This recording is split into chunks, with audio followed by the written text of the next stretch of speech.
Hello. It is time to be curious. So where I left off yesterday was I sort of realized I needed basically another sense for certain memories.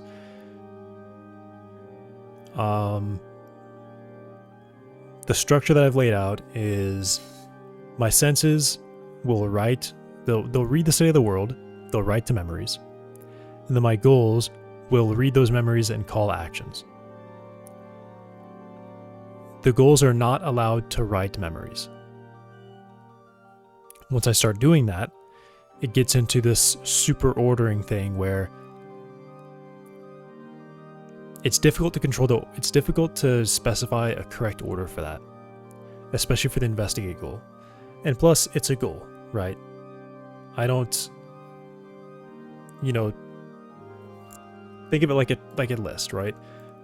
In my add investigate goal, I'd have several actions that I want to do, and I cross them off as I go, right? I'm not necessarily changing my plan as I go, and this goal is, separate from everything else, right? Completing task here doesn't do anything with other stuff. It doesn't change whether or not something else would have run. Okay, here's the big one, right? Essentially, the real problem is that if I have a goal that is interest activated,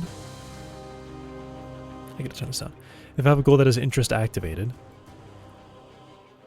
that interest can change between its priority update and its actual update, right? The idea is that once something runs through its priority update, the state of the mind is locked in. Nothing is going to change. Nothing should change. Anything changing would be an error. Which is literally what I was writing investigate goal to do. It was going to modify memory after update priority.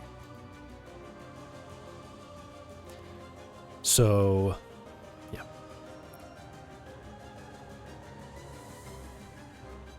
Also, it's becoming more clear to me that this priority thing is kind of dumb.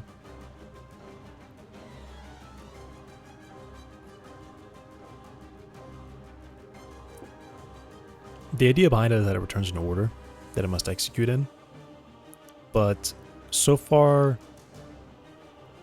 it's only returning 0 or 1 value, right? The idea behind it was that it might return more, like different values, like one call it's like, oh, I'm low priority right now. The next call will be like, okay, now I'm actually high priority. I haven't done that yet. So I think I'm getting to a point where I need to reconsider that too. Whether or not priority should even be in there. Or perhaps priority will always be... I mean, I actually just really have no idea. So first thing I'm doing, I'm gonna add a curiosity sense. A secondary sense. A sense that runs after all primary senses, which still modifies memory, but just happens to require prior senses to process first.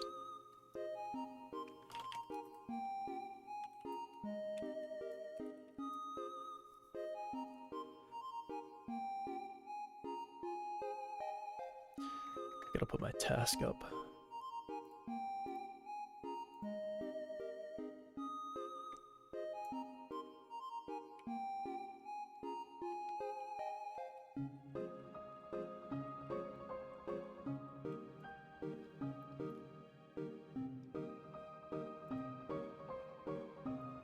Cool, we're good.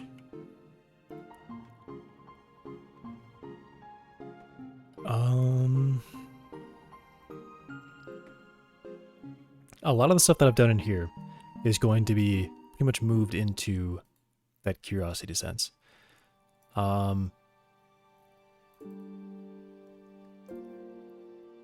How do I want to define senses? I think I might just have senses and then secondary senses. And this list of secondary senses will run in that order. I know there's always technically an order to this stuff. I mean, the sense actually doesn't have to be ordered. The sense can also be multi-threaded because they don't rely on each other. But for certain, I need secondary senses to run after the primary senses.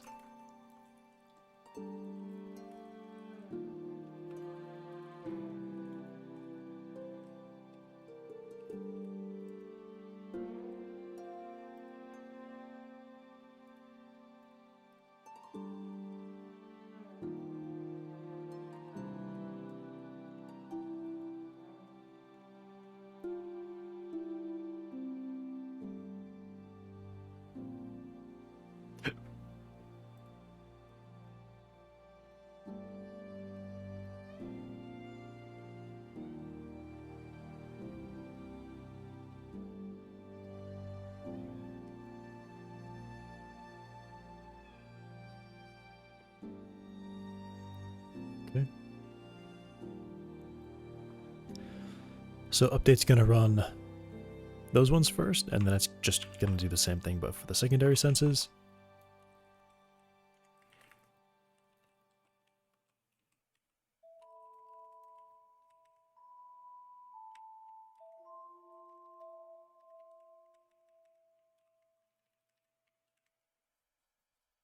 Same thing.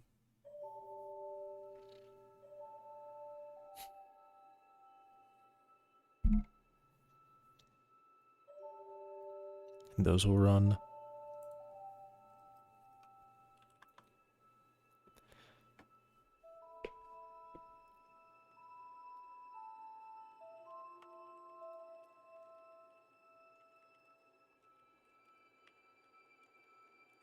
This is a bit weird that I'm just writing the same thing twice for each of these lists.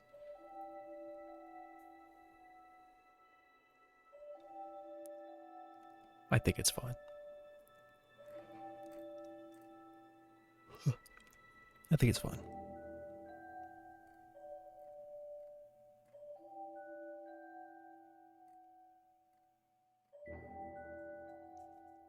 Any sense activated.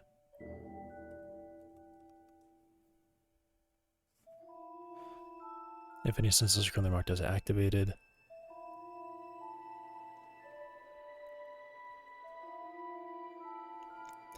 If not, code to sense has name.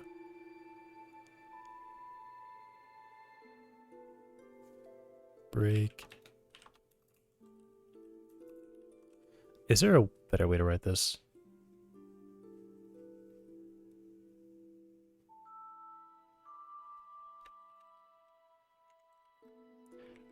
I feel like there's just kind of not. There's just kind of not a better way to write this.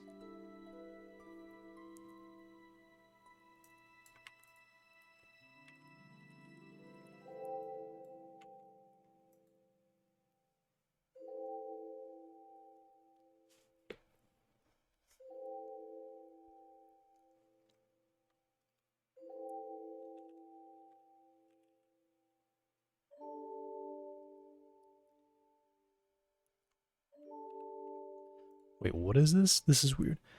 Help her to check if any senses are currently marked as activated for the goal. For name and code names, if we don't have it, we need to find it.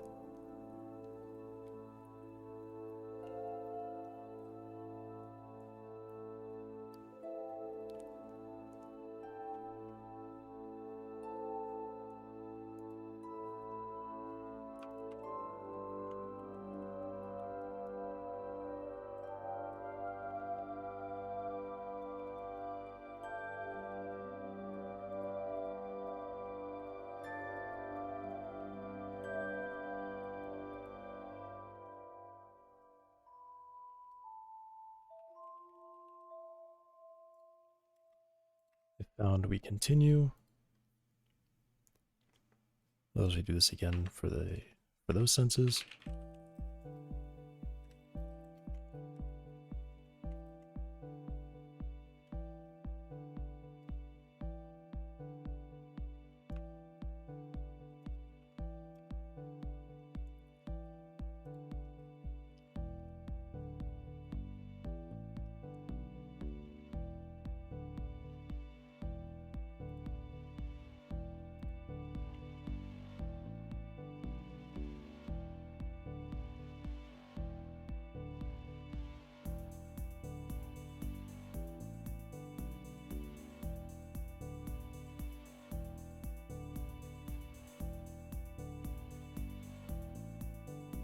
Should this be its own method?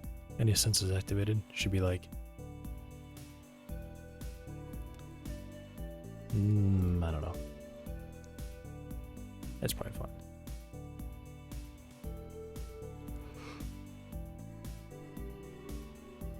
Ugh.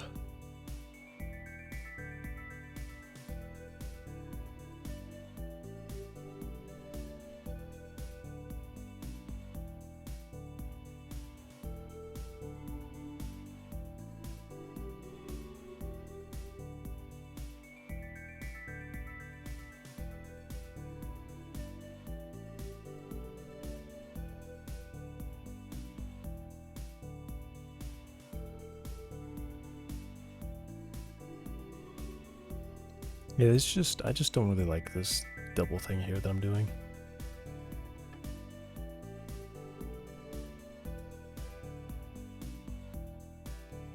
I think what I do is I just make a new list that's like all senses, and I just assume that we can't add senses.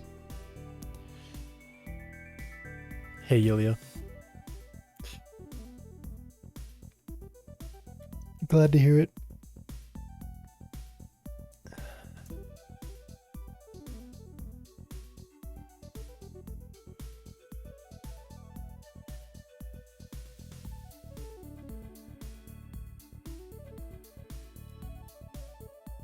Yeah, I think I just do like all senses or something.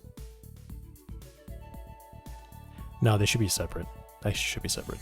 That'll be, because if I really get this into multi-threading, this will be good. The fact that they're already split apart. Because I would have to split them again anyway. Essentially it'd be like 4 senses, do whatever, and then, okay, some of the stuff doesn't need to be split. This one needs to be. Because these could all run in parallel. And then once those are done, then these can all run in parallel. And once those are done, these could all run in parallel. And once that is done, these do have to run in series. Sequence. Series. Yeah. Slept well. Nice.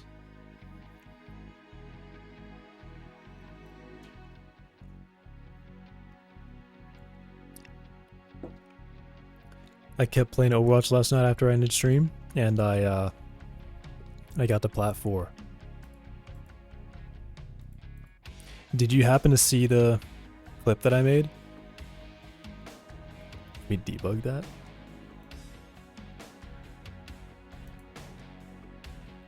I slept well. I might not have got enough sleep, but I slept well.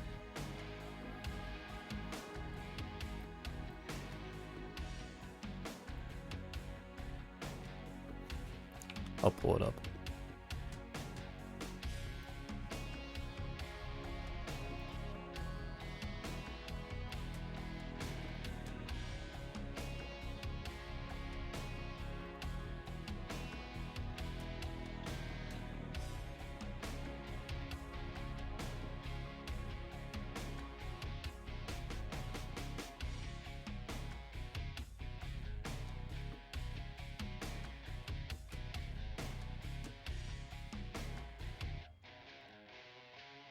I thought this was really funny. Dude, I think it's just such a cool thing that happened. I've never seen it before.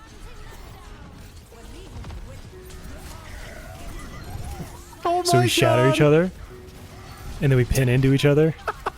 What was that? Oh my god.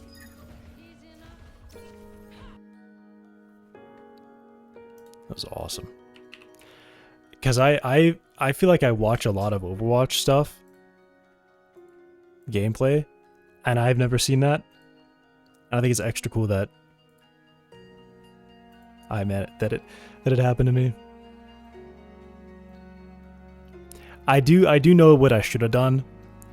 I thought like the proper way to play that was to shatter him as soon as I had it, and then pin into him. What I should have done was I should have held my shield first. I should have pulled out my shield to block his shatter, and then I shatter him. And then if he blocks that, then I would have to pin him.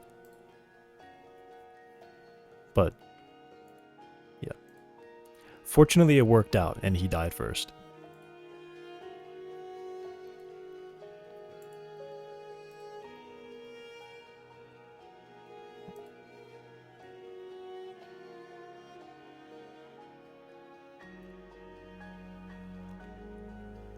what do we do here?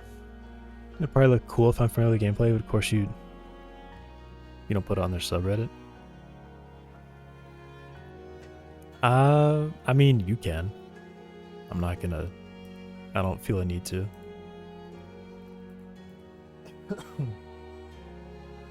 Post it there. I had like a really funny Fallout 4 clip. Was it Fallout 4? I say clip. I was just playing the game myself, and I had like the GeForce recording thing, NVIDIA recording thing on, so I was able to save it. One sec.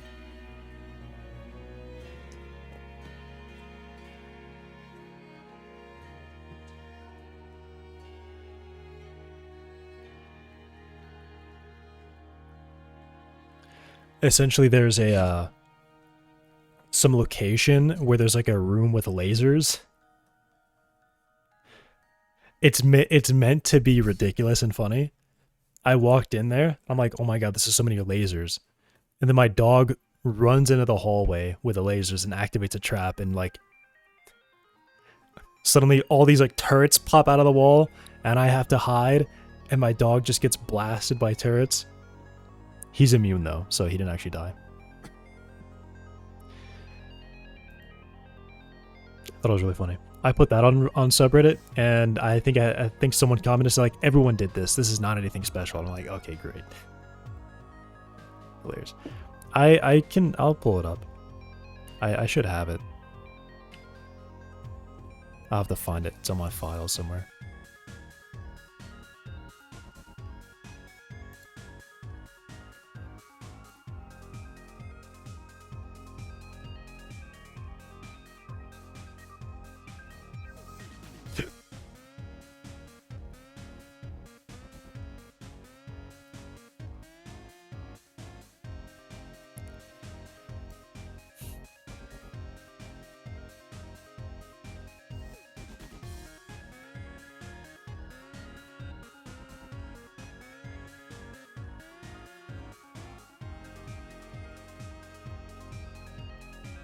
Oh, what?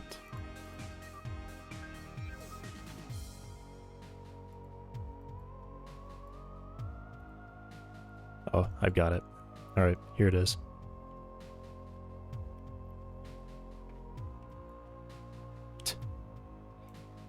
What is this? Oh, okay, there it is. Is this playing? It's not playing, there's no sound. Okay, well, I guess I gotta figure out how to add sound here. So give me a second.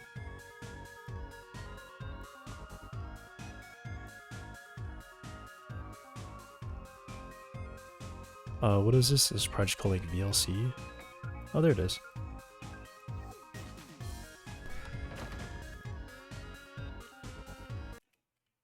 Alright.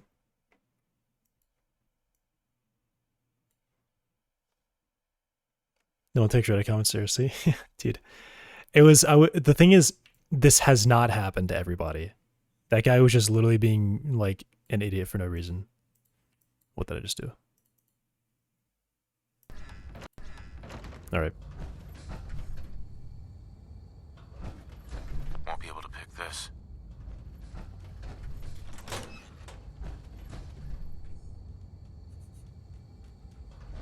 Welcome to the Treasures of Jamaica Plain.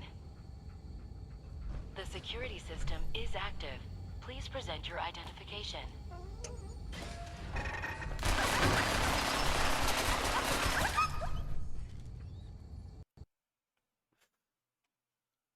Crazy stuff.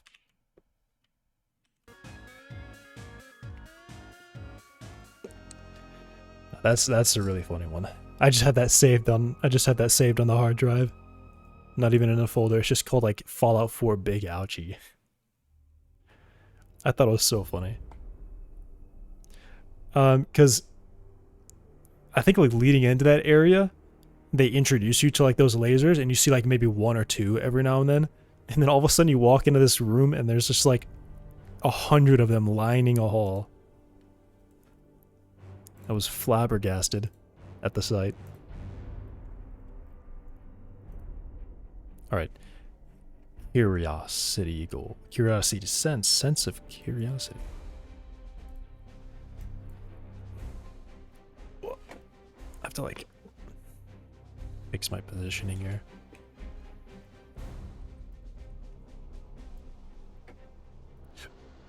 I gotta get a new standing desk, man. It's nice because it works, but the actual desk area it gives you is not enough. It's like enough for a key. It's literally enough for my keyboard, and that's all the space it has. There's like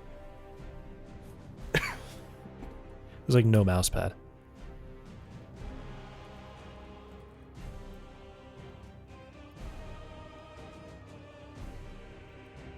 Todd Howard can make a good visual joke.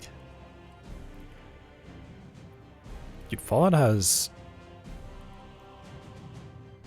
some of the best, like, I guess, like, visual storytelling, world building.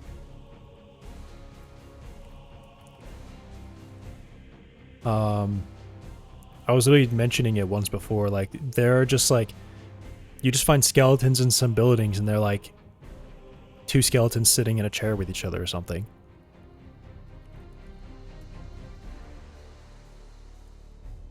And it's like, oh, these guys were, like, you know, chilling out right before they died.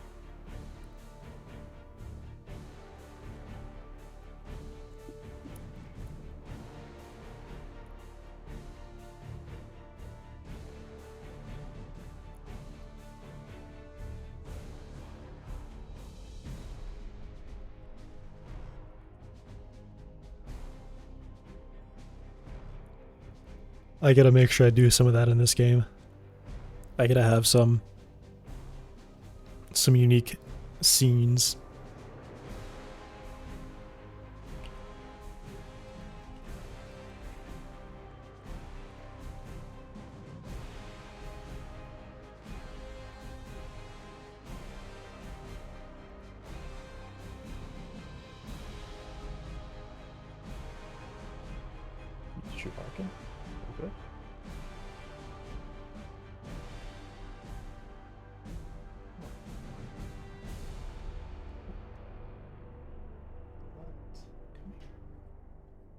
Come here.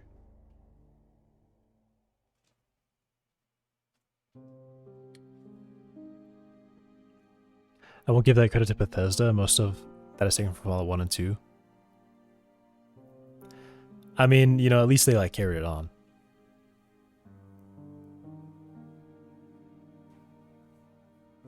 What is that called? Is it called visual storytelling?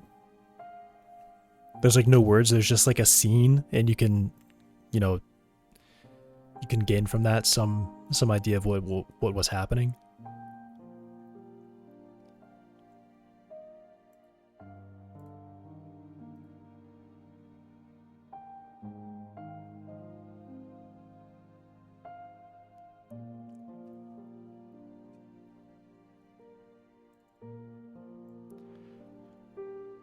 Okay, so why is Vision such a crazy, huge file? Almost 300 lines.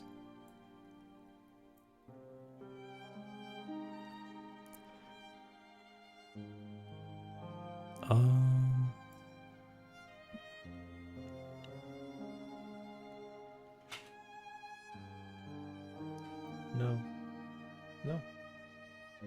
Wait down. One sec. Lay down.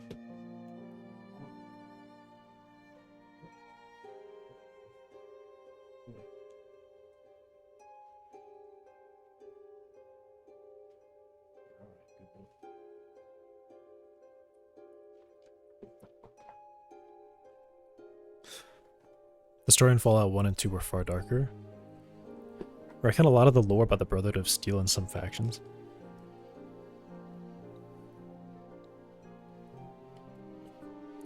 The only one I played was 4. I think I watched gameplay from 3 or 2. The one that had the...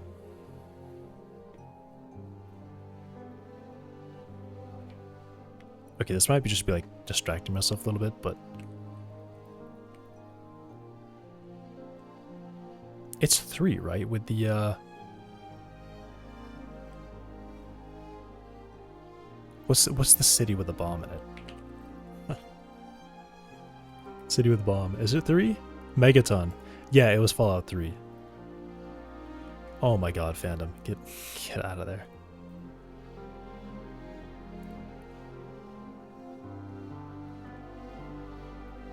Yeah, I watched a friend play this for a bit, and I remember playing it for a bit. But I don't. That's actually weird, because I know I played it. It wasn't with him. It was just like on my own. I did blow up Megaton, though. I do remember that. What controversy about Fanta, by the way? What do you mean, what controversy? They're a terrible site. It's the worst site you could possibly produce. Like, look at this. Crop it down. This is like a quarter or less of the screen is actually the wiki page. Add. This is all ad. This is an ad.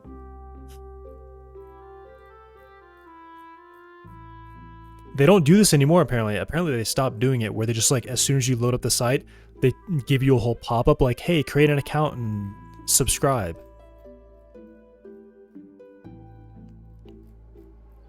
It's, I mean, compare that to this site, no ad, and over half the screen is content. I'd say like 4/5 of the screen is actually the wiki.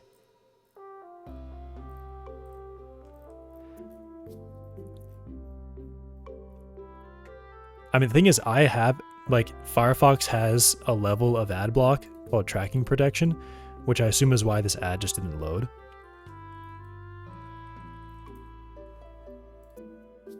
I'm assuming that's why this ad is just empty here. And it might even be blocking the pop-up that covers my screen. But, like, it's bad. They used to play videos with sound, which is, it seems like they took that off too. There used to be video ads that would play like in this area, or like in the middle of the article of the wiki page. There was just video ads that would play automatically, and they would have sound. So it seems like they also stopped doing that. I think it's because a lot of these sites, if you notice, fandom is the first one to show up, but then most games are getting their own wiki site because fandom is just so terrible with that. It seems like they're turning back. It's like, okay, we just obliterated all our gamer cred by blasting ads and annoying pop-ups. So it seems like they're undoing that. But there were definitely video ads.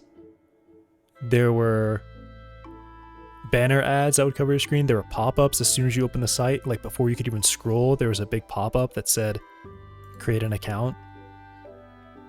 Some drama about it. That was probably Minecraft. I mean, Minecraft was the biggest, is literally the biggest game. So whenever you would look up wiki, you'd go to the fandom wiki. And there's the ad. There's a big banner ad.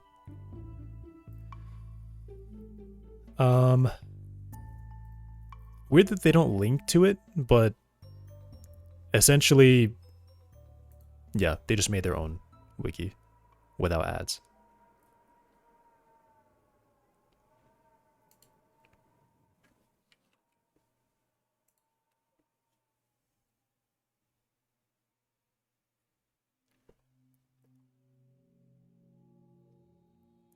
Hey, Danilin. What's your hypothetical question?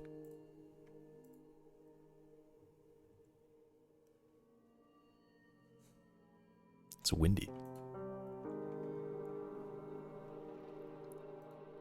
So I think...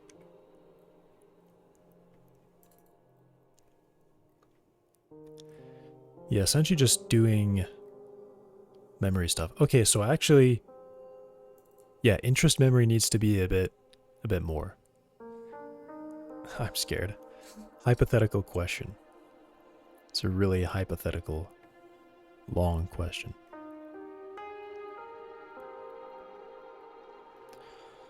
So, all right, let me review what I wanted to have. Okay, so I think I just did that. I could honestly send that because that's a check. That's a checkbox. Secondary senses. Curiosity. Curiosity? Wow, I misspelled it.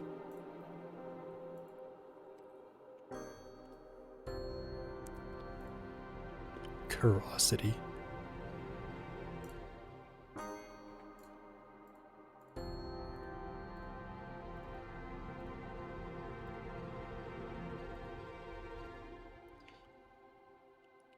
Did I send that now? I probably should.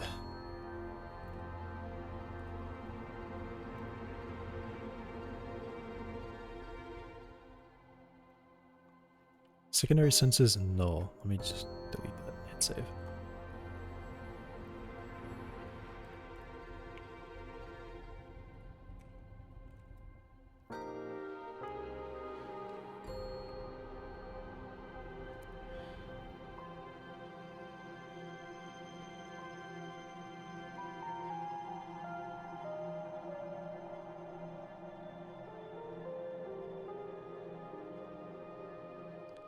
If humans and orcs existed together, they're both a different species and both have the same level of intelligence, but they cannot breed together. So there's no such thing as half orc, half human. Would it be immoral for a human?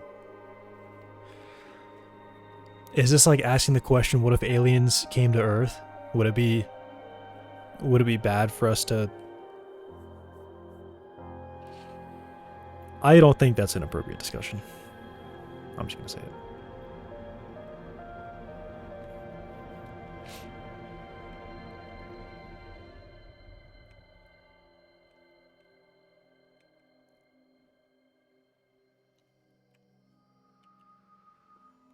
But yes.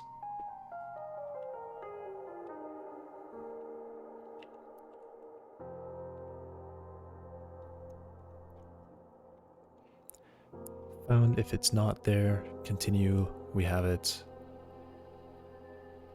Set it. Found true, break. Found true, continue. So go to the next code name.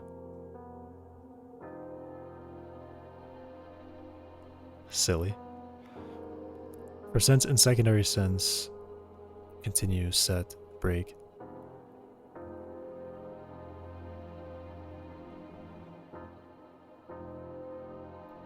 If found...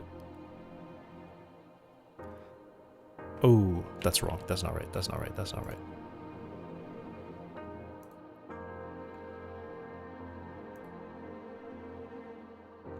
Oh, where is this? Yeah, this is why I thought this should probably be a different function, so I'm going to make it a different function. I'm going to make it its own function. Get sense by sense name. So let me do...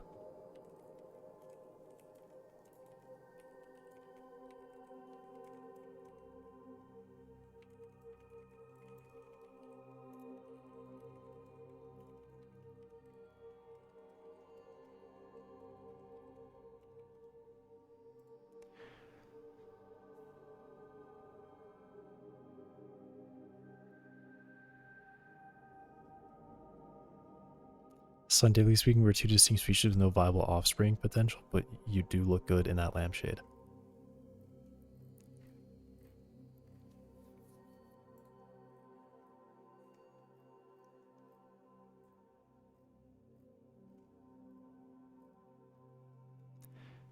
The main issue I have with that is that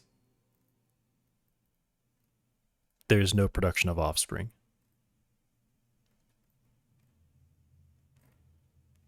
I'll leave it there.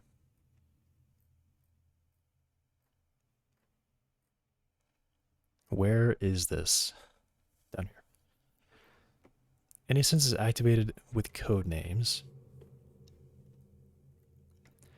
For name and code name, sense would be sense by code name name.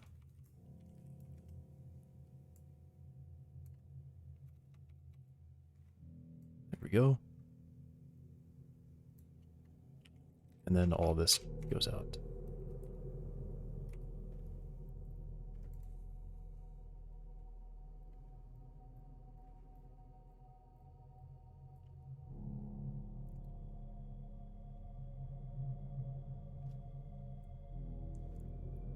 Yeah.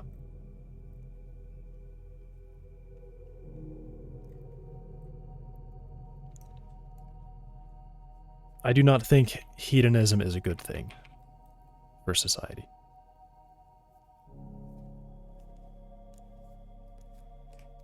I think that would fall under that category.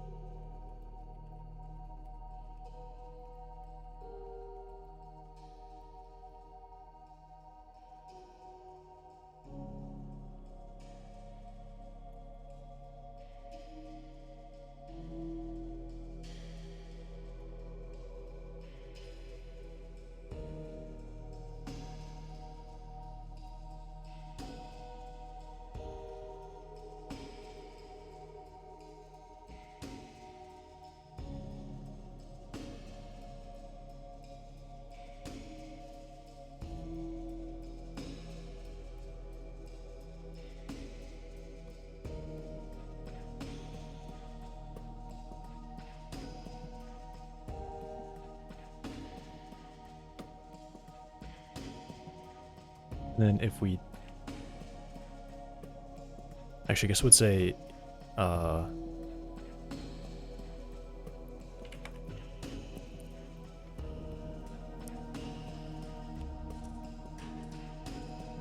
think of it as Disneyland. Okay, but you would go to Disneyland with your family.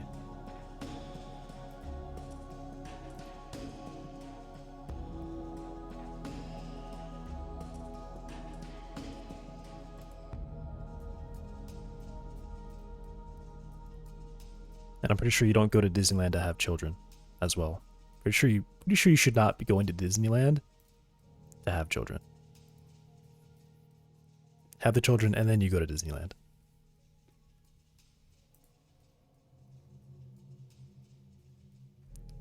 Where is this? Where is this? Where is this? Code to sense. There it is.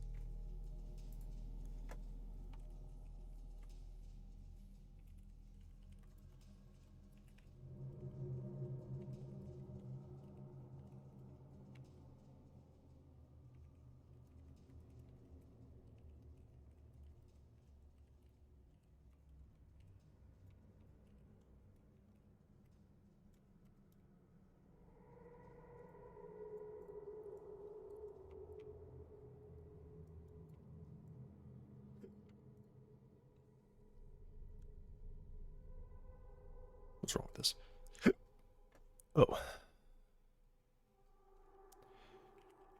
Code sense?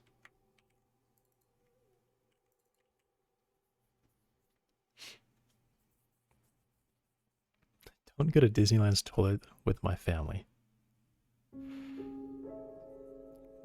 No, no.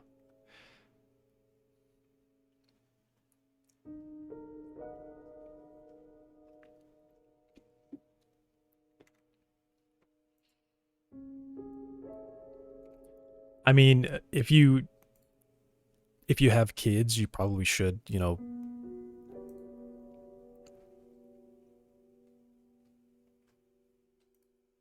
it's probably not a smart idea to just let your kid walk into a room with adults and not know what's happening. So you probably should go into the toilets with your children. You have to be in the same stall, but just, you know, near them. So that someone can't just kidnap them and walk out with them. If you have the same name, then I would do this. And then I would just return the sense.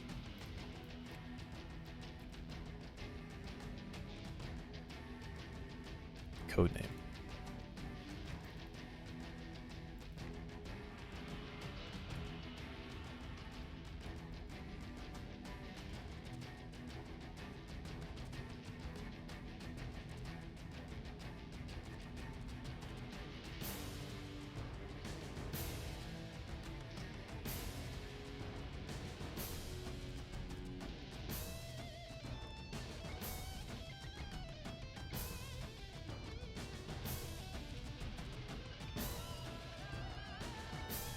Should this be 2 spaces or 1?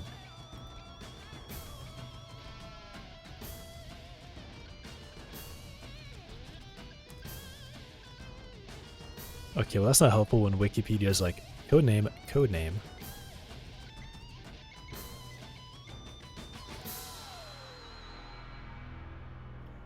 They have it written as 2 words. Why 1 word? They have it written as a dash here. Or is it the pronunciation? What? A dash.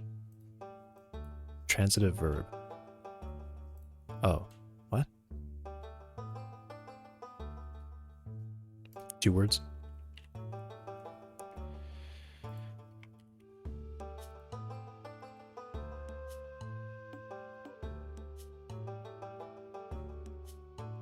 The saying the needs of many outweigh the needs of the few is a very flawed way of thinking.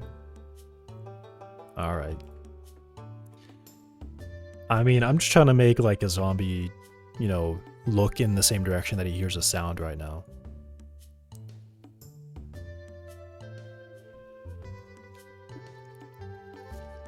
This might be too high level for this context.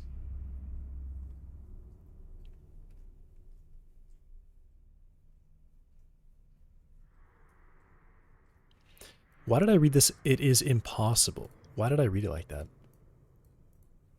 It is possible to get a specific sense. Get sense by codename. Alright, this looks pretty good. This looks way better.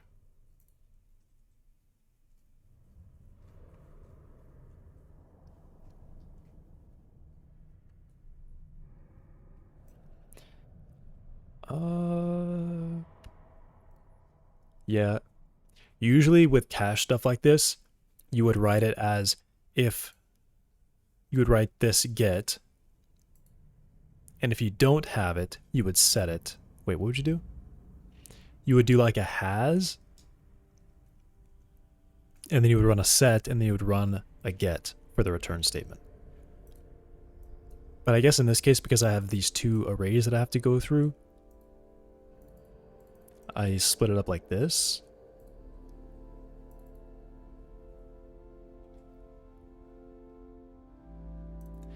Now, let me do this. If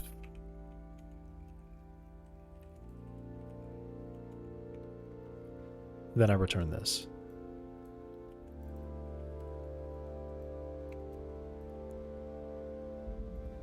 Okay.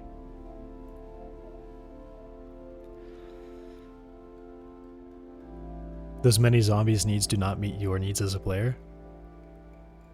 That is true. The player does value themselves over the hundreds of zombies they will kill.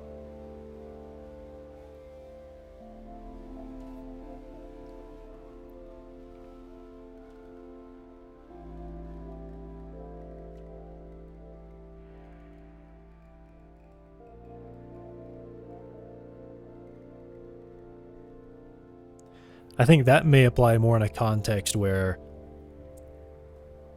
you have a social contract, like you're a king. You should probably value the needs of your people over your own, to a degree.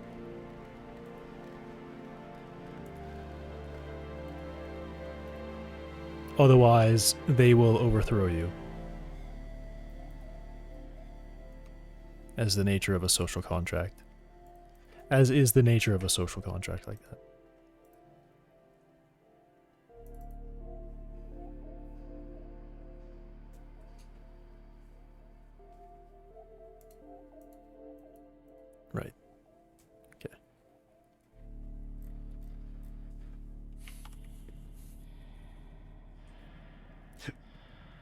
He'll be back in a second.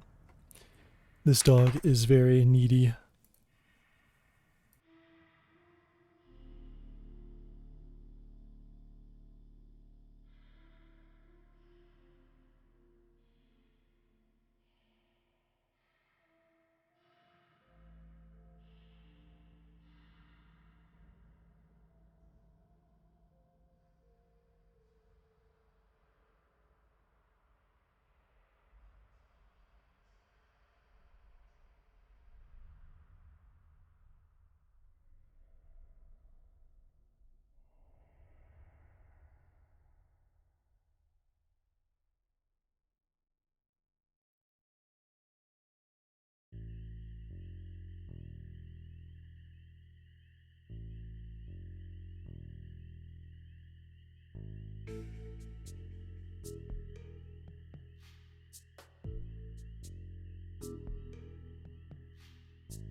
I'm back. It is so windy outside. I actually had trouble standing for a second.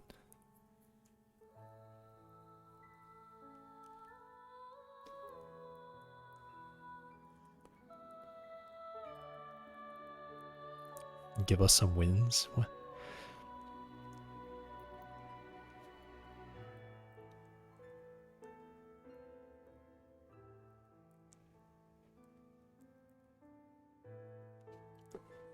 Yeah.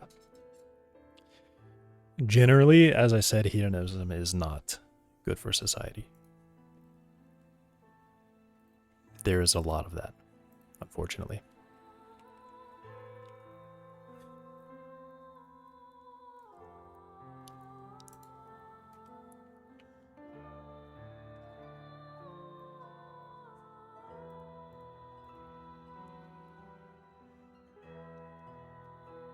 You're too skinny.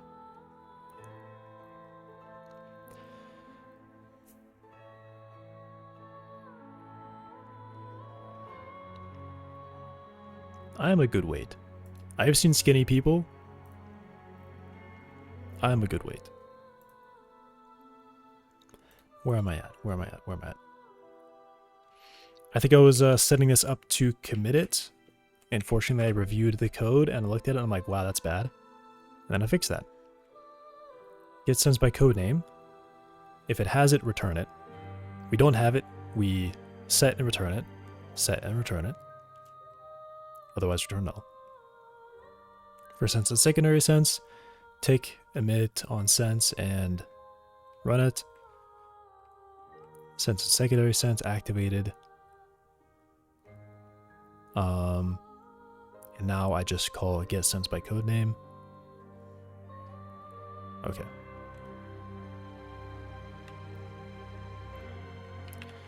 Um,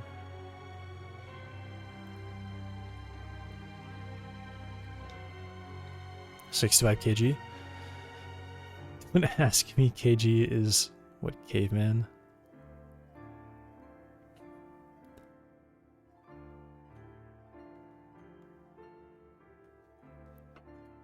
Let me look real quick.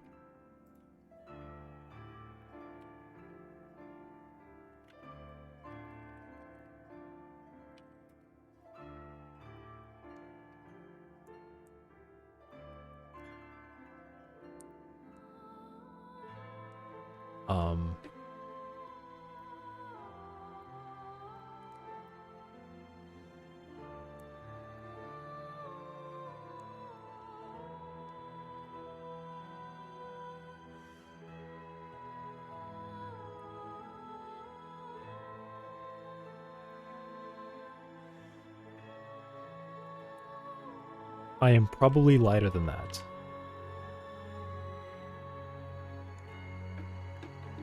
I am likely lighter than that.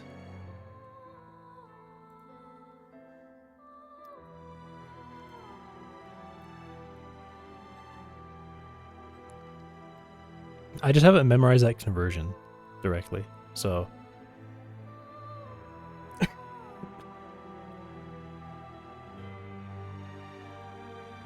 Well then, buddy, you're skinny. You look 170. Alright, man.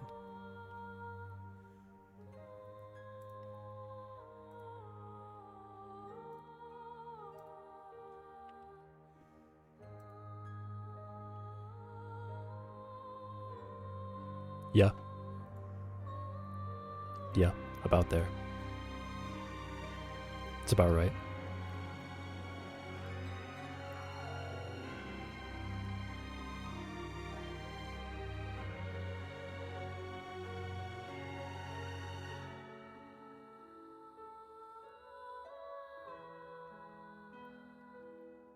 I am more muscle than weight, for sure. Most of my weight is, or well, I mean, I can't say most of my weight. Obviously, most of it's water, but... Comparing, like, fat to muscle, I'm a very low-fat person.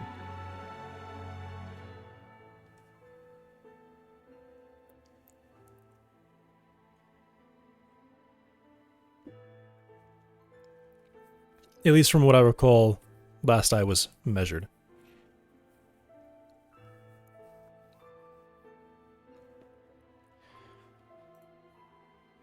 I don't know the exact numbers, but it was in gym in high school, there was some device that was like measuring body fat percentage. I don't know how accurate it was, but I know that the number I got out was very low.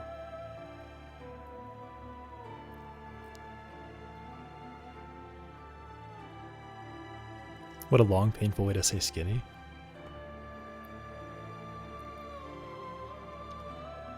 I don't think you can call someone skinny unless they have neither muscle nor fat. If they don't have either, then they're skinny.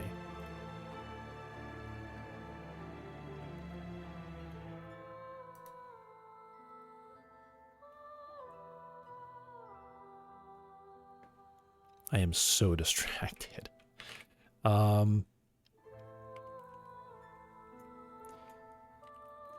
What's changed in investigate? I just deleted 2 lines. Sure.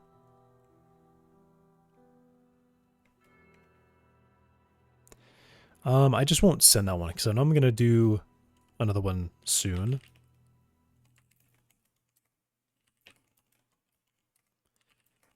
I want to add... Jeez, I don't know. I gotta like look through them. I want to add mind.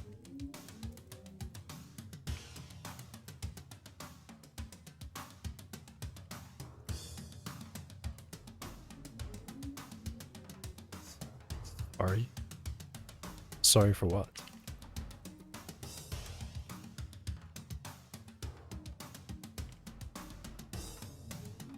I'm not...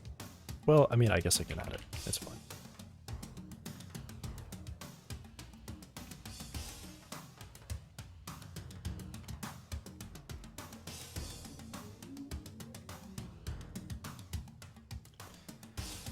Don't for distracting me.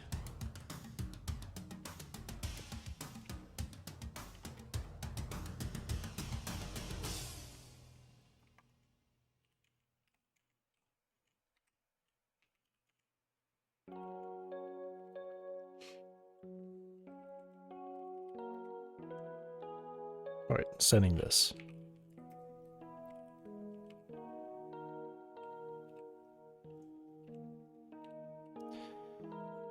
Um,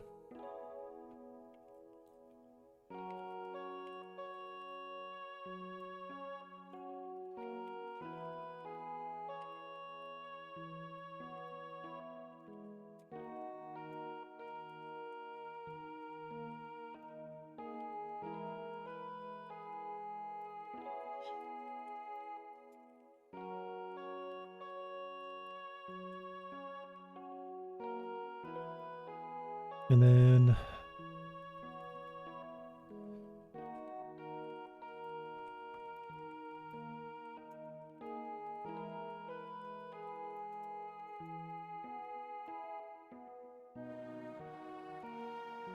for senses that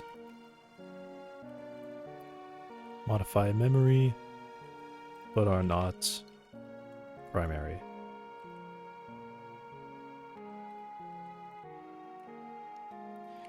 As in, they rely on the primary senses memory to function.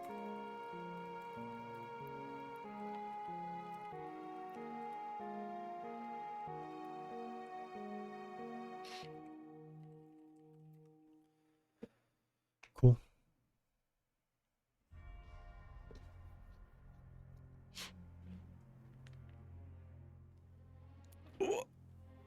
Alright. So now I'm on to this curiosity sense, which is going to be very similar to what I have written for investigate. And it's getting to extra stuff in interest. So I think maybe what I go and set up is before I... Well, I mean, I can do it either way. I really got to keep in mind that I leave things in a state where I can run before I commit. So it'd be annoying if my friend decides to do anything and I've left it in a place that he can actually work. Oh wow, I've just realized these colors are the ones that I've last opened.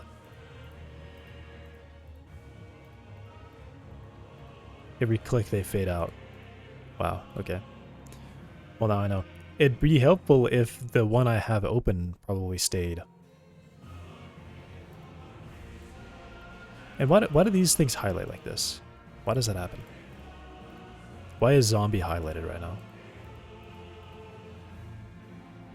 I don't even know.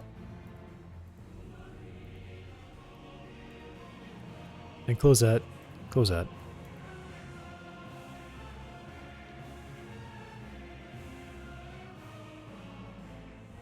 Yeah, I think all of this... Okay. What does vision have? Vision has target groups, which is the only things that they can see. FOV and vision range. And then a mask that blocks. And then debug stuff.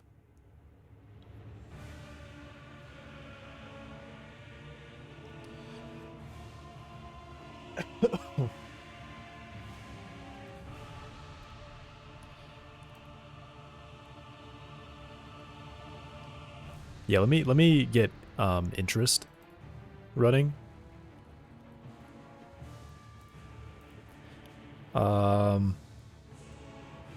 Let me review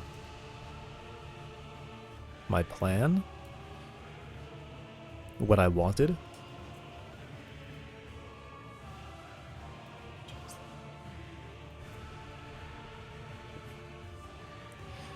So I wanted a curiosity secondary sense that increases interest from primary senses.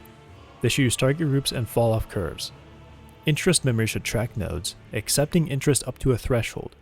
When the threshold is exceeded, set a timer. Do not start yet.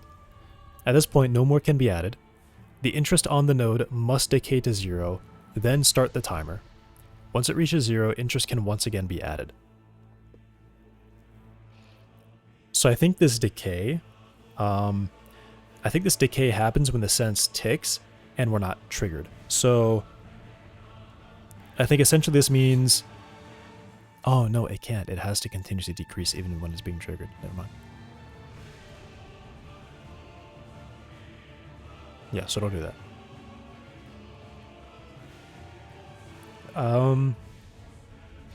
I've been thinking about this in terms of the hoarding thing. So when they chase other zombies, they'll all stick together for a while.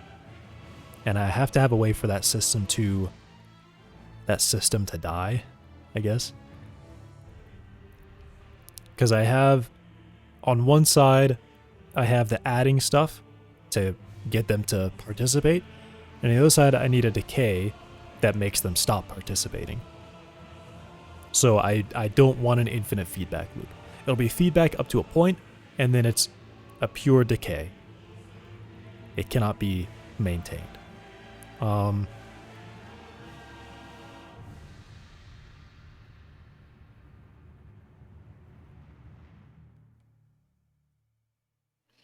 Memories always decay every tick. Or rather, decay comes in each second. Decay comes in a second, so yeah. So my thought here, okay. So what do I need? What do I need first? Target groups and fall off curves. I can do that right now. So this would go on. This goes on curiosity, I think.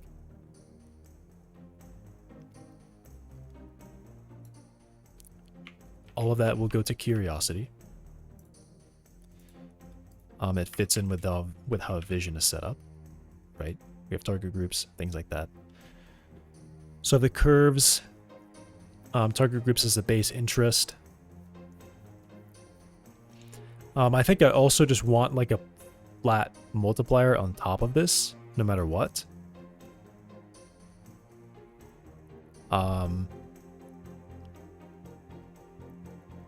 Essentially my idea here is I would like to be able to set a zombie to just, I want to set one value somewhere that's like, this guy is more curious. He's going to be more responsive, he's going to be more curious. Essentially that means their interest goes up faster than normal. Or another zombie that's less curious, his interest goes up slower, right?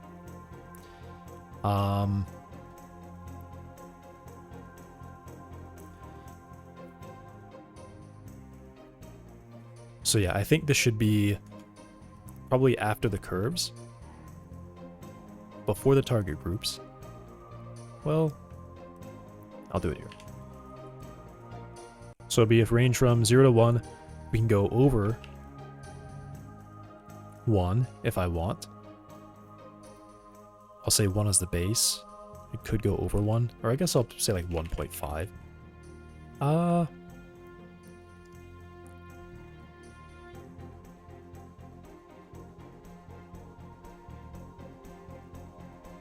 Yeah. 0 to 1.5 with 1 as a base.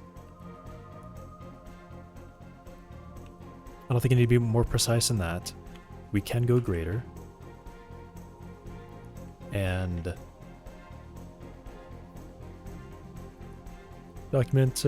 document it. How curious this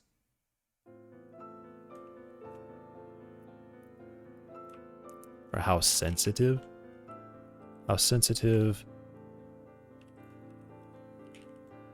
curiosity sense is. Multiplier to all interest events.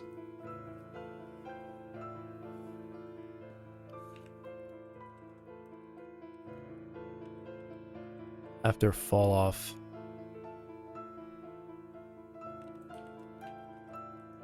Curves are applied.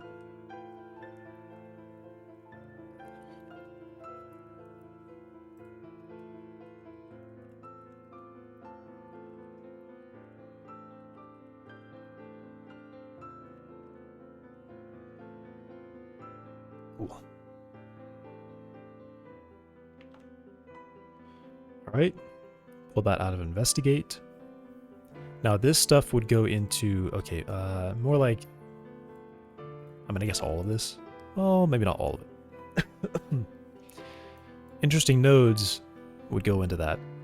Would go into the memory here. We no longer store a base interest. Well, actually, I guess we do. So we have can decay, true. Alright, so here I need to start getting my... these are not... Ooh. So these are memories. I guess some values... How do I set this? The sense doesn't remember anything. The sense should operate as if it has no memory. It only accesses memory. It doesn't hold the memory itself.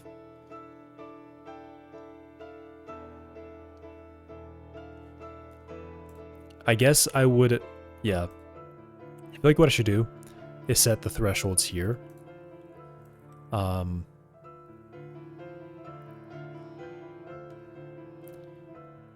Maybe in its own target group thing, right? So essentially my idea here is I want a zombie to get tired of seeing another zombie, but I never want them to get tired of seeing a player. And never. So, but I still want their goals like attack and chase to be interest thresholds. They have to see you and they have to reach a certain level of interest before they engage. So it's not where you walk out, you poke out from a corner, literally one instant moment, and they're like, oh, got him, and they go charging after you, right? They have to see you for a time, which is what I'm doing here.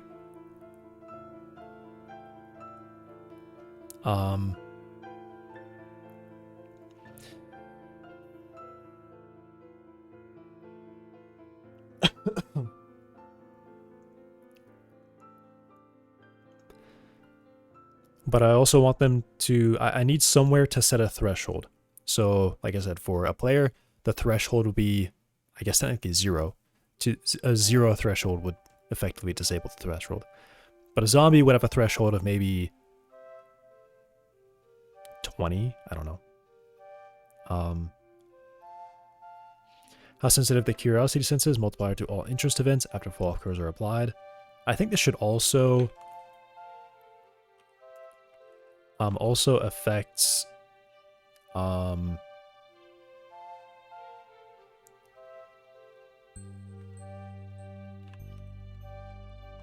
group thresholds. Maybe not. Maybe not. Essentially, my idea here is I would set the target groups I want them to be interested in with a base value, but then I also want them to have target groups with a threshold. So maybe a vector 2 would be better here. The first value is the base interest and the second value is the threshold. Kind of the only problem with that is it makes it hard to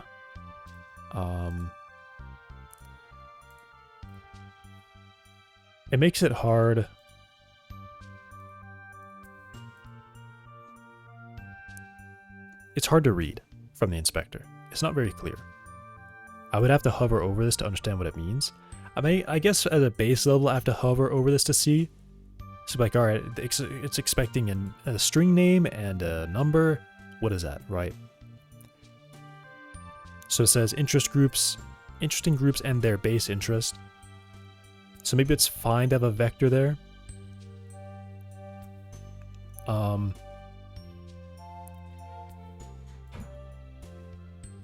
I feel like it would be nice if I could use some sort of custom export to describe more of that.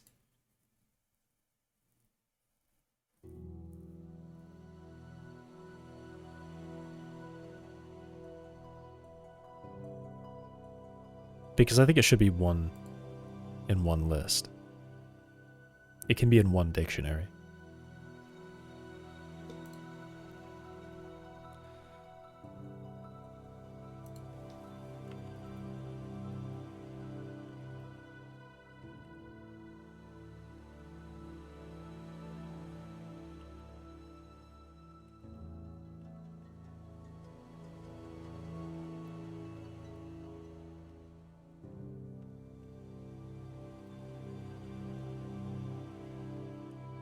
If a node has multiple groups, the highest values will be used.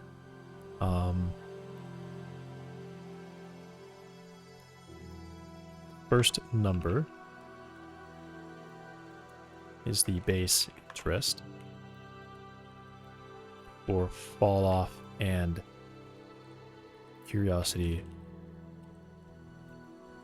multipliers. The second number is a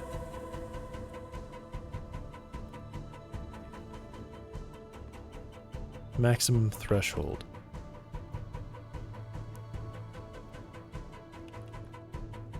After which an individual node cannot contribute. I was going to say, should I have a timer for each of these? I feel like they need a timer for each of these too. So I'm going to change this around. It's going to be a target group to an object, a more custom object up here. So it's going to be a class. It's going to be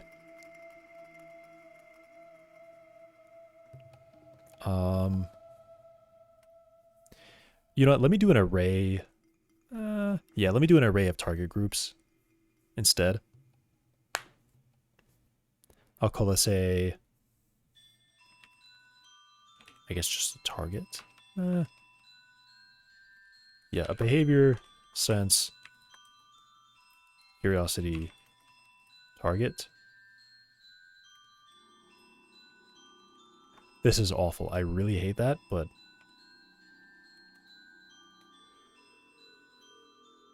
oh well.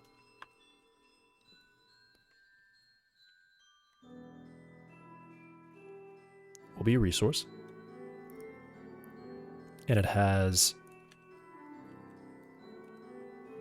a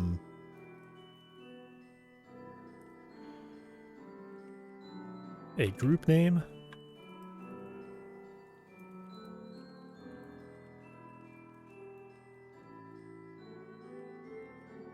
Empty by default.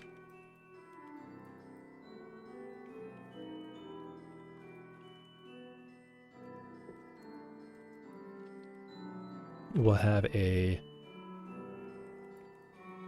base interest. I guess I'll just mark it as 1. This will be a range though. From 0, well, from 1 to 100, a step of 1, they can only be integers. I guess they could be floats actually, but I would like them to be integers or greater. And height slider.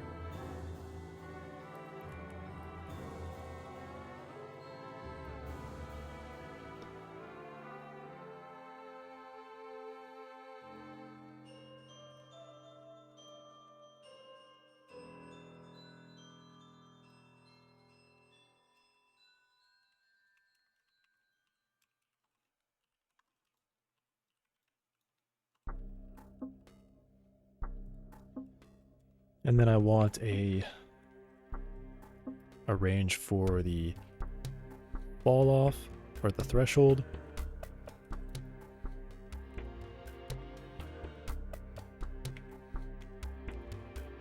greater, as always, and then my slider.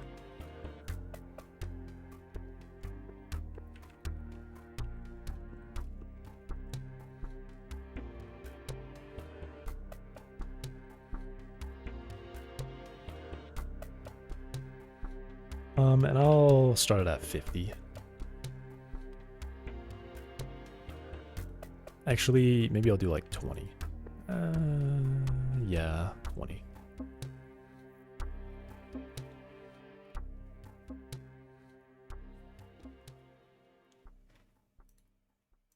And this decay is going to come in handy. I'll need to make sure I watch that. They'll have a decay rate. Each one of these will have their own decay rate.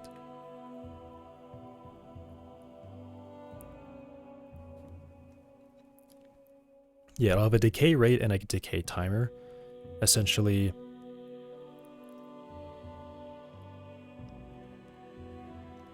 the decay rate will be in seconds, so how many seconds to decay one.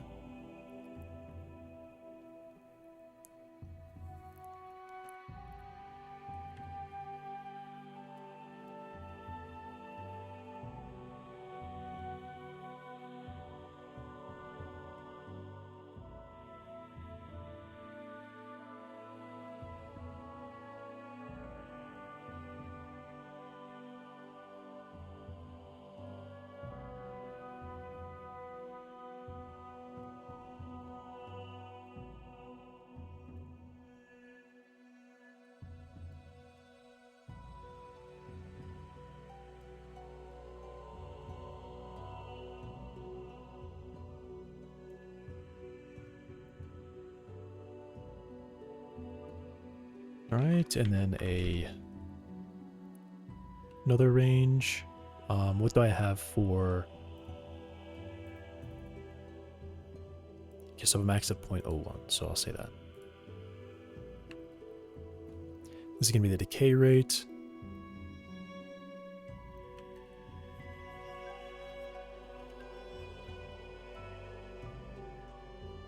Or greater.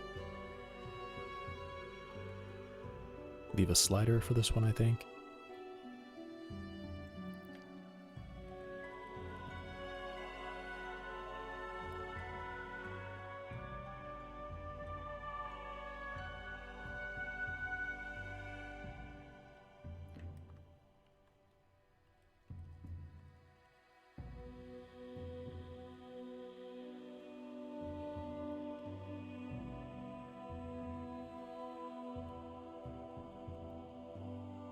Interest unit decay per second.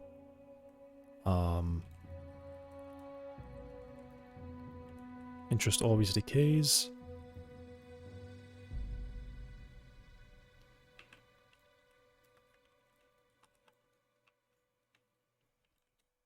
This can be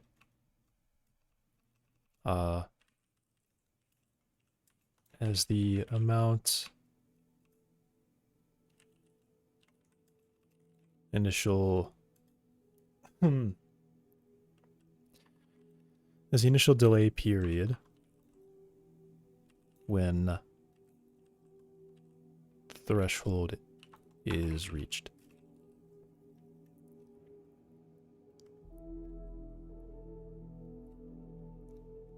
And then I just want a base timer.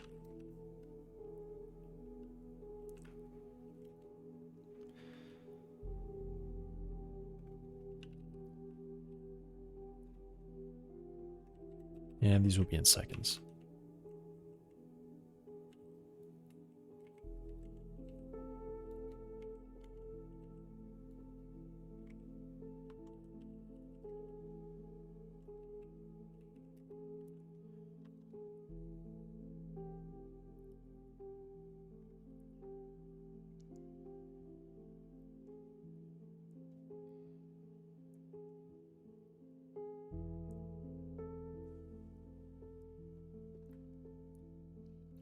This will be,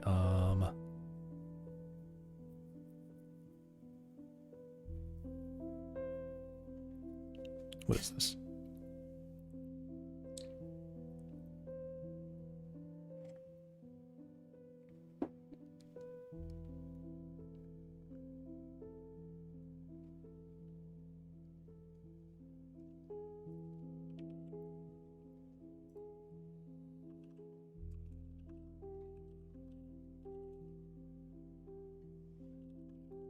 Is this the word I'm looking for? Refractory period.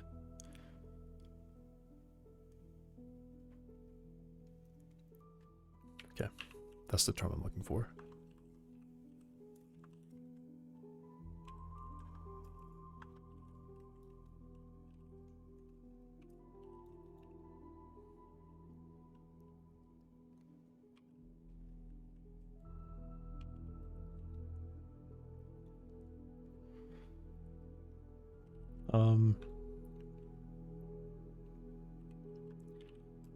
Time period after interest decays to 0 when it has previously exceeded the threshold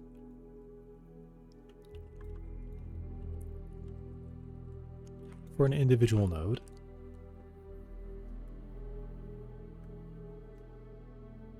Or should it be for a group, actually? Should it be for a whole group?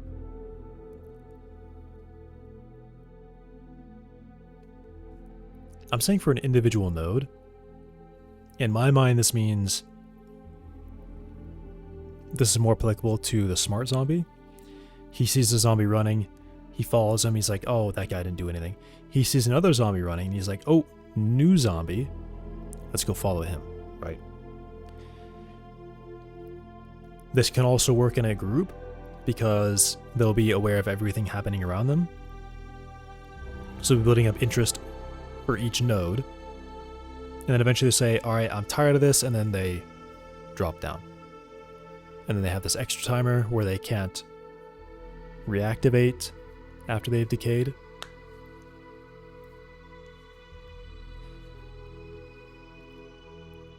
The kind of an issue there is that it means it's more memory being saved. So instead of a zombie being aware of, I am interested in the zombie group that I'm chasing, it would be, I'm interested in every single individual zombie around me as a sum. Not as a sum, but as each part individually. So it'd be like that guy decays to 0, then that guy decays to 0, then that guy decays to 0, and they should all have to decay, you know, roughly on the same time. So this period should probably be pretty long to handle that.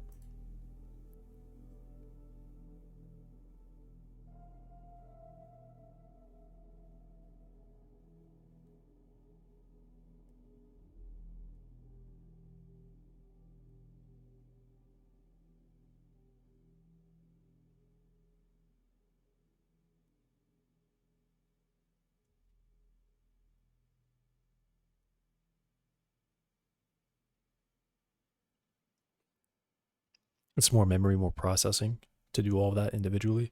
So in a group of 100 zombies, that can really add up.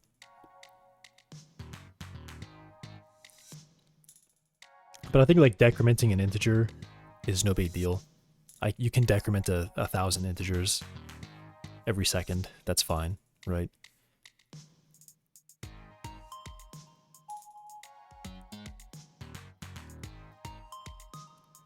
The thing that's going to be more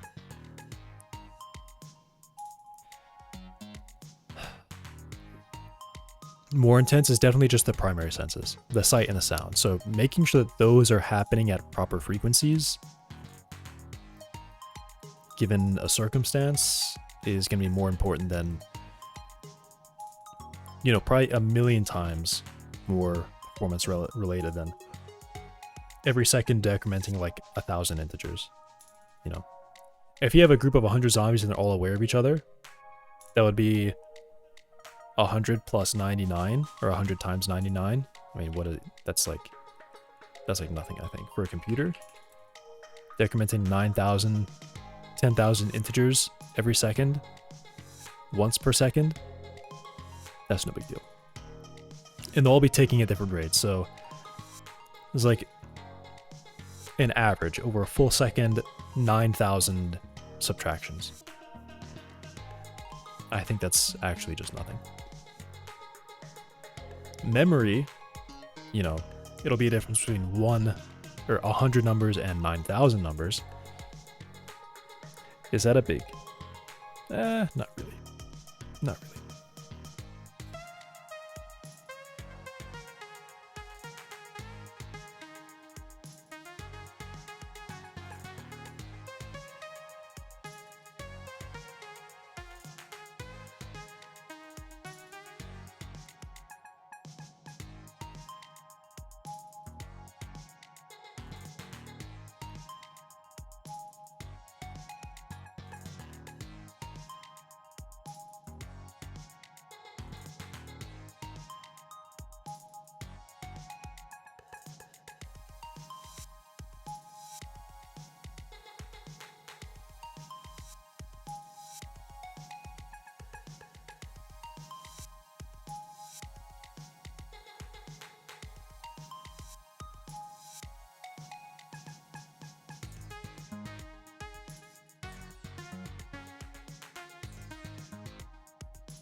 Okay. Is that kind of all I needed? A group name, a base interest, the threshold, then just the decay rate over time, then a refractory period.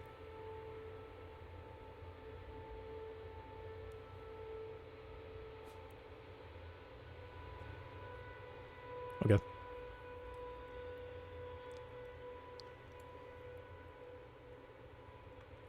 This will be an array of target settings.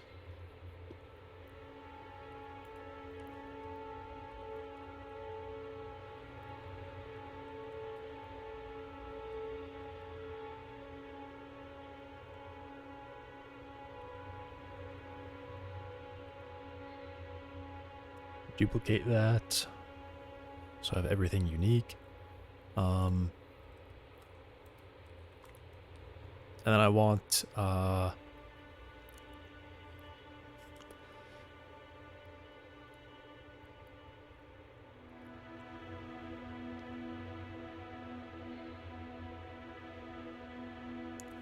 proper dictionary where I store all the options.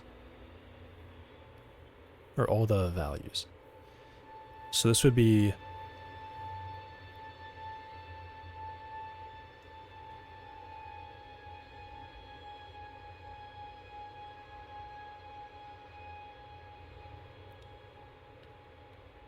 well, first of all, I want a dictionary to retrieve settings based on the group name. I mean, actually, maybe there's not even that many. So it's probably fine to iterate as an array. Because I don't think I will have more than probably 5 or 6 group settings.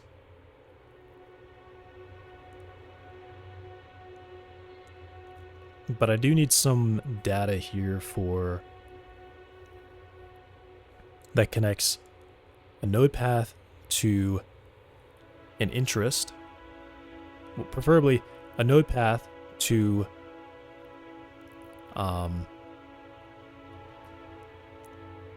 its selected settings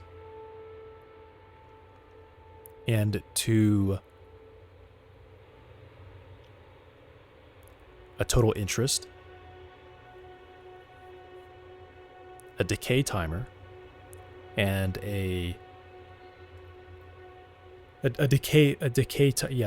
everyone needs their own decay timer and a refractory timer.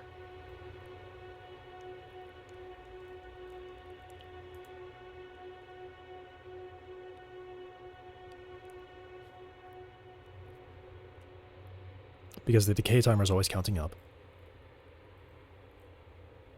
Oh, this is the sense. Never mind, this is not here. This is a sense. That would go in the memory. The interest memory. So here I would have some data structure for this. Could I use... I could use packed bytes.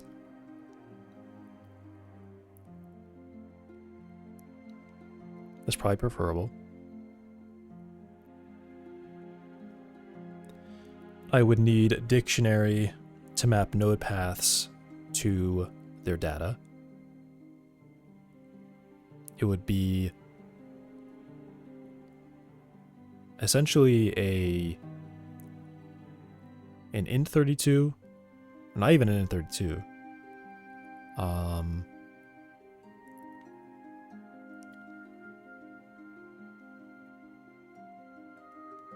I think I can limit it to an unsigned U8, which would give me 255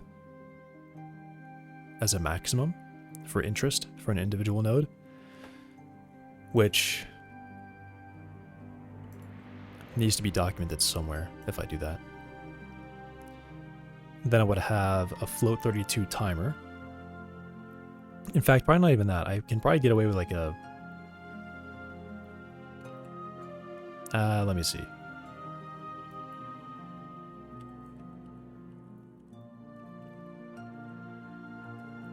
What's the precision of half float?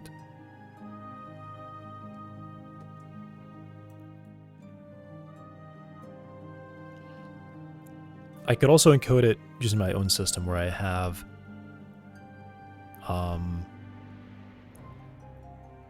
in a uint 16 and then a uint 8 for 256 increments of a value.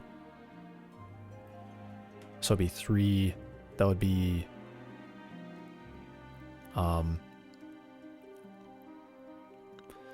16 plus 8, 24 bits.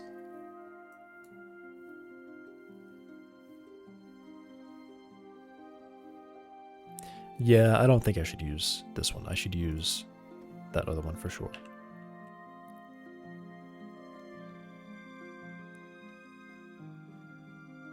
Okay, so I'm going to follow in the footsteps of sensory here, where I have essentially kind of like this. Set up all my stuff and have methods to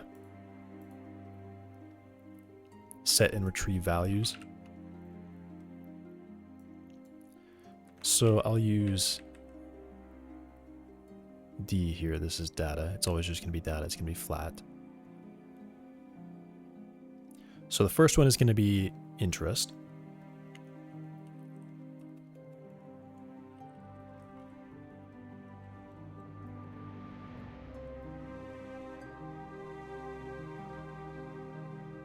Interest length will be 1.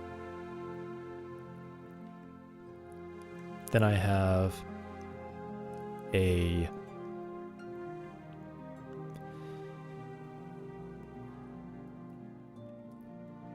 decay time.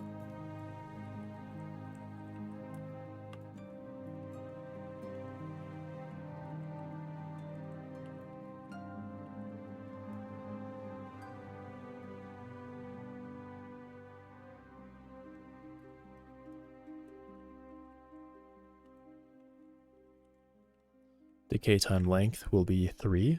I will use 16 bits for seconds and then an 8-bit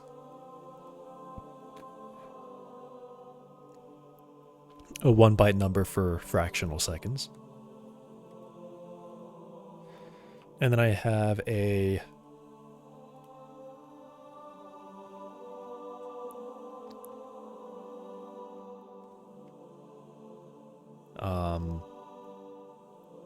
refresh timer, I guess.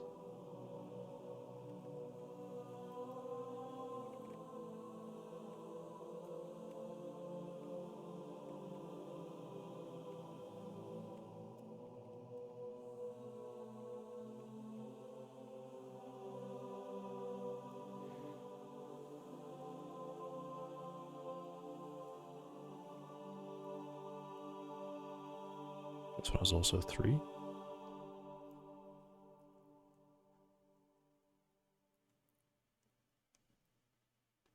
I don't know if there's anything else, but I mean, I guess I'll get there if I need it. So in total, this is going to be 4 bytes plus 3, so 7 bytes. Pretty good. All fits into a in64. Now, do I have... Can I...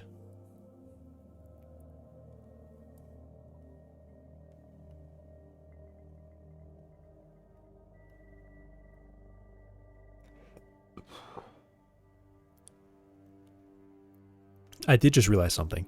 Why am I so dark? I think it's got to be the camera, right? The camera's doing something here. I've got all my windows open. I feel like I frequently look at this, and it's like, oh, this setting was, like, ignored.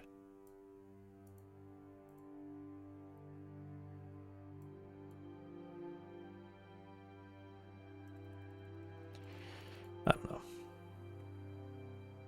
I seem to not be able to fix it there.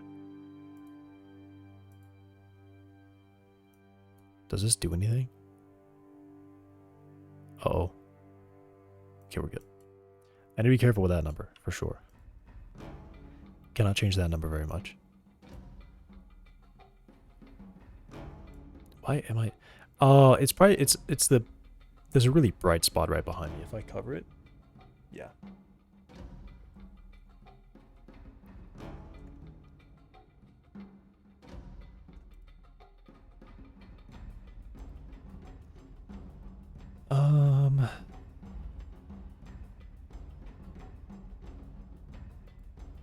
Can I type in a custom number here?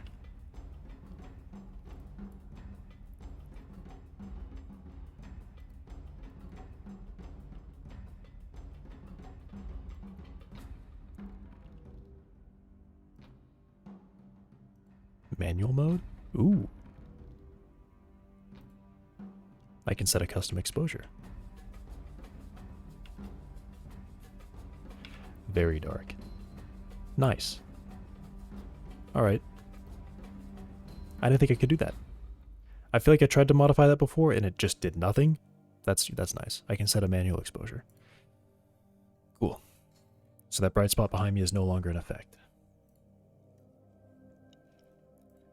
There's a thought here. What is this? An entity component system? Where essentially, whenever I do processing, I would load in a bunch of, I would load in all the components and then process them quickly. In this case, what I'd be doing is it'd be iterating through a key list in my dictionary, and then decrementing decay time, or incrementing decay time, or possibly, essentially processing decay time frequently. I would be doing that like every tick. Same with the refresh time. If the refresh time is greater than 0, I'm also decrementing that. So it would be better to just have somehow a data structure that's just this whole everything together. I guess kind of like how the sensory does it, where I essentially have an index and that index points to a node. That index points to somewhere in the list of data.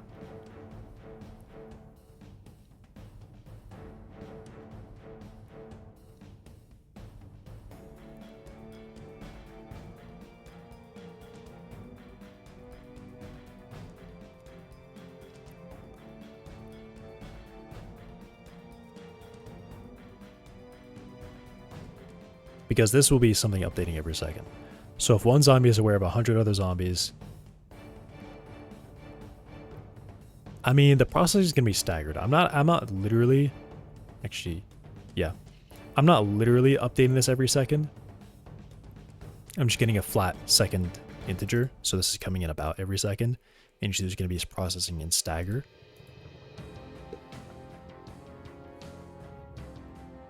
Yeah, so that's actually not something that I worry about.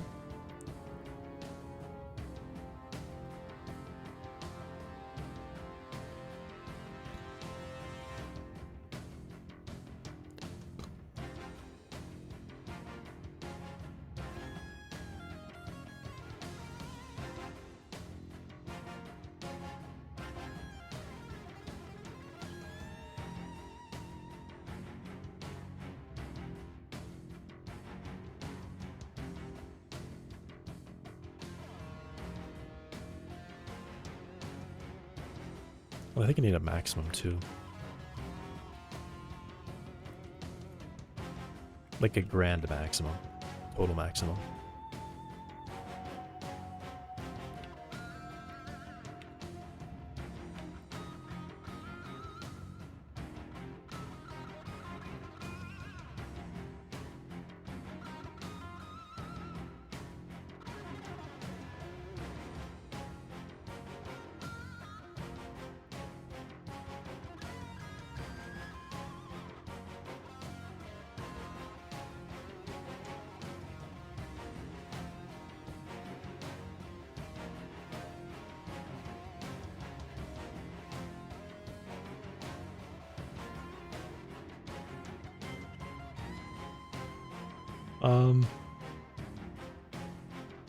It simply acts as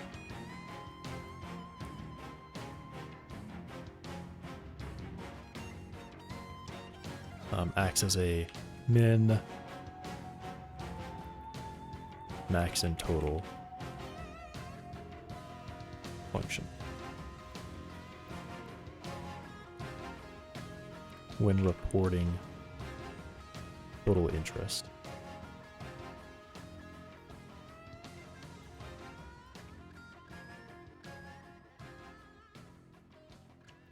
It does not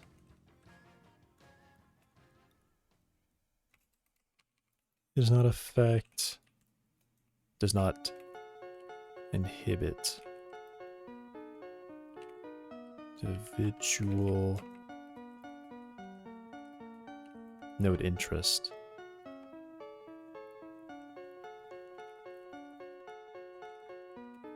Only the reported total.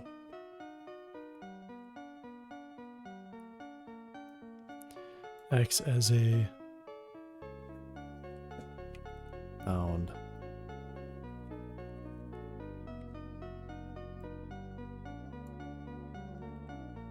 when reporting total interest to goals.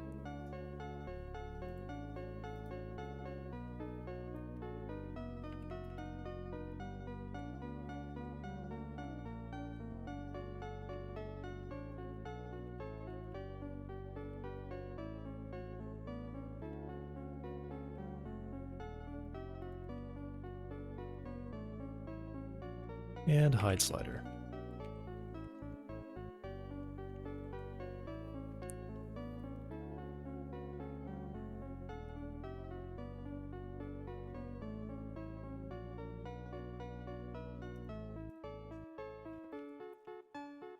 If this is lower than any goal's interest threshold, that goal will never trigger. Or never run, I guess.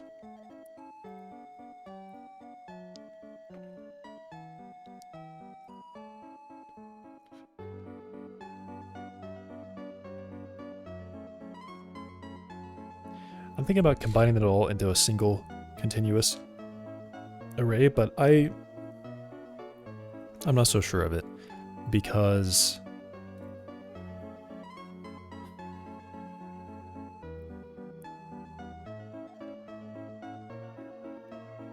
this stuff, it will be staggered. Not every zombie will be updating this every tick. They will get values, they will get accumulated seconds at basically kind of a random rate. And when they do get that, they're going to go through everything right away and update those values.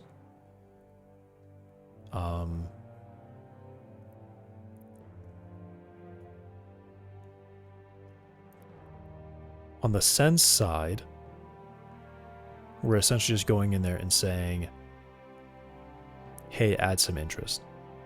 Hey, I've got this node, here's a node, add the interest. And that could happen at a fast rate. That could happen at a faster rate than decay.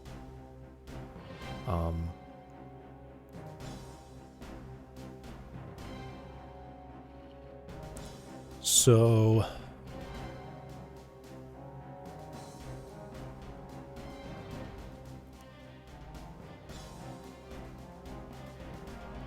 the rioting is going to be happening more often than the decay.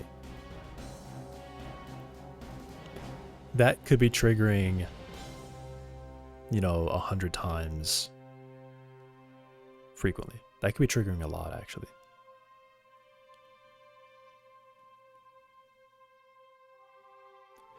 But those aren't going to be touching the decay time. Okay, they're going to be reading. They're going to check if there is a refresh time. We can't add interest, so we'll just skip it. So every time we have to read the refresh time.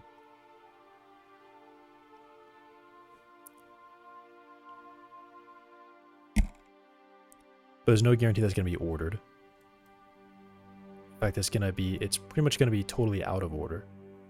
There's going to be no ordering to that. So yeah, I think since the reading here, when I'm writing from a sense, is going to be effectively totally out of order, I don't have a reason right now to set this as one big continuous array. The sensory made sense because I'm always adding to the front of it, and I'm usually reading from the front of it, right? So that made sense to use it as a big array because the indexes are not going to get very high. But I still need them to be indexed and ordered so that maybe I have a goal in the future for the smart zombie that's like revisit interesting location or something, like search. He'll read far back into his memory, his sensory memory, to find some location that he was at before to revisit. But those guys are really rare. That's going to be like literally 1 in 100. I might even have a limit. There's like 2 on the map at a time or something like that. Really low.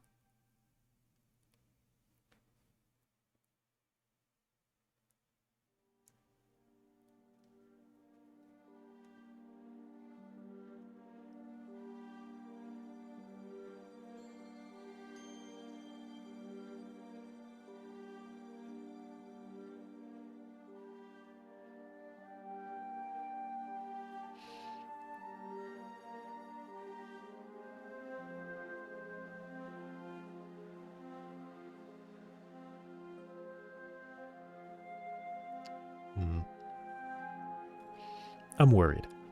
I'm worried that what I'm going to want from this game is like some intelligence, but also from a lot of zombies at once. It's going to be really hard to make performant.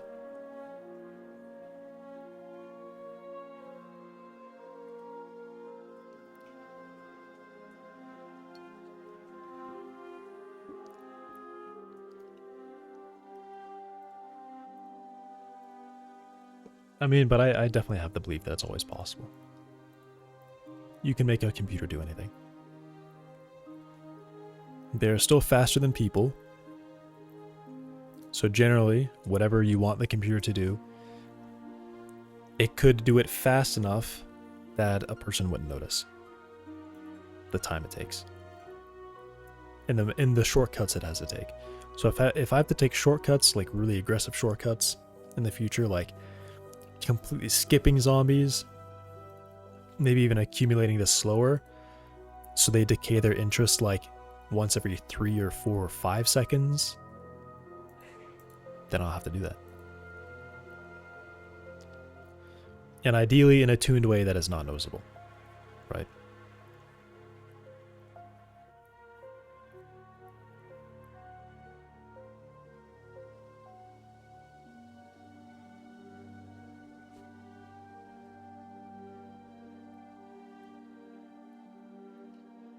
So yeah, here's what I'm going to do. I'm going to recheck sensory here to see where I put this data. Sensory logs is it. And I'll need pretty much not really this stuff, but sort of this stuff. This will be a dictionary of string name to a packed byte array. It will be called interesting nodes. And that's actually all I need.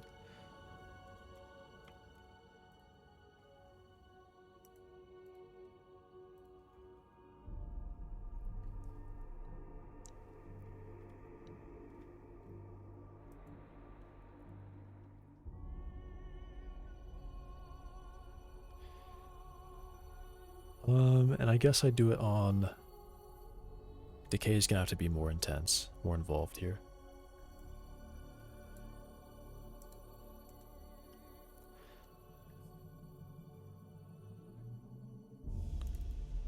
Decay timer add. There'll be no decay rate here.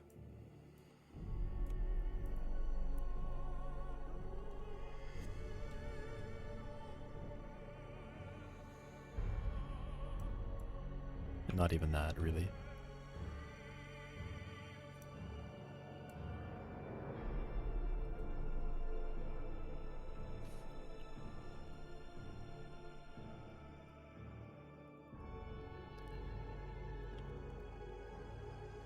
Name? Oh.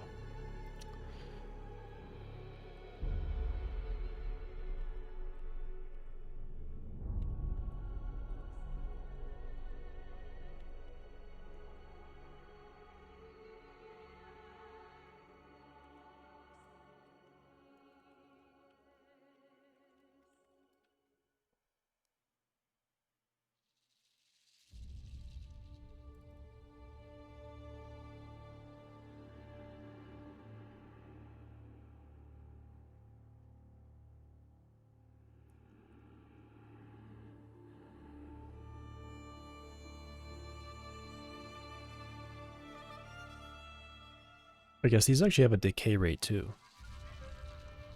Okay.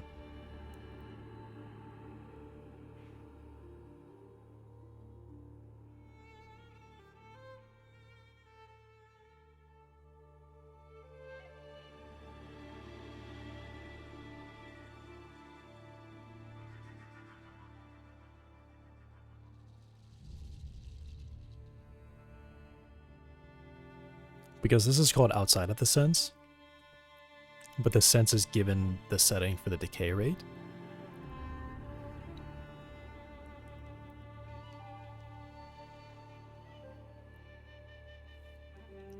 I think those aren't stored there. Whenever the sense comes in, it has to tell it the decay rates for each node that comes in. So I'd have another dictionary that's just a name to a float.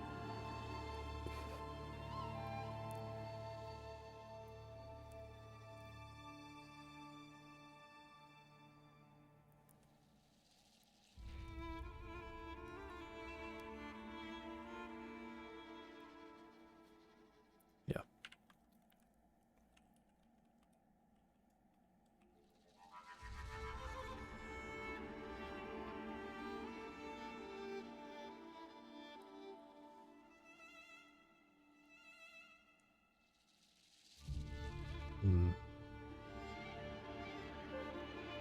What I'd like to do is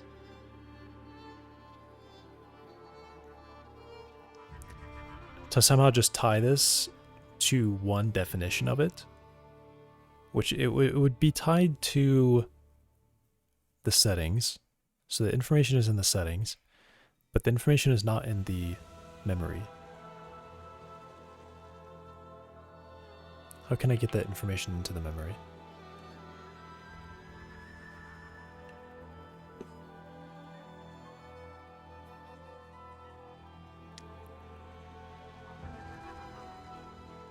Rather, how can the memory access it?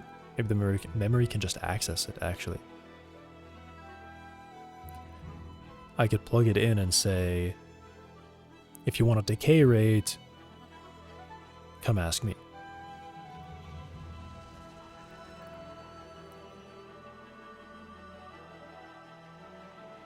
No. I think it's fine. Okay. What I was going to write is a decay rate for a group to a number. But then how do I get the group from here? I don't get the group from here. And I don't want to store this. I don't want to store a string in here. I could store an index number. So I could say a U8 and say, all right, this node has the index at this decay rate. And then the sense, when it loads and it creates the memory, it gives it an array of decay rates.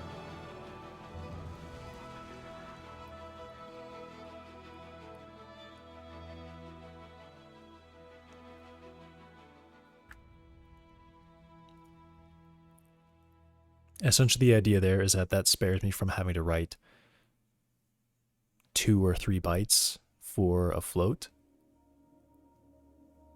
next to each node, and I could just store a 1 byte index into the decay rate. So let me do that.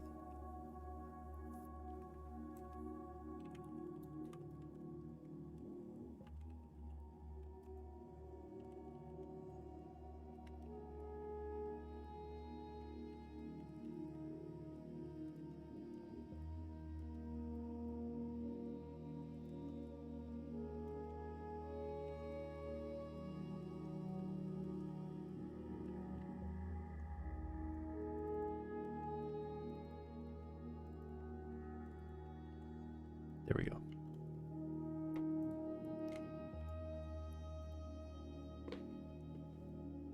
So you get 1, 2, 5, 8. 8 bytes total. Cool.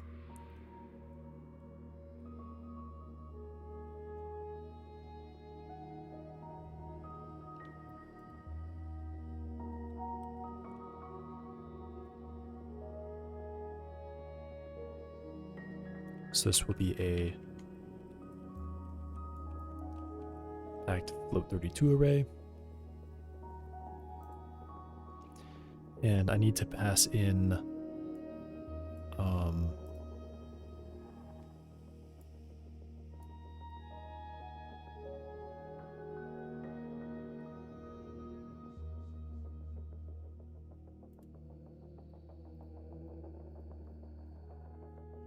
do I have an init on this? I don't.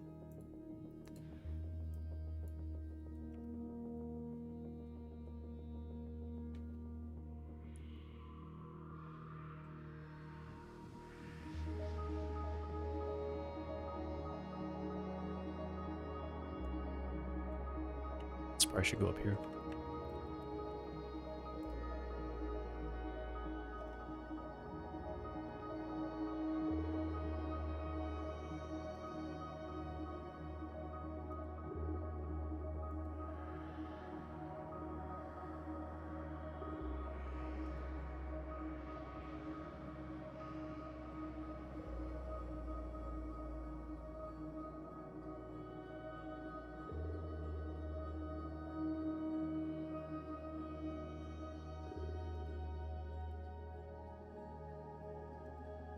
So I think I need to actually have an init. Well, no, I won't do that. I won't do that. Because I'm never sure about how init works. If it's called when it's loaded or not. I'm sure it's probably not. So, let's call it assign decay rates.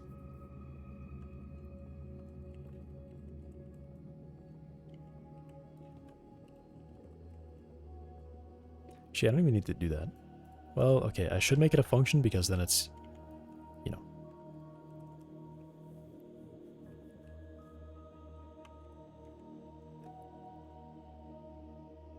Alright. So I can do stuff like this and like control how I set it.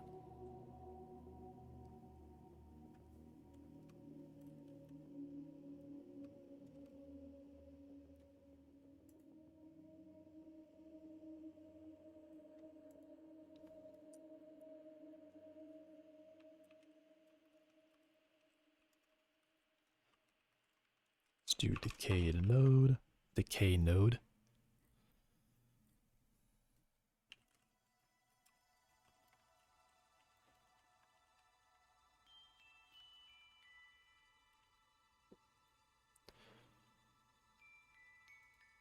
It does need seconds.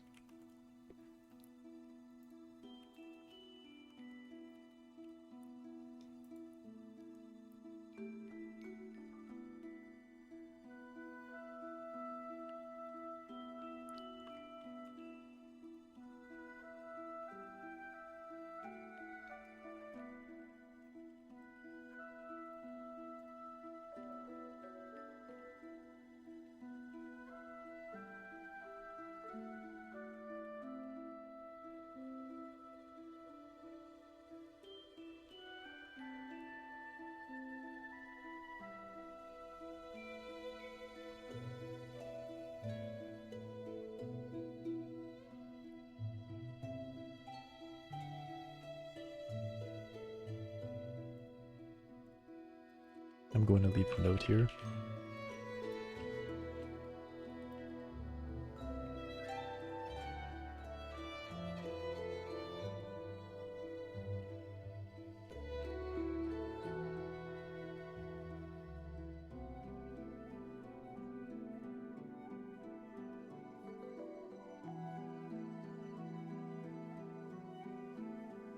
Just happen to know it does that.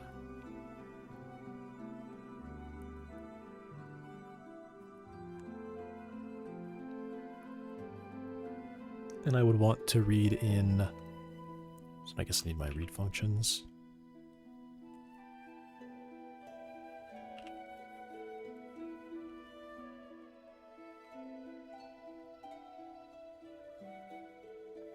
How do I write this here?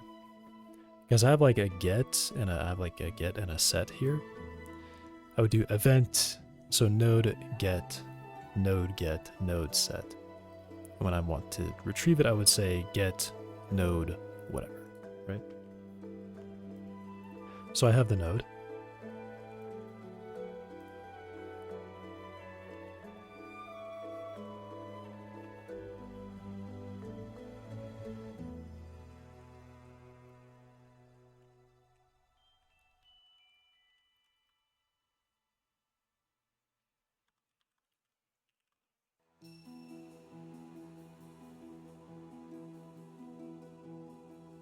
These are U8s.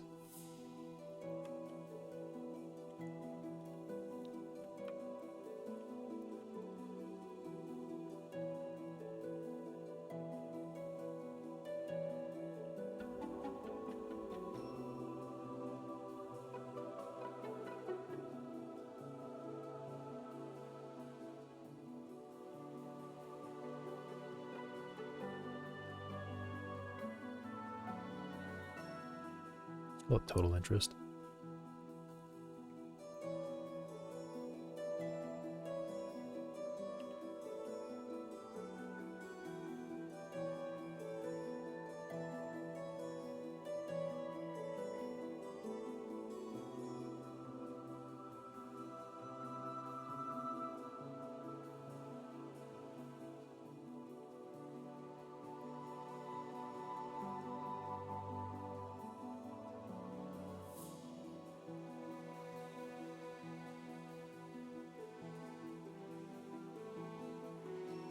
So I need to get the index.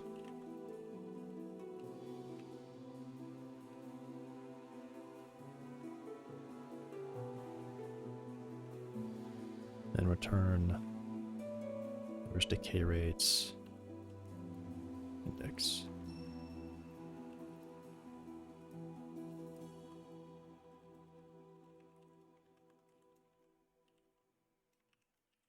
And then we will set IDs here.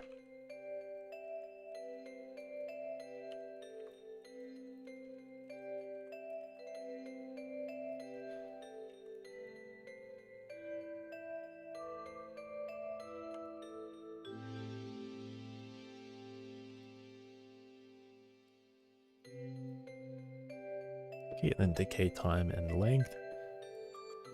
These are going to be the special things where I store a U16 and then a fractional, a U8 for a fractional value.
2 to skip over that. Make it a float. Then divide by 256.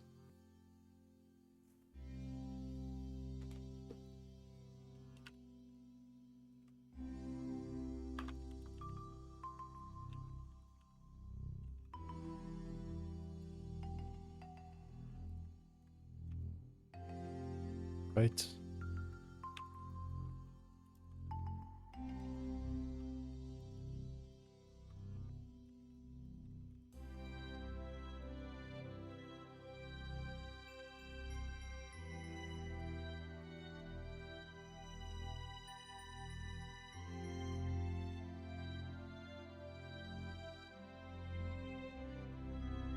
So get the seconds.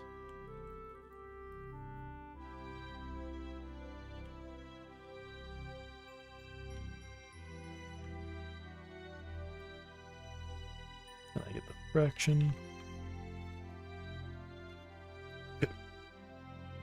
Would be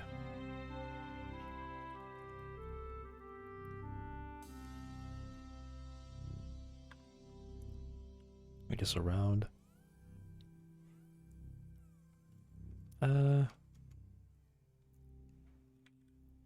no, it'd be truncating.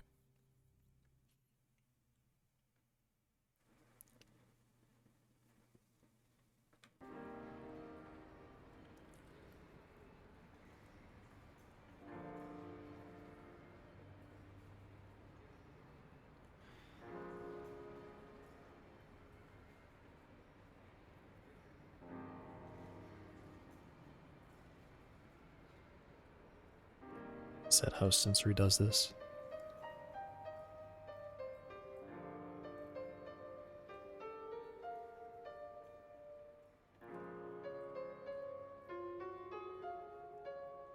Event add game time.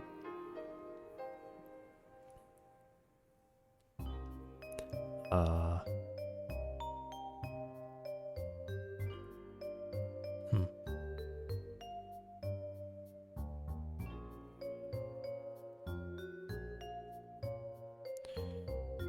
Fraction time, I guess, yeah, it's just the fractional component times 256 and then int to floor it.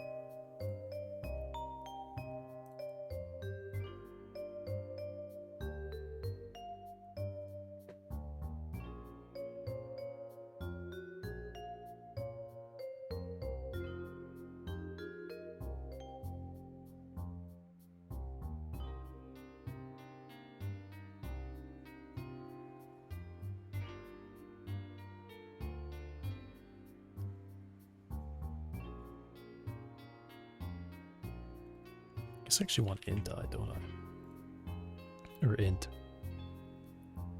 To just truncate it. Decay time minus seconds times 256 for a fraction value.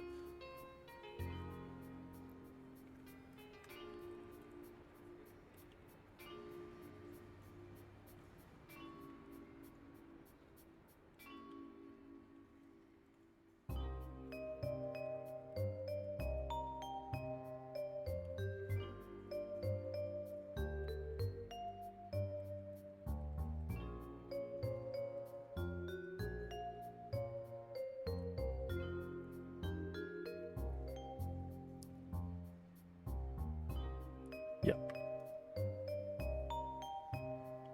And then same thing for refresh. It's going to be identical.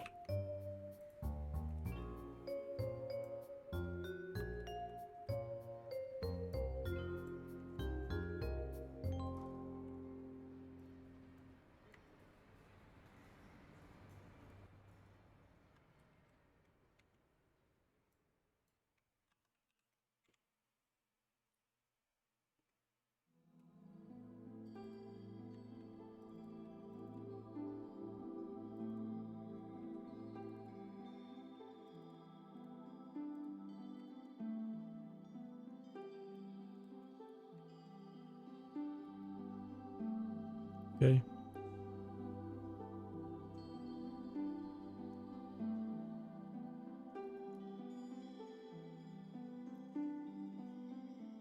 All right, decay node.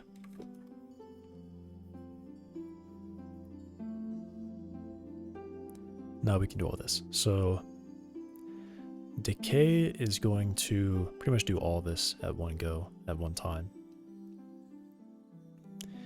It's going to take, it's going to get the decay rate, decay interest, and then it's going to, if decay time is set, it's going to subtract from that. If refresh is set, it's going to subtract from that, if they're greater than 0. Right? Okay.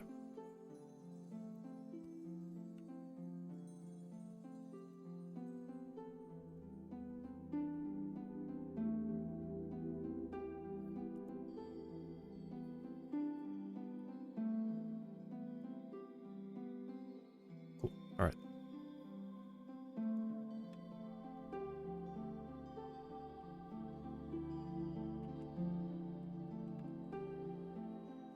Oh, we need the decay rate. The decay. Okay, so the decay rate is that we're increasing decay time by the seconds, and then we check. I deleted the code, but I actually want to go look at it.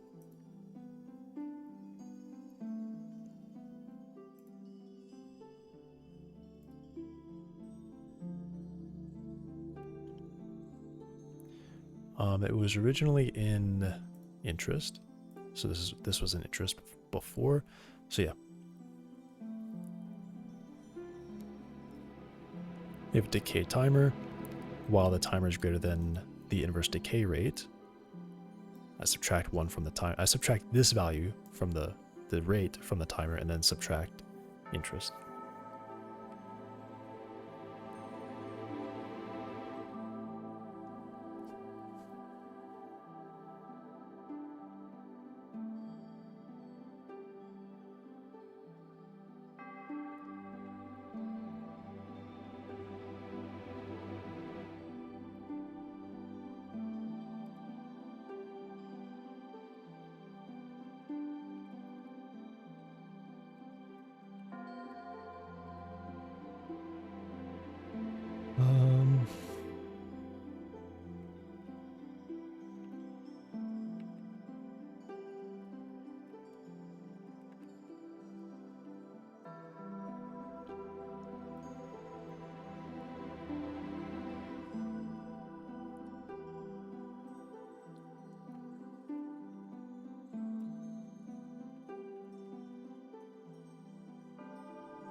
And you know what, let me save this one too.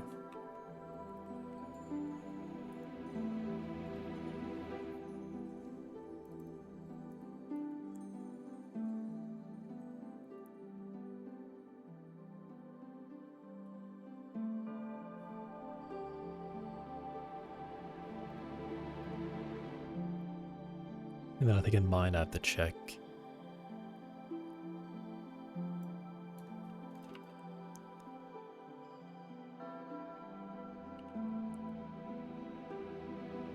Clamped interest.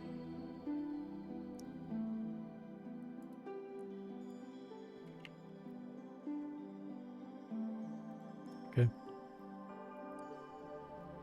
This is the same idea as the other one where I have the event number being saved up here. And then I increase and decrease this one in relation to adding and removing stuff from here.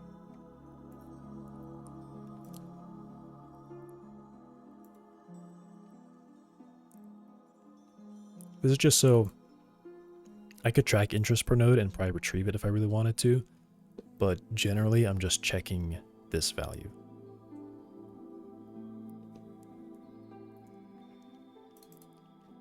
I'm just checking this value.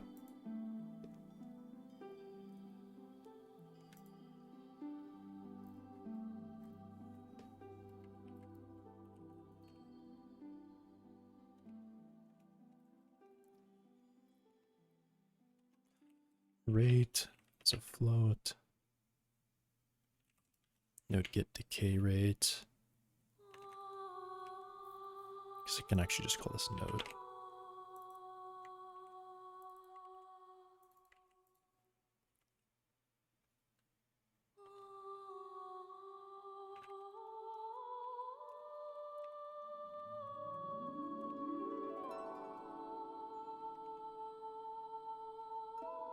Let me make it decay timer. That's what it should be.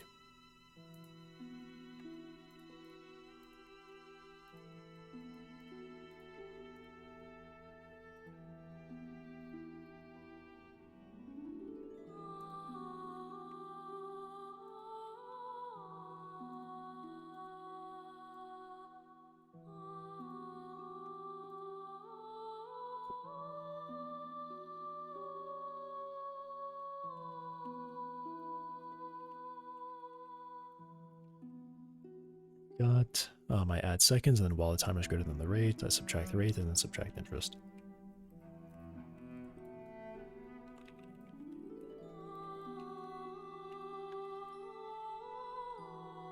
Should be greater than or equal to rate, not strictly greater.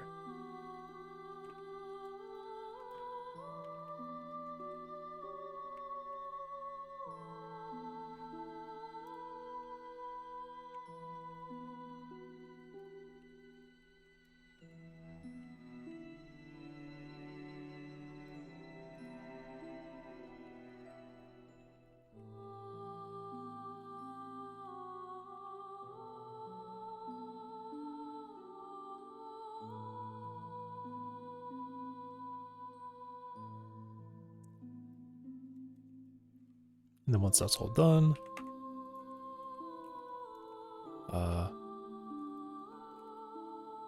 node set interest,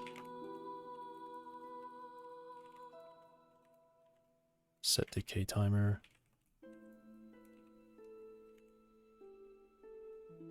and that's it.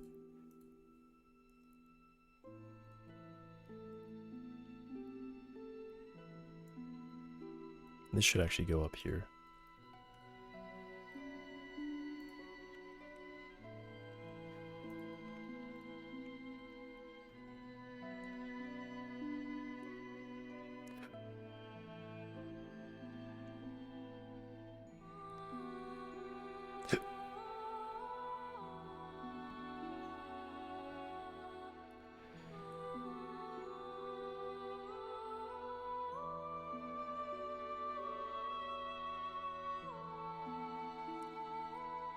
Alright, this seems good. At the seconds while it's over the rate, subtract the rate and then subtract interest. And also decrement total interest.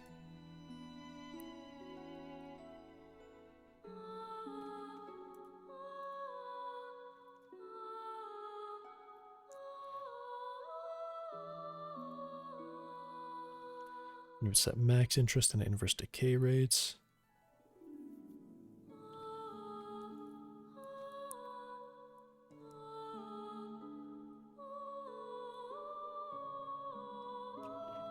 You know, let me make this a method too. This should be a method.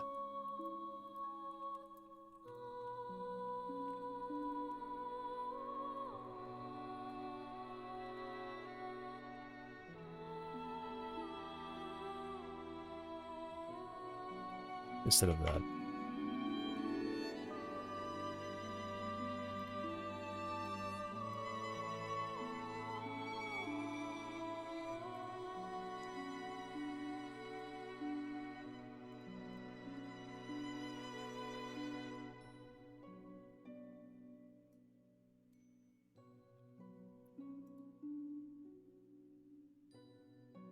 Cool.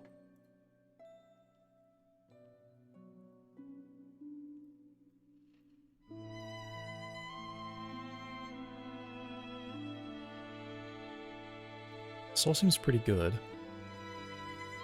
Decay node name and interesting node keys, decay node name seconds.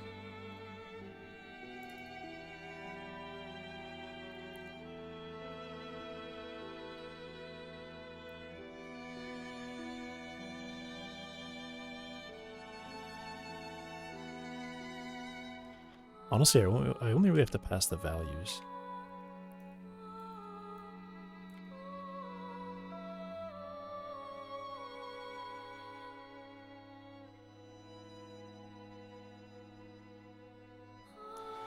I'm skeptical of that, actually. I'm actually super skeptical that this is a copy when I get values. So, no. I won't do it. Just in case somehow it's a copy.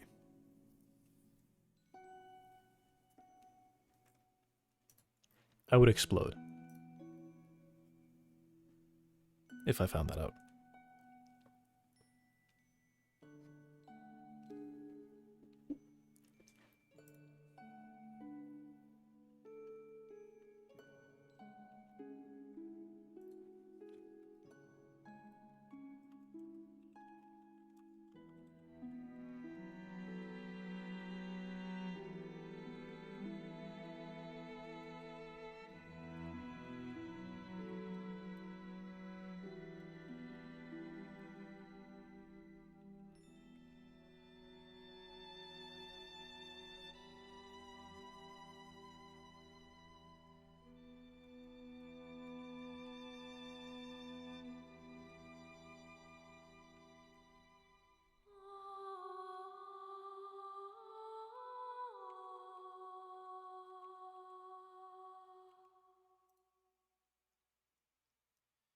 Int 32 max.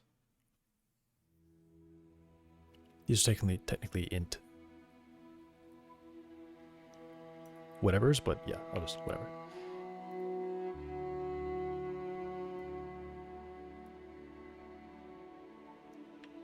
We're at 255.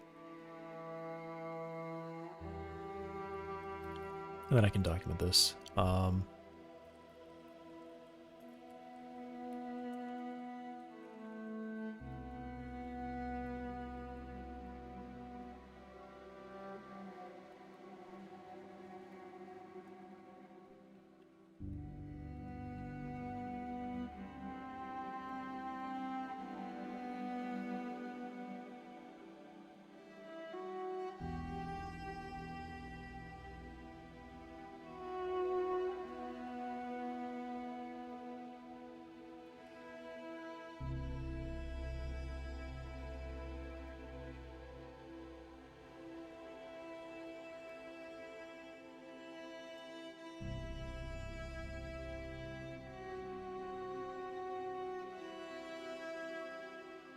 Rates are stored.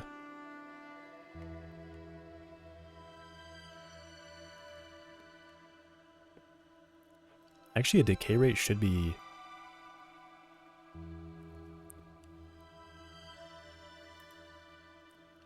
Okay, well, I was just thinking about it. What if I have a decay rate of like 1 every 255? Or like every... not even 255. Every like 5 minutes, right? 300 seconds. That goes outside of the range of a U8, which means that I would have to store it as a U16. However, the decay timer has a maximum accumulation of 65,000 seconds, right? So what is that? Let me just do 2 to the 16, right?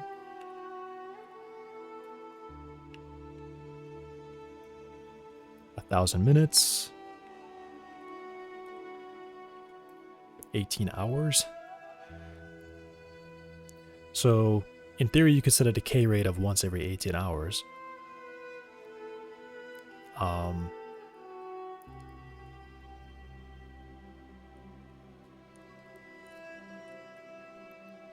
mean, I guess it's actually fine. I guess the only real problem is... Oh no, because I pull it out. I pull it out before I add it. I go to 64 byte float before I add it, so it's actually fine.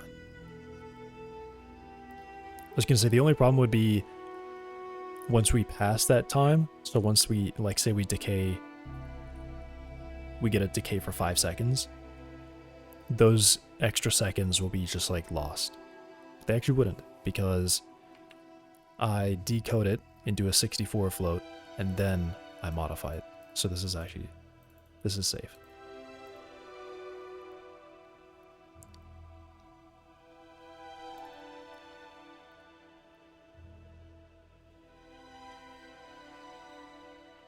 Essentially, I'm guaranteed that as long as rate and timer are stored with the same accuracy.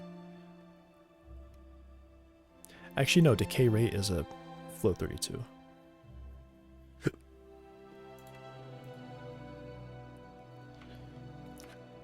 Yeah, let me say this. Rates are clamped.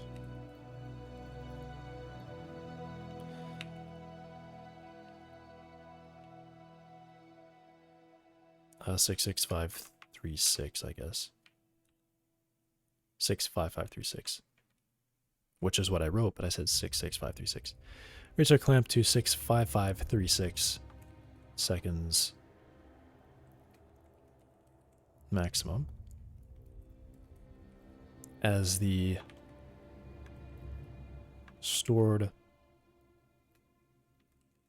rate timers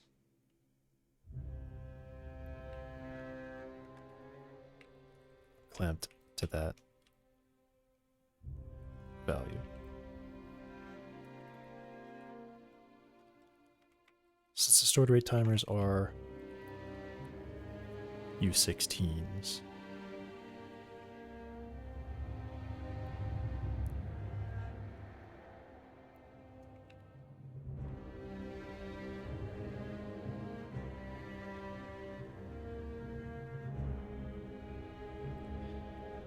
so I duplicate it, and then I'm going to iterate through each one of these and clear them. Hey, Yulia.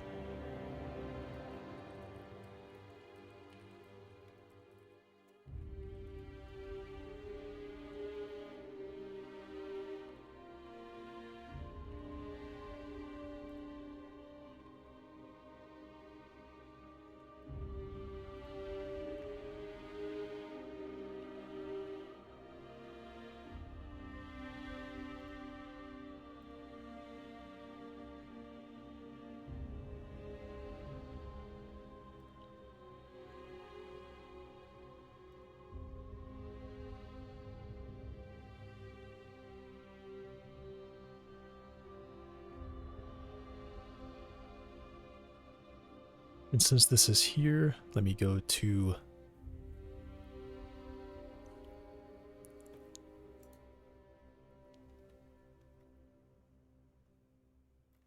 maybe a setting, a decay rate, 0.01.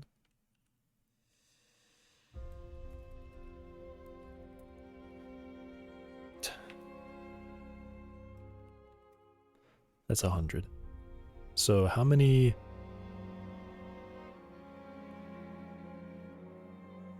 fractions of a second can I get down to for 655? So I guess it would be 1 over.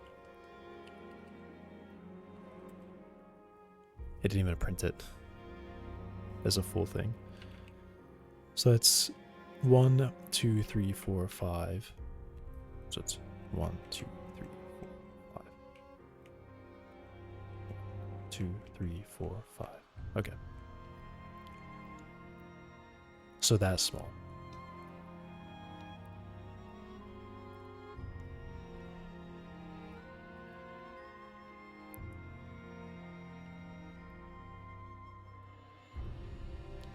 Okay.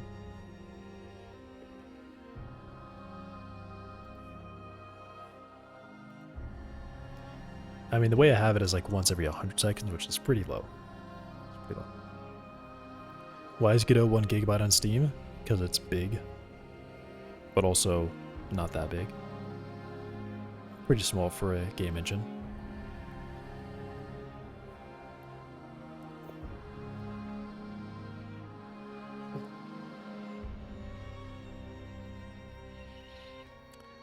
It would be lunchtime right now, so let me send this because I think this is a good checkpoint.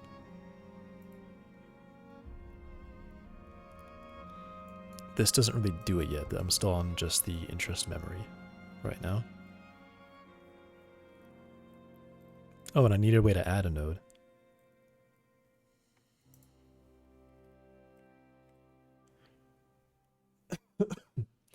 $65 meg on their website?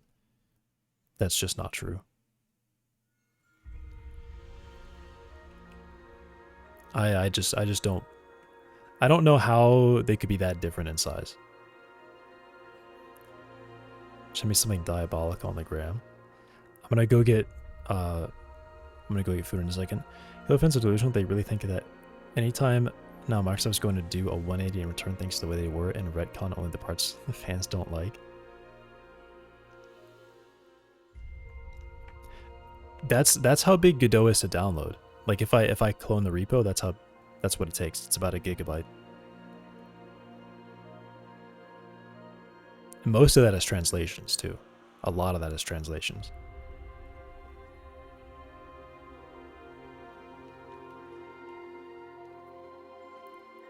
They probably have like, maybe they have just some kind of installer.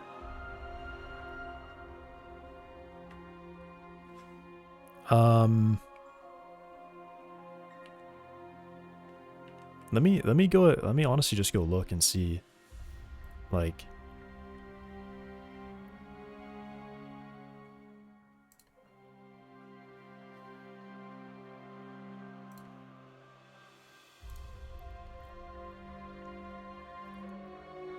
let me go look and see what they install for it.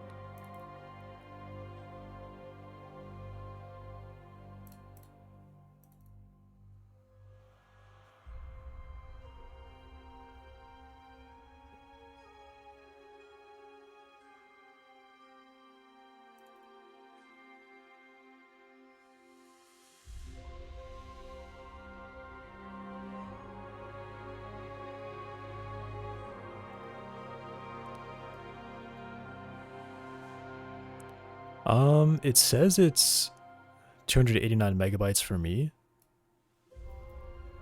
but that's also doubled actually because I have 2 builds in my folder. So I would subtract like 120 from that to get my size. It's probably because it's including Proton in that if you're on Linux. That's probably what it's doing. Dog spotted? Yep. Dog is over there glowing.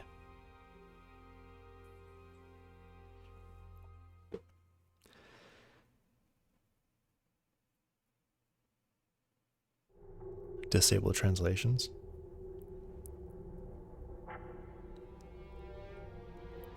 Real Halo fans want Halo studios to be lined up and executed publicly.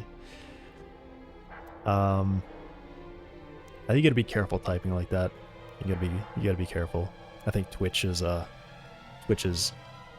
heavy ban hammer. Alright, I'll be back with lunch in a few minutes.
I'm back. I have half of my lunch. For the moment. What is this video?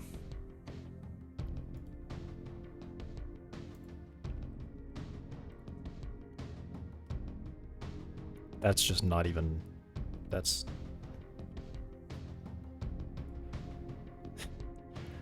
The other half is not ready yet. I realized that it sounded like worse than that. What I said.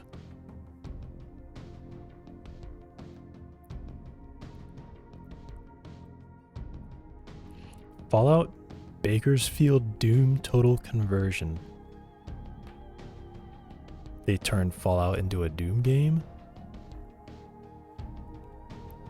Is that what this is?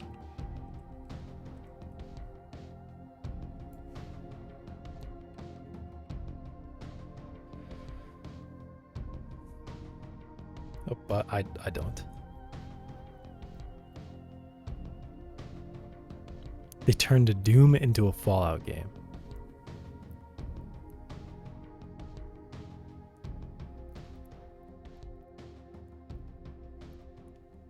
I don't. Sure, I'll play it.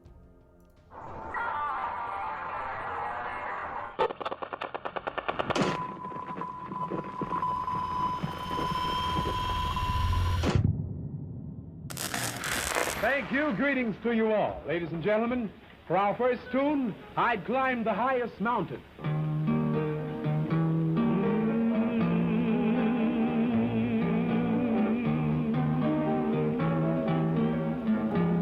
But it's already 3D. This isn't Doom. I'd climb the highest mountain if I knew that when I climbed that mountain I'd find you.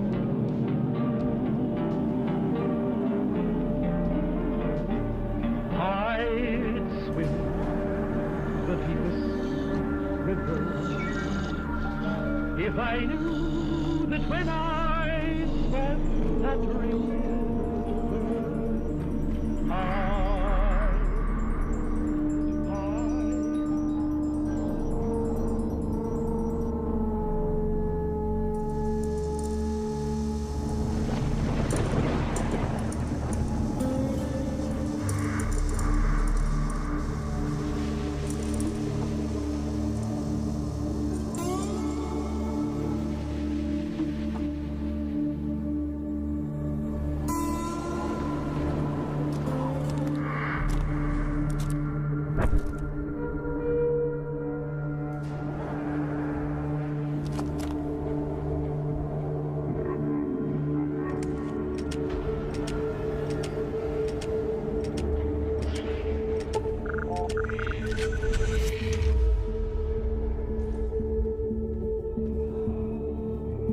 Just the face in the middle.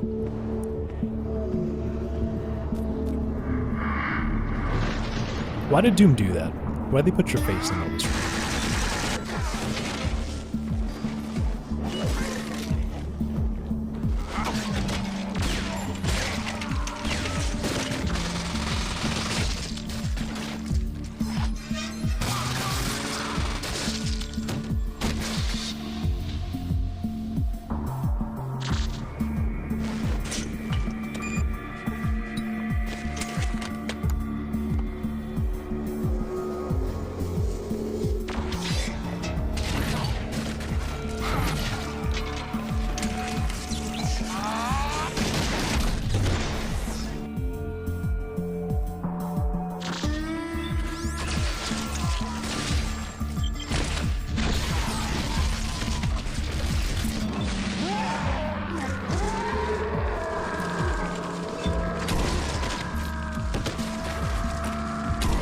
That's really cool.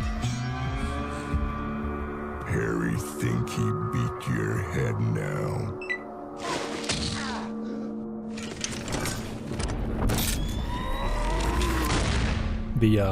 The screen shake.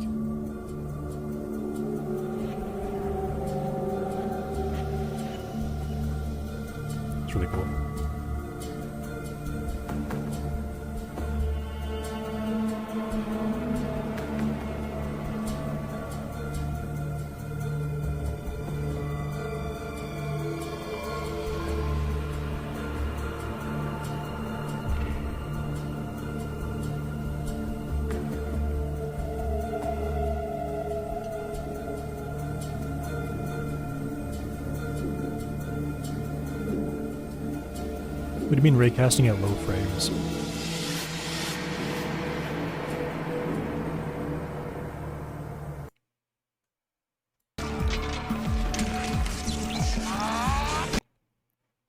Is this in the Fallout game? Is this glove?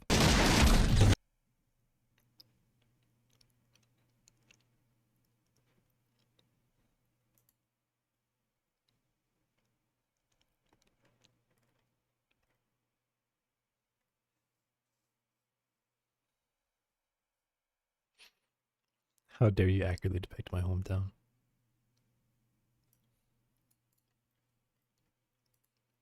Motion blur.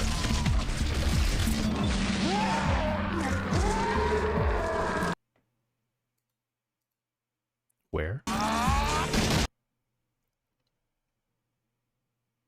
Is this blur?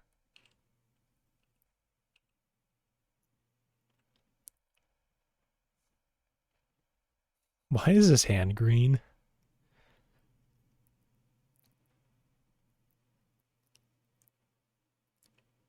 They didn't really do that, did they?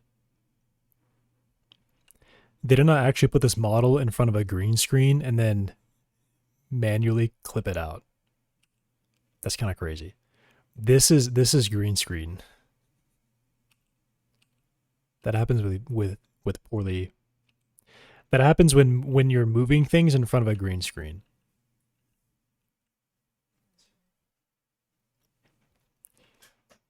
That tells me they made this model, or maybe it's even just a hand that they recorded. No, how do they do that? How did they get? Why is this green?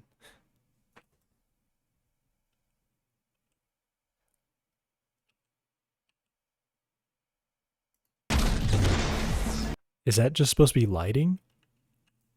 Is it like illumination from?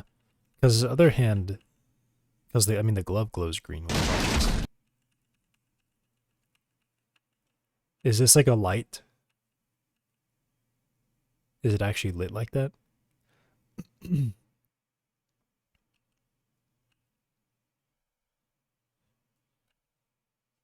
mean, the only blur here is on the hand, and it's like as if a guy was waving in front of a green screen, which is really weird. That's a really odd effect. Anyway, I'll be right back.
I'm back.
Be right back.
I'm back.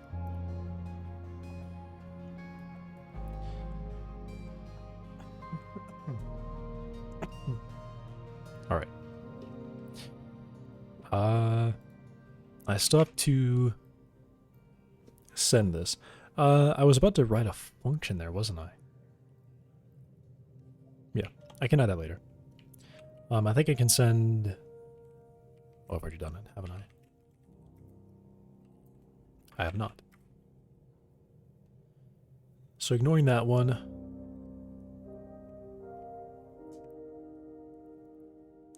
Remove this from investigate.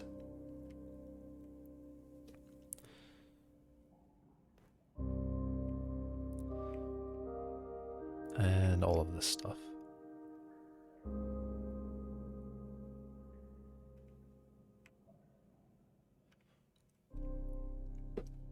Adding the resources, okay. So I think I'm just adding the investigate.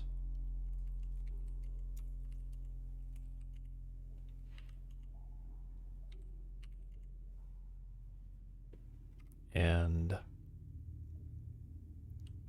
I'm not adding investigate.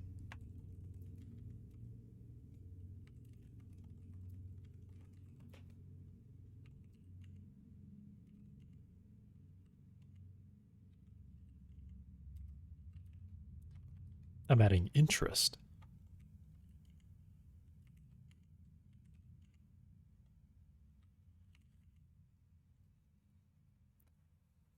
And curiosity.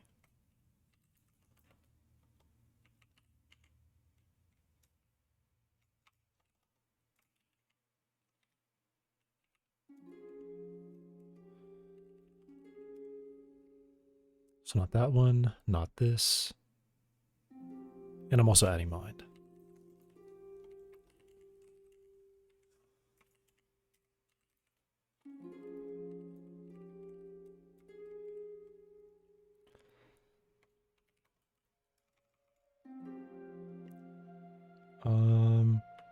You just work on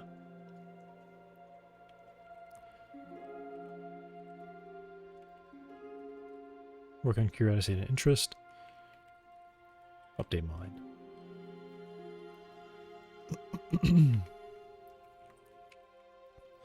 work on the structure of data for interest memory.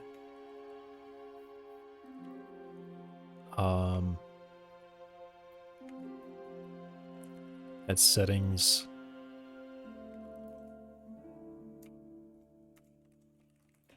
resource class for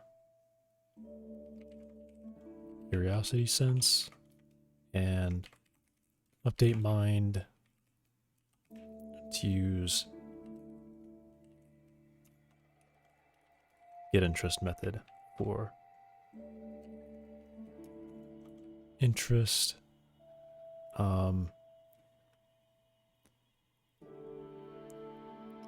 Interest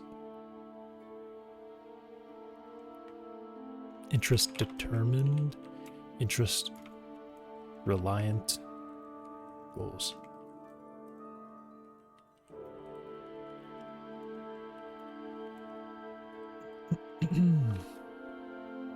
Cool.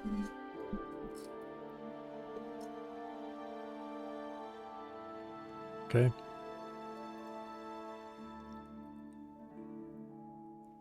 So now I need, now I think I can start moving things over into curiosity. Particularly this update priority thing.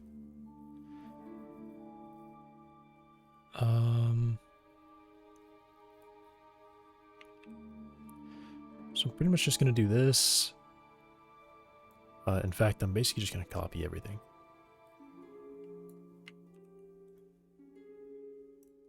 And put it in sense.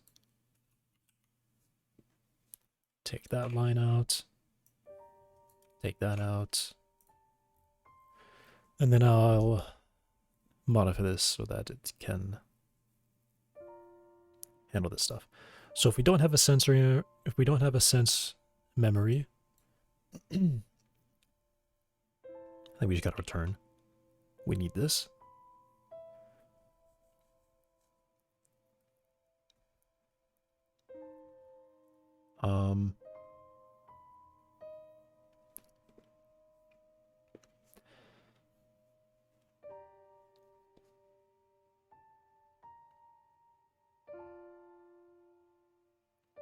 So essentially what I have to do is I have to, every time this updates, and I'll make it reliant on, not reliant on anything, but every time it updates,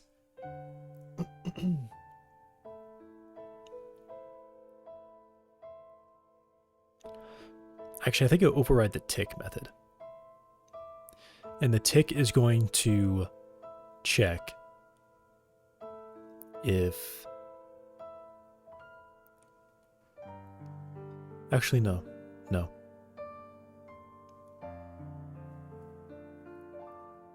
Alright, here's what I was having. This does have to respond. This does have to add a base level of anything that's not...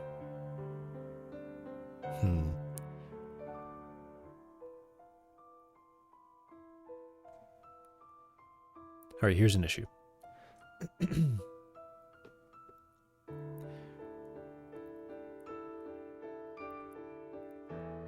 This does not tick every frame.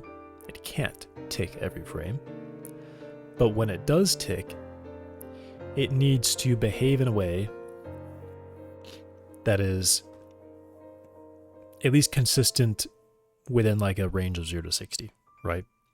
So if this was ticking every frame, the result would be the same as if it ticked like once every second. You know, they're about in that range. Should be relatively predictable. Of course, the more often it ticks, the more accurate it's going to be. But the interest that is added should be the same. So what I could say is in my tick method, I do a simple check to see if any of the primary senses have activated. And if they have, I would return true from tick, which would make mine run.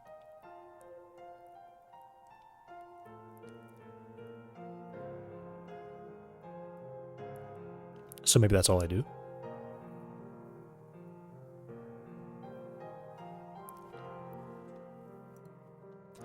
Yeah, I'll say that's all I do. I will override the tick method. Here.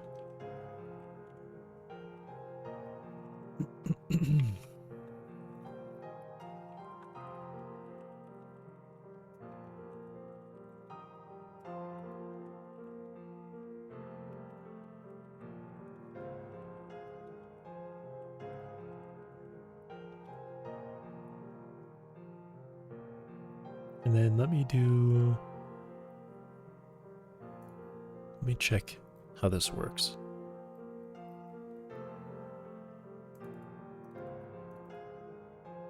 Okay, so sense would set active to true, or activated.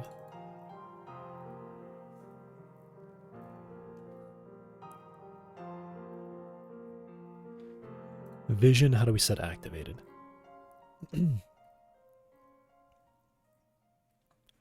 We just set it to true here.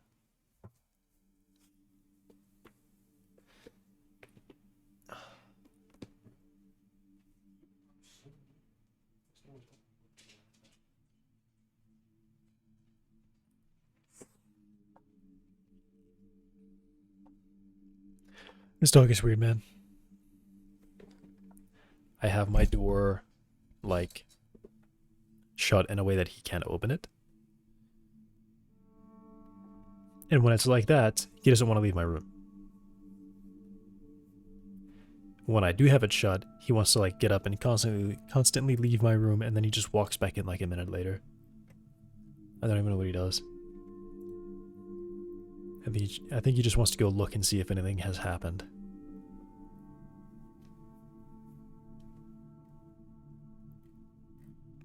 Alright, so I'll look at this activated thing then. Pretty much anytime I can run through my ticks and just check every sense if any of them are activated.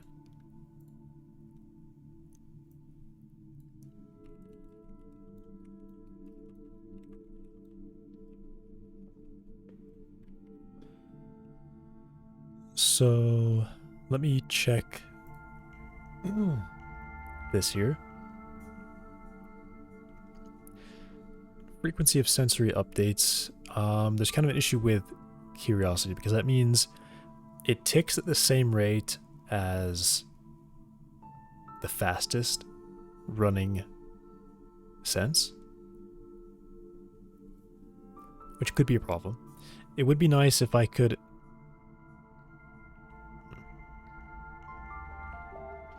It would be nice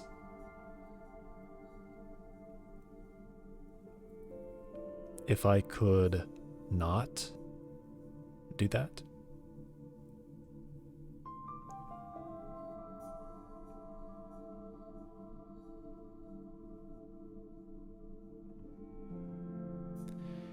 Okay, there's a consistency problem here. If I allow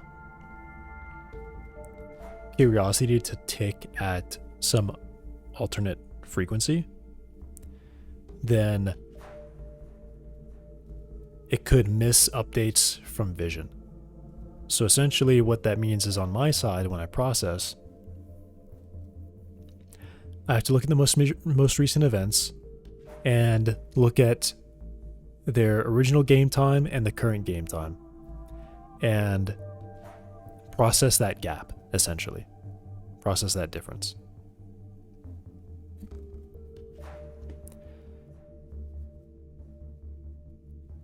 Which has the issue of, how do I know which range I've already processed? I wouldn't. I would not know. I would just see an event and I would only know the difference between the current time and the time the event was created. I wouldn't know if I read it before at the very start. I wouldn't know if I've already processed that range and I got called again immediately, like tick 1, or like let's say tick 20, I process 0 to 19, and then I run tick 21. How do I know that I've already processed that range, right? I don't. That's the answer. I don't know. I cannot know without saving a lot of data, a lot more data.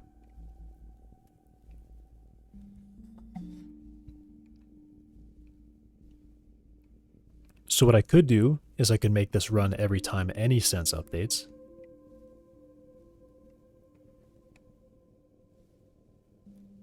And then just read the most recent information.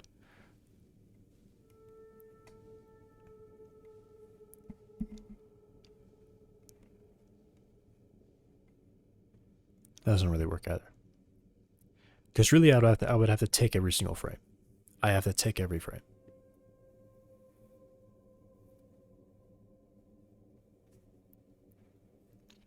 Or what I can do is I set a frequency, and now I have the range of time that I can check. I have a fixed range of time. So curiosity could probably run every half second, maybe a little bit faster than that.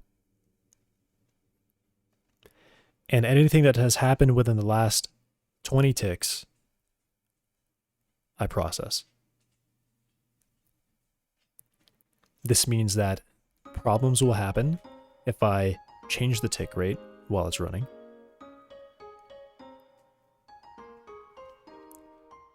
Essentially what that means is if I change the tick rate, I would have to wait until it ticks, finishes a chunk, and then I can change the tick rate. So basically to change it up to I would have to have some kind of listener that's like on tick or something.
I can probably turn on auto actually for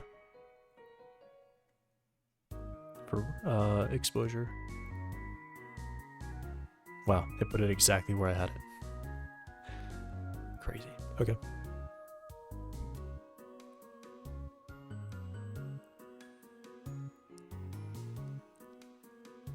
So yeah, I'll do that. That allows me to have a frequency, and I also know the chunk that I can process. I process everything that has happened within frequency 1 over frequency seconds, or frequency over 60 seconds.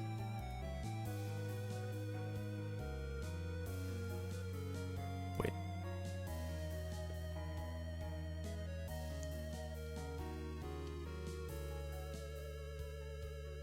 Yeah, yeah, just like that. Okay. So sense needs to...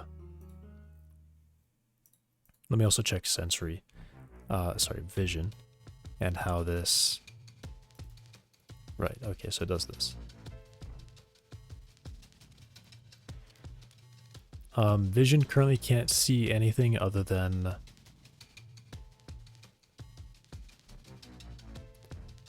Yeah, character. No memory container can track this yet. It technically can track anything. I have set it up so that sensory just uses a node path.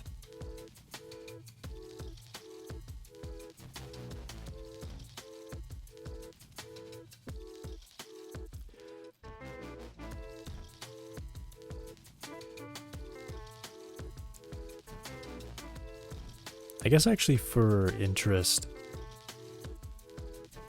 can decay should return if total interest is greater than 0. That would help a lot.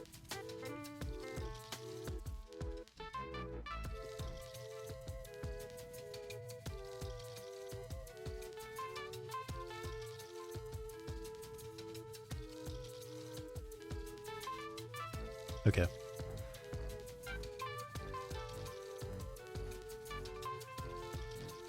How does vision work here?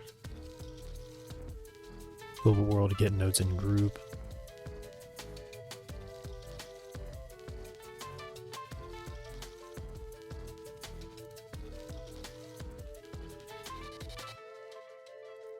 Yeah, sensory can store anything.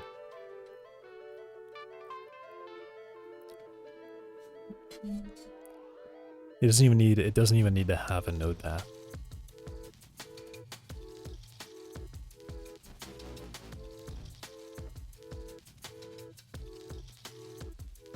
There's no requirement anywhere that I provide a character base. It's always just node.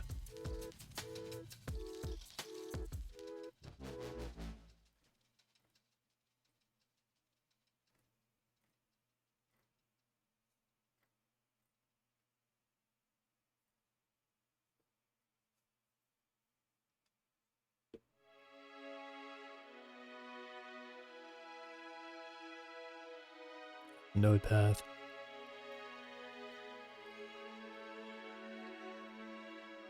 Yeah. Is there an event get node? Get event node path? Yeah, it's just node path. So vision I could... I feel like I can just delete that actually. I do want to know the 3D though. And it would save this. Track memory. If it's a character base, do all this. Let me write a to-do down here.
Right back.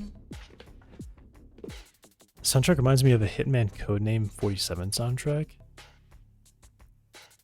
Interesting.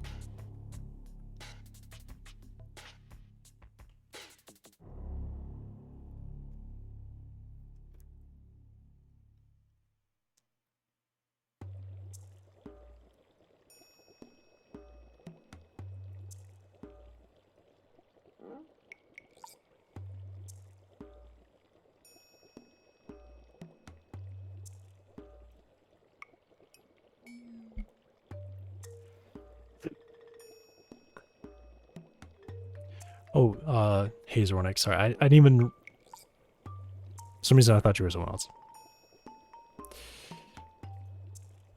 It is Halo music I was just playing.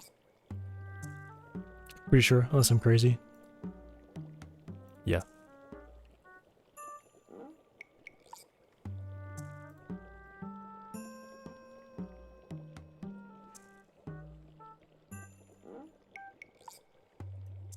Yeah, so that to-do needs to be there. And this was a mistake that would have caused bugs, crashes, really.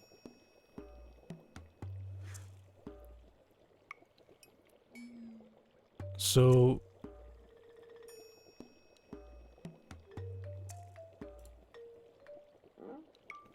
how do I want to organize this? I know that I have an interest that I can add per node, and I would take the max values of whatever settings it has associated with it. But this could also be from sight or sound.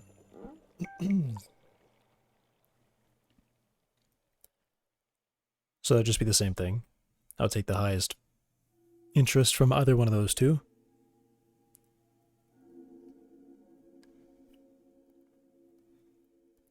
Per node.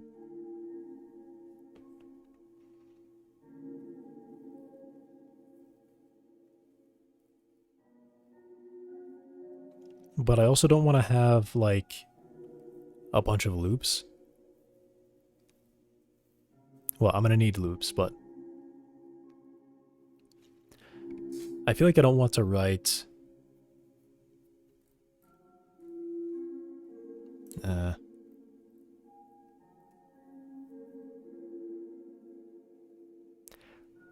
That's not even relevant right now. I shouldn't even worry about that. I should not even worry about that. So if we have no... Okay, but I think I will want to do this. I will want the function so I can return early. Like I have, it's empty. So I could skip the whole loop.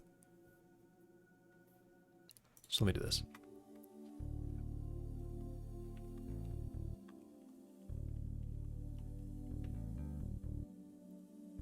Interesting nodes was here. Yeah, it's just a node path to a number. So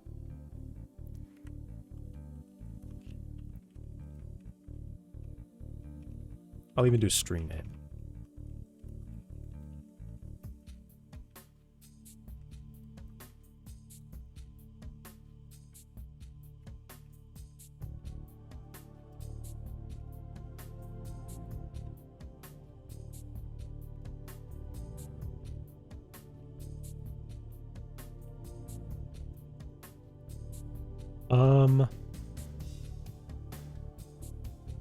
Right.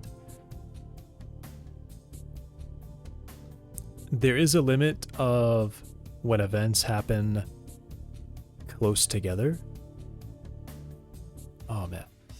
Here's the thing. If sight and sound happen at the same time, if I get two events at the same time, I was saying I take the max of one of them, or of both of them.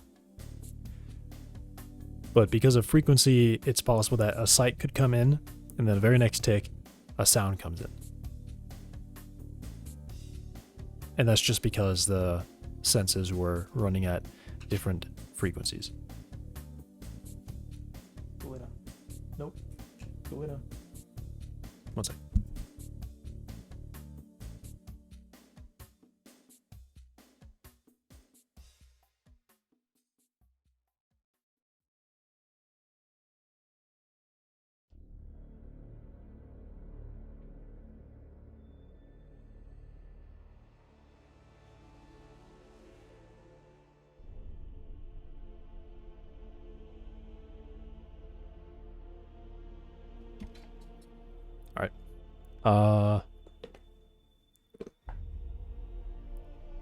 Do I still want to do that? Where... Okay. Here's the real thing about us. When we see and hear something, there can be slight delays, and we still associate that as like the same thing, right? You could watch a movie that has a sound delayed by like a few hundred milliseconds, and it's enough for you to notice. Like if you paid attention to it, you're like, oh yeah, I know that I'm hearing this at a delay. But after a while, you don't hear the delay anymore, right? It becomes, if it's small enough, the delay doesn't, you don't notice it. But the issue here is that if I want to max the two events, what if the higher event comes second? How do I retroactively say, oh, here's the last event, and here's the next one? Really, this would happen when the frequency chunks them such that the lower one is right at the end, and the higher one is right at the start of the next one. How do I do that? Do I have to remember everything I did the last tick to check? And say, all right, well, last time I had a sight, or you know what, even two sounds happening together, and one's like way louder, right? Even just two sounds. Do I have to go back and I have to check, hey, did this node produce any sound?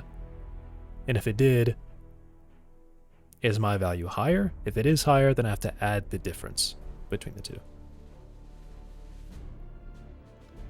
That feels like a lot of work. I mean, it's trivial work, but it's more work nonetheless.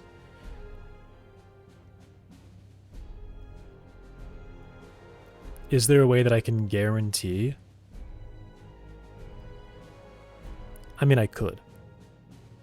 There is a way to guarantee it, which is essentially to save a chunk and then process the previous chunk the next one.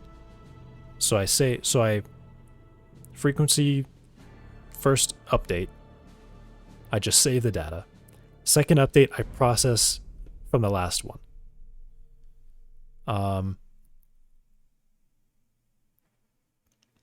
And if the current one has a higher value, I would ignore the one from the last one and just wait to process it later, right? But that would also need a mark as well. I would have to mark that I did that, so that I'm not continuously getting a higher and higher reading but never processing it because I keep delaying it. You must call Discord. I have to call Discord? You mean call on Discord?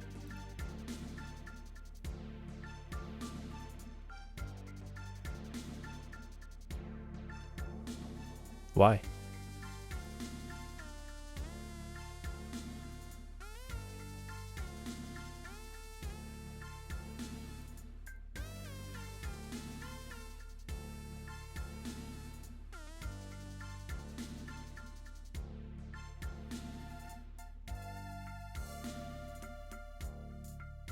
You want to send me a message?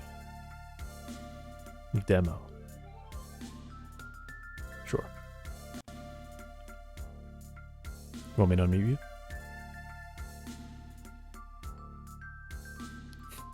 You want me to unmute you? Alright. What's happening? Oh, this is the demo Okay. of... Alright, let me show it. Yeah. Alright, the demo of... Well, Drifting? we'll see. We'll see if you can tell what it's a demo of.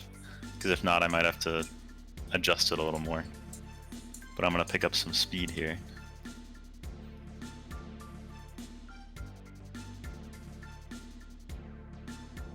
Some speed here. And then I'll... Yep. That's nice.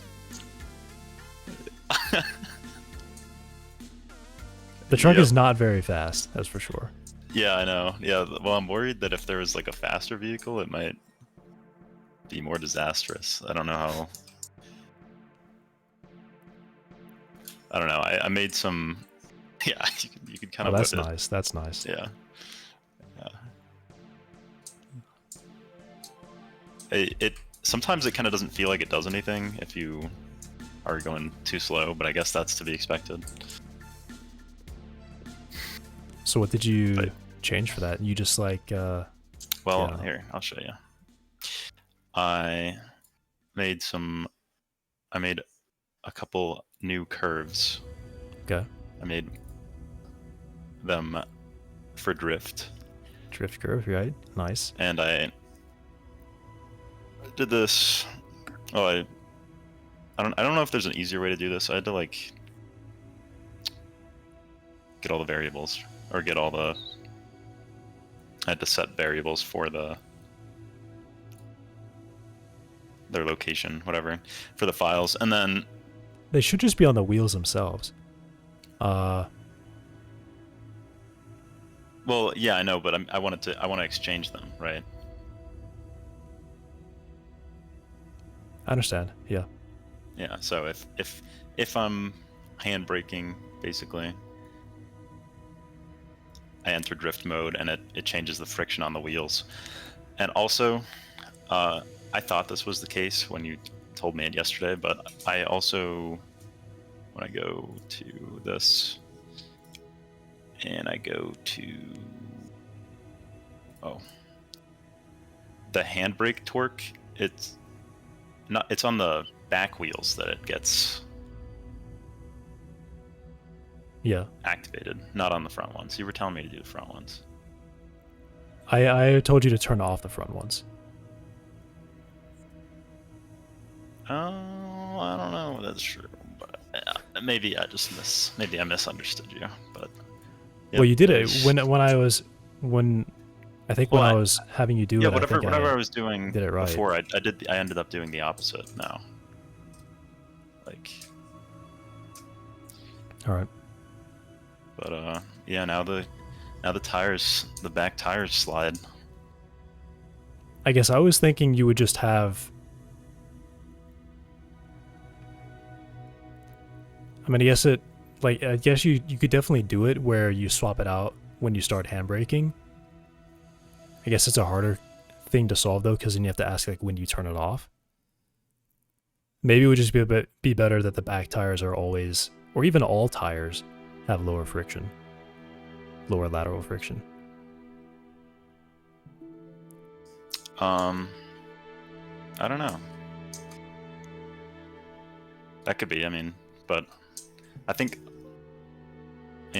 as of right now, this seems like a good way to implement this without changing the way the truck normally drives. Yeah. Are you just tapping the handbrake, or are you holding No, it for I'm the drift? holding it, but I feel like every Okay. other game, every other game where you're drifting, you hold it. Like, I've never ever played a game where you just tap it. I've always done it as a tap. Yeah, I mean, if I just tap it, like, nothing happens. The thing with me holding it is that it's slowing you down more than it should be.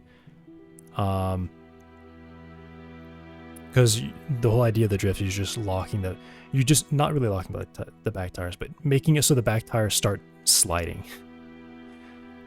If they start sliding, then you're drifting. Yeah. So, I don't know. I mean, I feel like when I'm like hand braking when I'm driving the Warthog, I'm always holding it if I'm drifting.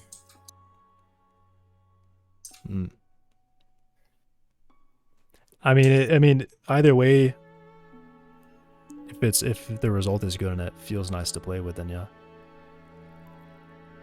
I think so. I almost wonder if I could turn it up even more, which I might. Yeah, I would more look and slippery, see. I would look and see if you just set all tires to like a lower friction for lateral friction,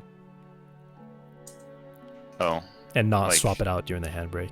Because then, how do you swap it back in, or do you only do it like when well, I you? do. If I check if the oops.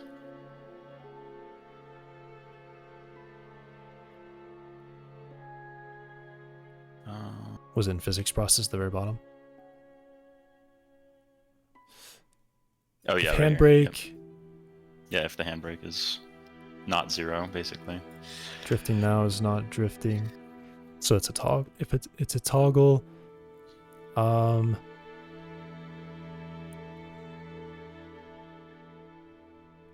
right, yeah. So it And, yeah, I toggles. made a So apply helper drift function. friction, applies it, and then unapplies it. Because you can pass in is drifting true or false, right? Yeah. Lat drift, lat normal.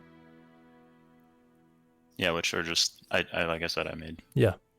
Yeah. I might see if you can have all the tires all the time on the drift, I feel or like the that would back just tires be always on the slippery drift. as fuck, but we can try it. Yeah, What's the original? It's the original ones are just wheel lateral and wheel longitudinal. Is that right? It's wheel lateral friction, wheel longitudinal friction, and then I just appended drifts to the end of it for the changed ones. I might even just think only lateral friction needs to be dropped. I don't know. I didn't test it without. Because, I mean, just to be like certain we both know, lateral is side to side and longitudinal is same direction as the wheel rotates. Yeah. Yeah. I just figured if both are done, then that's probably good. But I don't know. Are you porting your game to the PS Vita TV? No. Yeah. I don't Yes. think so. It's coming to PS Vita TV. Yeah, I We're would. bringing I it would look to- to see if you can take that out and just just change the settings. Well, I don't know. I feel like I could try that, but I think the car drives nicely, you know, with the current friction levels, and that this having it change for when you're pressing it is pretty good. But Yeah. I could try it, play around with it a little more. It's not, you know, perfect yet, but I do like, you know, Is the weight it- of it. Is it ever?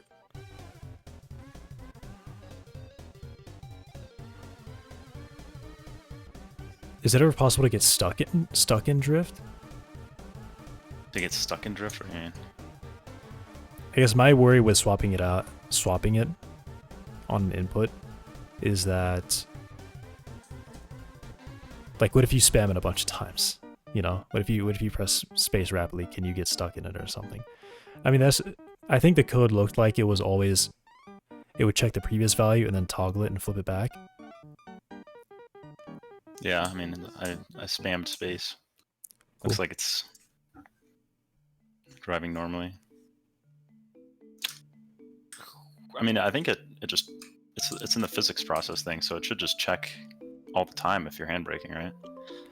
Yeah, that one's yeah, and then the other thing with input, I would move polling into process and then the calls into physics process. That's something else. I think that's more for me to do. Because I've noticed, I don't know if you've seen it yet, but if you try to use the forward and backwards to like stop yourself, you can never fully stop, right? What do you mean? I did stop. No, you will always like go to a standstill. Stop yourself and go to a standstill without moving. Like try to do it. Oh. Yeah. Well, if you use the handbrake, you can stop completely. Well, yeah, without using the handbrake. But yeah. That's a problem Yeah, I didn't with. notice that. That's kind of two things. That's because the input is being processed in the physics, and the acceleration is like either not touching the accelerator or pedal to the metal. So I think that's also kind of why, because a single physics take is going to add for like a 60th of a second full acceleration. See, sometimes I feel like it doesn't work as well. I think it's just because I'm not picking up enough speed for it to be this dramatic.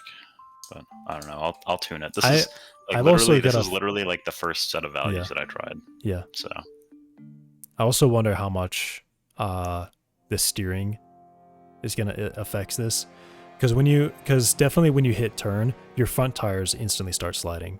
They don't, because they teleport to like a sideways position, right? Right. So I think they're always like instantly teleporting. Tell Halo he sucks at driving. Okay. Bruh.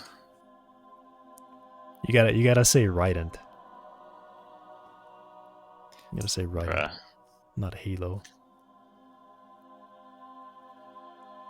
Yeah, cool though. I'll max it out to crazy, ridiculous. I'm gonna just make it entirely frictionless. Yeah, when set it. start Yeah, I was gonna drifting. say set it to 0 and see what happens. Set like leave longitudinal where it's at, and then set lateral to 0. For the So let's see. Where is it? You never know. I'll just bring this down to 0. LOL. Oh, I don't know if I saved it. I'm guessing it saves automatically when I boot up the... I'm never confident that resources save correctly.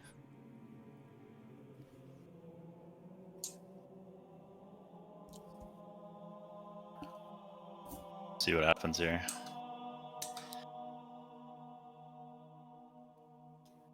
Okay, that looks like a lot more dramatic. Yeah. Yeah.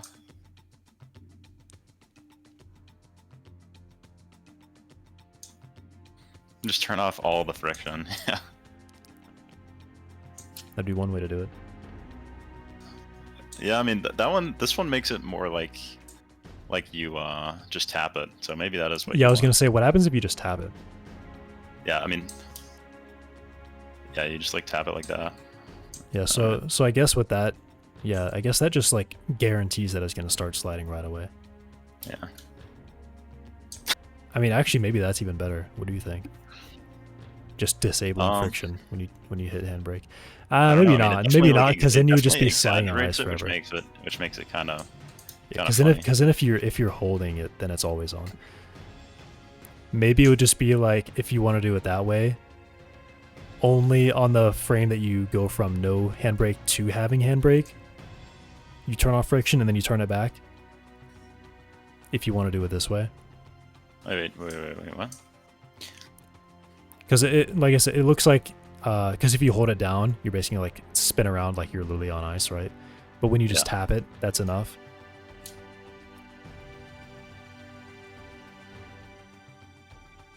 I don't know, maybe that's like, I don't know. Maybe that's how games do it. They turn off your back wheel friction whenever you hit the handbrake. Yeah, well, I feel like that's probably kind of how like GTA does it, because that's what I'm kind of trying to think about. Is like when you're playing GTA, even when you're driving slow, if you start like trying to drift, it kind of lets you.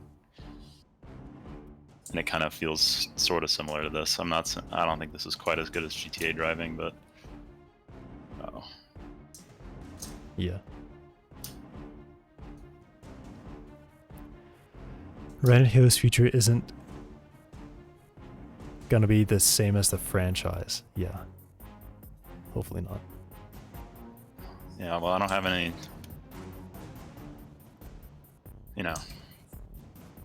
surgeries planned or anything anytime soon. So, oh my god. You could definitely flip yourself really easily. Yeah, I still want to figure out something about flipping. There's a setting. It kind of works right now. There's a setting to limit your max angle, so you can like guarantee that you never flip the vehicle. You definitely want to be able to flip the vehicle. Yeah. There's also anti-roll bar settings. I'm not even sure how effective those really are, but I'm sure they work really well because it is kind of hard to flip until you're like actually you're going at high speed and sideways. But then if you do flip the vehicle, how do you recover it? You just suck it up. Yeah. Get a new car. Because I don't want to do that. Car. I don't want to do the Halo thing where you just like press the button and it launches in the air. I think that's hilarious. But my thought is that maybe there's some kind of maybe there's explosives, because the vehicle's not gonna have any health, so you can do whatever you want to it. Maybe explosives, you can use that to flip it. Add a Half-Life physics gun. Yeah, maybe there's several cars in the game, and you can use another car to ram yours and try to flip it over. There's got to be like a forklift or something. Fire this guy? Damn, I'm fired already. Look at my drifting though; it's pretty good. Yeah, tell your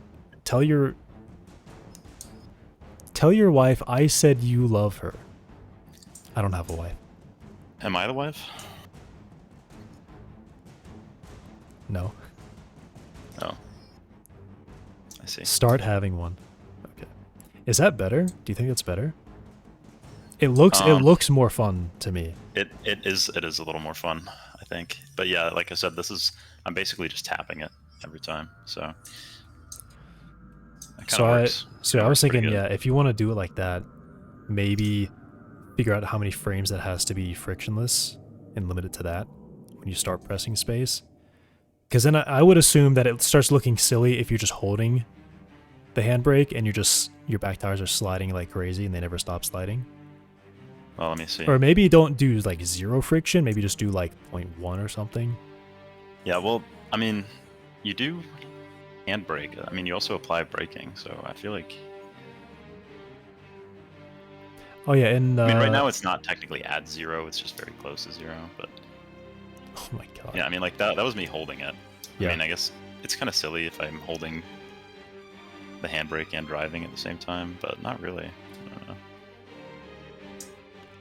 I thought you were going with is that better having a wife? No, I was not gonna say that. What I really want to do is I want to drive off of like a building when I'm drifting and see if I can like spin around a bunch midair. You got the parking garage for that. Yeah, but I don't think I can build up enough speed. I've tried. Yeah, probably not. Well, I mean, if it's like nearly frictionless, I don't think the speed really matters.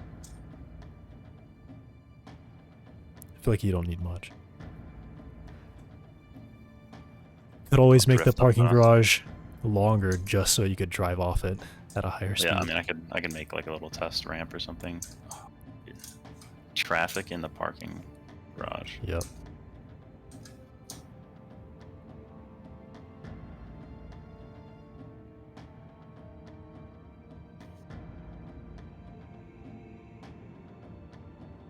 Okay, let's see here. Let me whip it around. Nice. Or maybe just like this is fine, actually. Not even doing like frames. You kind of can. Yeah, sorta. Definitely I not think if high I was enough able or to build long up enough to speed. get speed Yeah, and distance, though. it's a little crazy. I could definitely turn down the. I could definitely change it a little. Does it? Let's see. Does it update in? You can Real time. I don't know if you saw it, but you have the points list right there. You can modify points directly. Like typing in values instead of dragging them. Oh yeah, I mean, I don't know exactly what values I want though, so I'm kind of just. Sure. I'm assuming that doesn't change immediately. I probably have to restart. Maybe it does. I mean, you could crank it up and Oops. you could crank it up really high and then see. I mean, I think that was like the default, right? That's what it started at. Yeah, more or less. Oh, okay, yeah, it does. That's pretty nifty. Yeah, it's pretty nifty. Tell this QA to go test the game on his own. My dev needs to focus on coding the rest. Kind of true. Nah. QA tester, let's go, baby. QA tester.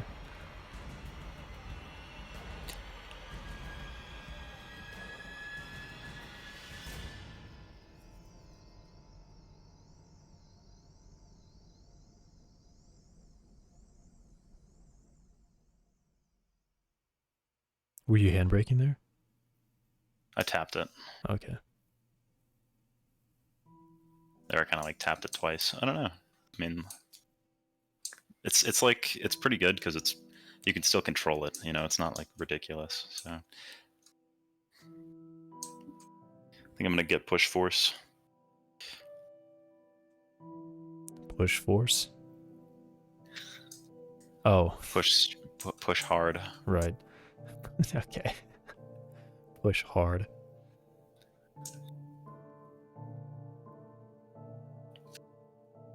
That looks good to me. I mean, I'm only watching it.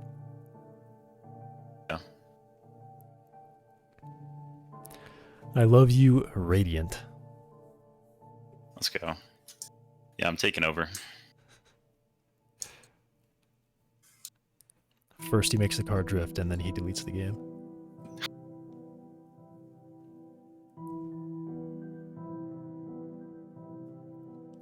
I do.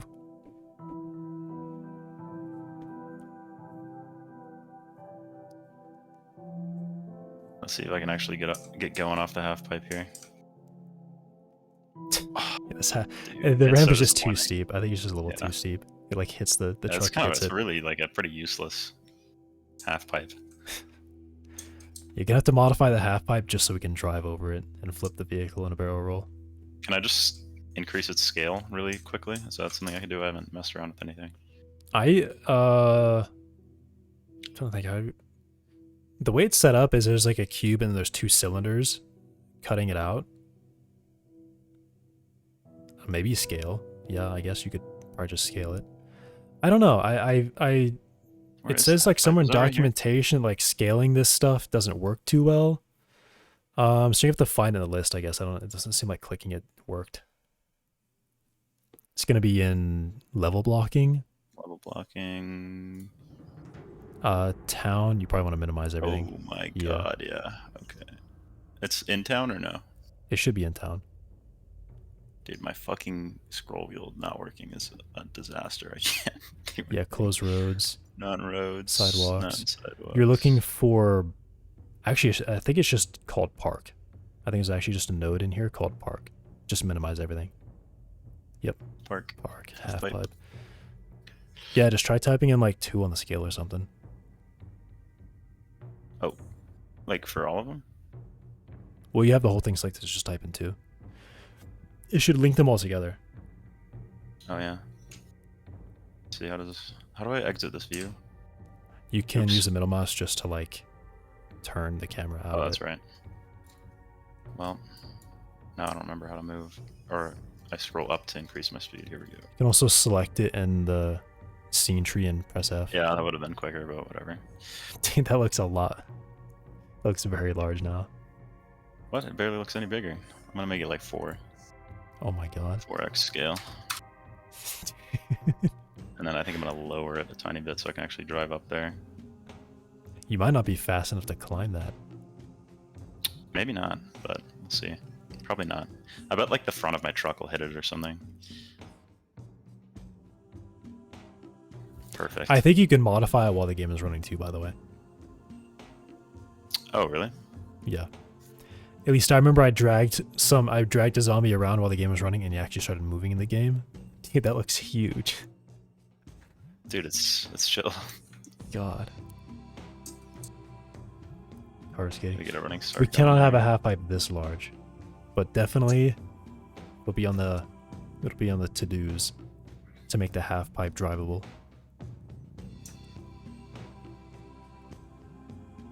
Pipe is a core feature. Forget the zombie idea, car skate. Tony Hawk. What you really Barbaric. have to do, Mick, is you have to make it so you can go off the half pipe and jump out of the car and retain your momentum, and and like be able to trick shot zombies from the sky. Oh god. That'll be you. You can do that. Oh my god. Did not get much spin though. No, I didn't drift. Oh, you gotta like go walk against the tires. You can probably flip it. Oh, that work? You probably. Yeah. There you go. Maybe that's just how you flip the car. Just leave it unfinished. I'm gonna have to fix that for sure. Maybe I make it so the tires actually move you. So if you jump on the tire that's spinning really fast, you can launch yourself. What is this building? It's IKEA. It's gonna be the elementary school. Oh, okay. Everything under high school, below high school. Are there gonna be zombie children that you can just annihilate? No, Oh, okay. I don't think so. Oh, dude. What Dude the is hell not driving on this? the roads. Dude, I mean, I have to get off the Start on road the road. eventually anyway. And I don't want my car to be fucking going crazy after I get off the road. Just like crank up the torque on the car. Like double it. Oh, yeah. Just- Should be in engine settings. Let me close my wheel settings. Where's engine settings? Or I guess it's in controller.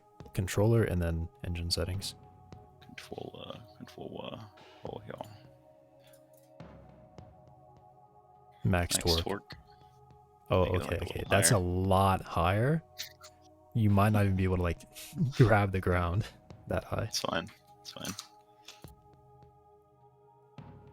Oh, it's doing it. Doesn't seem to be much faster yet. Oh, here we go. We're getting faster, I think. Oh, actually, I don't know. It doesn't seem noticeably different. Yeah, maybe not. Maybe that one doesn't change. I don't know. Let's see if I It can. probably didn't change. I think it probably did. I think you would notice it a lot more. I think you'd be accelerating like crazy. Because you just like quadrupled it. Oh, Yeah, I'm sure it didn't change. okay. Well, let me do this and just try again. Make sure you click save on it. Because Oh, it may not actually save that. I guess I should do that. Uh-oh, I think I just broke my computer. Oh, no, it's just slow to load. Oh, it's trying to open the NVIDIA overlay. Jesus Christ, dude. I gotta turn that off. So you click the drop down from settings at the top and then click save. Right. Max RPM. Dude, there's let's make no- this higher. I don't know if you need to change the max RPM. Inertia. I might leave that. That's rotation. It's. At the very I top. have to go this one, right? No, not that one. All the way at the top. Just the truck vehicle settings.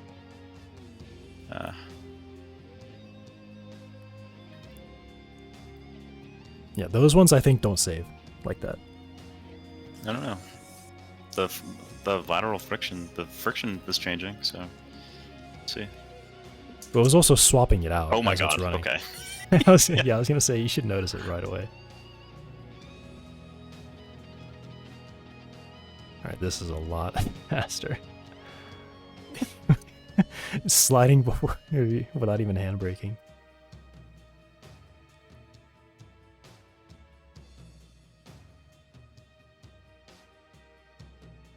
Oh, my Jesus god. Christ. Can I just half pipe it? Oh, shit. Oh, Let me get a running start over here. Not that I need much of one.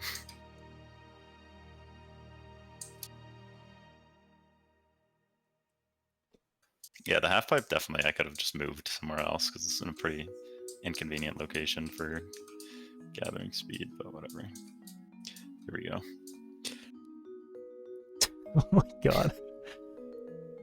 Sick tricks. Actually, literally, I think we need to add a detection when you do a trick off the half pipe and give you points for it.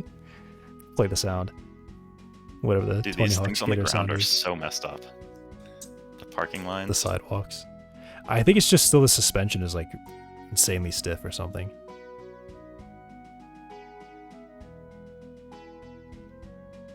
Like it's still not simulated right. Hold on a second. I really gotta. Wait, you said you think I can move this in real time? Yeah.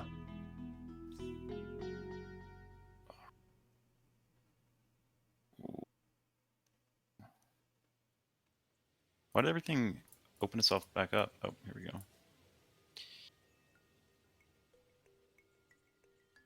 How do I rotate it?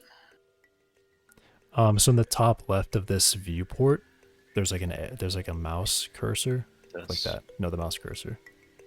This. So that shows rotation and translation together. Oh, whoa. Oops. Nope. I'm clicking on grass 16. I didn't realize. Yep. Dude, why is everything open again? God. Oh, it was just the Yeah, sidewalk.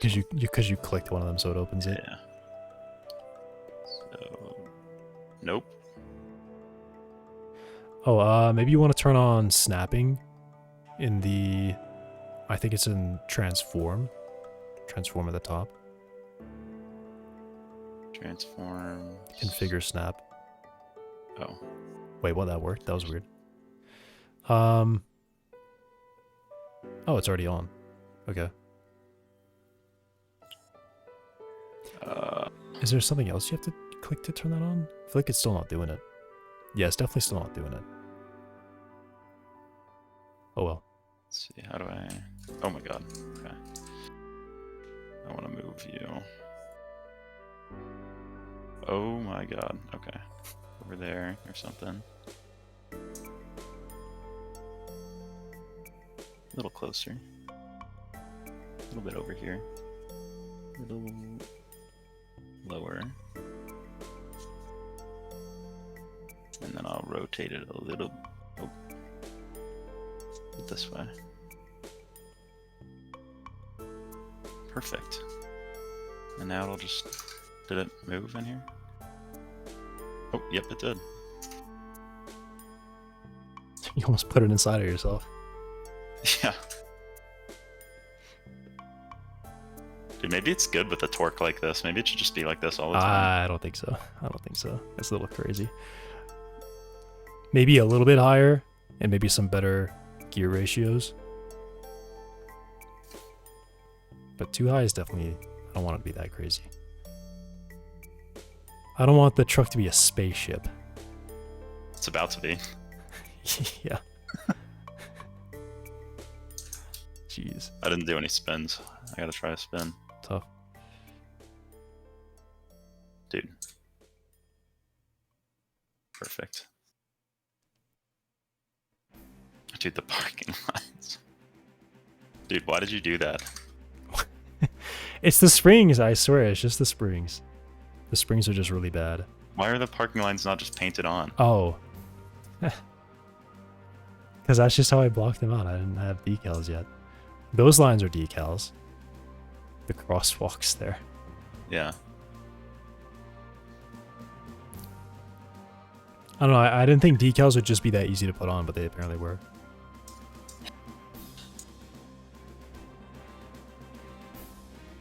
Alright, here we go. Jesus. Car wheels. God. Yeah, this is pretty good. This could be a game in itself.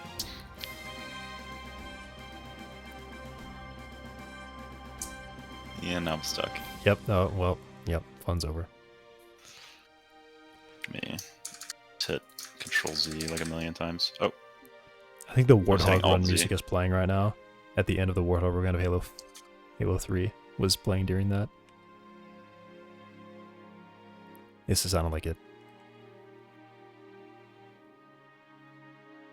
did I change the torque back?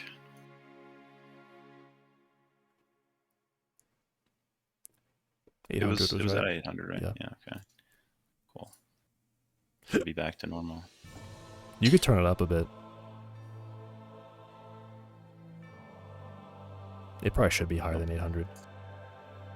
Not Oh, I didn't 3,000. save though. it anyway. Oh.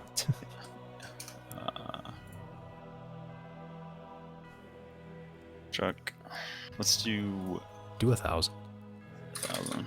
Yeah. That seems like I'll take a good little bit enough higher. change. Probably be one of those things that will keep changing forever. Until the zombies fly satisfyingly enough when you smack into them. Yeah, I guess.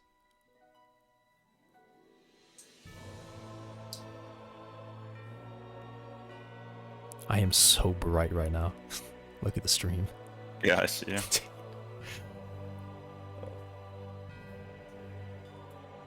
How large is build now? I don't know. How large is build? Oh.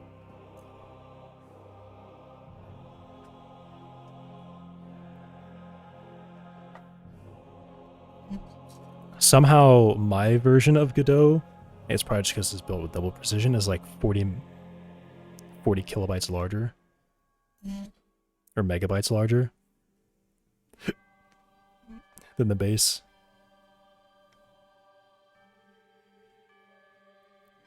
The biggest thing is definitely all these boxes.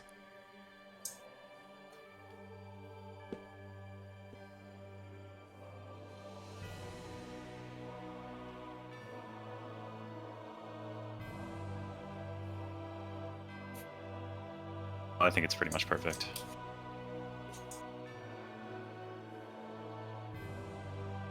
Maybe we gotta do stuff with the roll bars. Make it just a little bit harder to flip. Oh my god. Yeah, I don't know. I have to go. Okay. But yeah, I'll continue to look at it.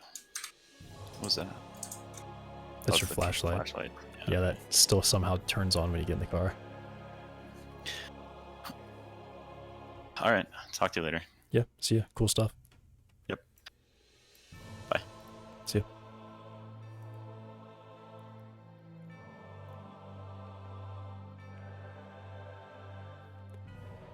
Nice. How large is build? I mean, most of the stuff is like resources that we're adding. I don't exactly know how it compiles the scripts. It said, I think Godot says that GDScript is compiled when you export a project. But I don't know what that means. I don't know if that just means they build a syntax tree and then that's how they, you know, compile it. And they save the syntax tree.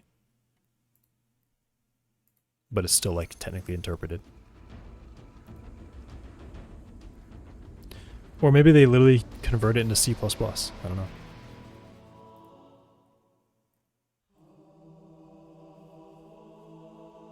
I mean, technically all the methods that I'm calling are just calls into C methods in C++. Hey, Digital Fire, what are we building? I am doing a zombie AI right now. I don't know if you were here just a few seconds ago. My friend was working on getting a vehicle to drift. It was looking pretty cool.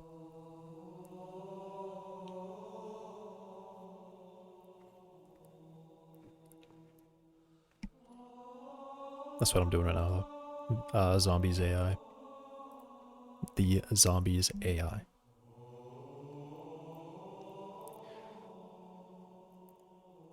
Hordes and stuff? Yeah. Yep. They'll be able to chase you, chase other zombies if they don't see you, to like encourage them to group up. And then I have a plan for a very intelligent zombie that will hunt you. So he'll need a more all this stuff, really. This is definitely overkill for like a simple, you know, AI that just chases you around, but not overkill for what I have planned.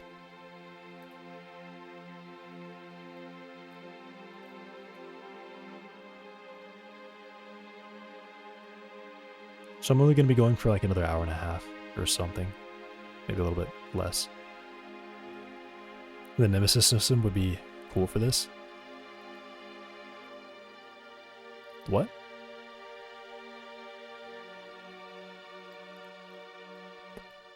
Side events. Yeah, so I want to make these just their own individual methods.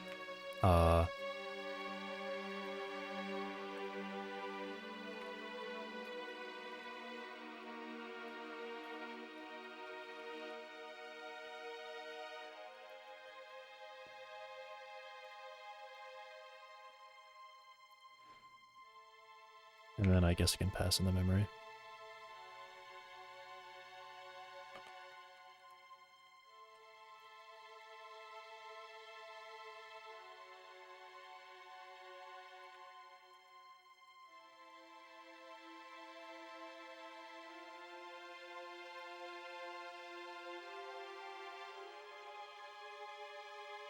This would be a to-do. How far can we get away to something closer before they sue? What are you talking about?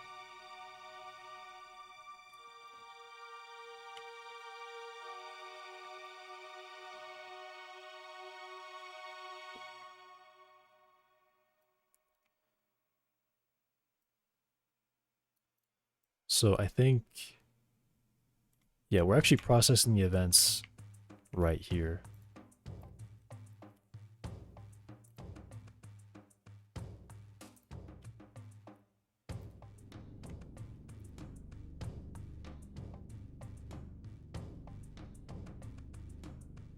Oh, I could actually still put these inside of their own method. The Nemesis system. What's the Nemesis system?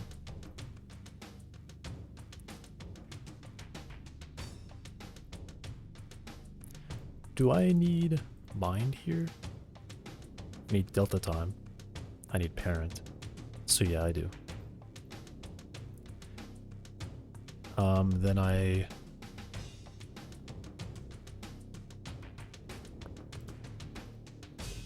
Shadow of Mordor game.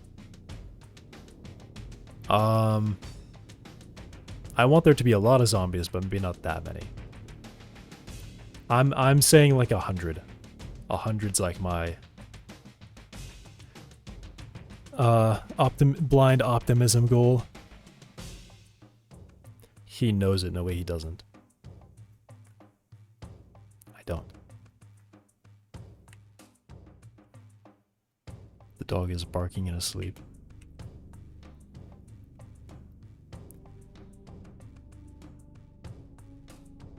So let's say just memory and then event int. And then I want to do a... I guess I can just do for event in side events. Move this up here. That's where I'm at the Nemesis system. No way, I'll make you control it. Dude, I don't know what you're talking about. I don't know.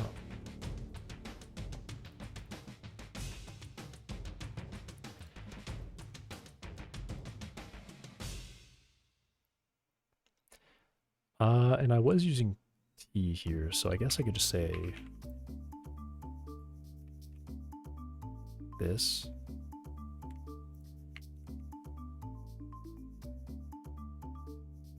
Then it's this.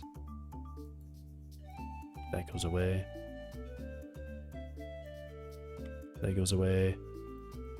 And now all this will change. I guess all this goes out there. This was over, right, goes out here.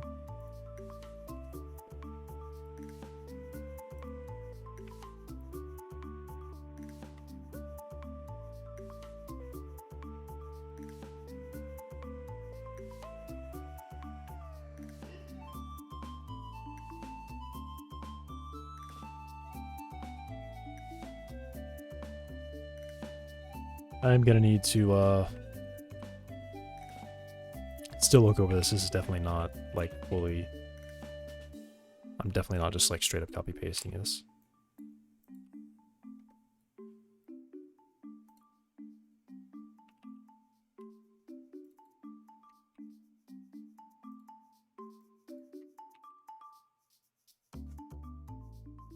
Interesting events, we're not doing that.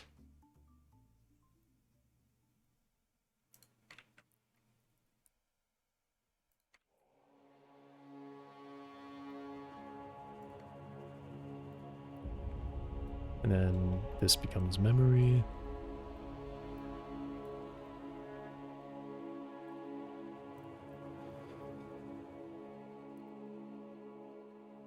It's the coolest system ever. It was so good. People are pissed it got patented. The Nemesis system is a game mechanism that allows non-player characters to evolve and remember interactions with the player, creating a dynamic relationship where they can become stronger or change based on past encounters. The system was popularized by the game Middle-earth: Shadow of Mordor, where players face orc captains that can grow in power and complexity after each encounter.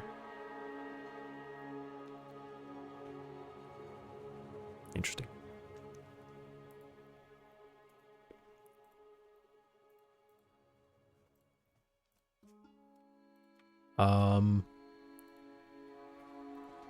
I have heard that in the Alien game, they had a really complicated AI for it, that it would remember things that you did and change how it acts. So like in one case, you can I think the example that I heard them use, one second.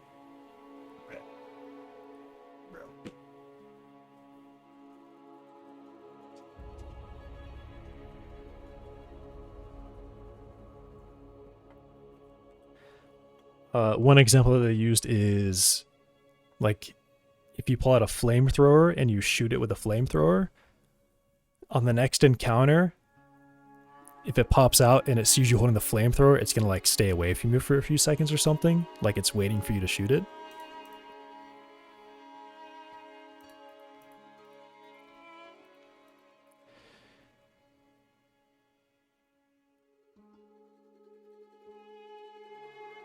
Dan on what?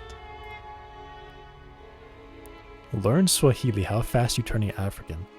I don't think learning a language changes that.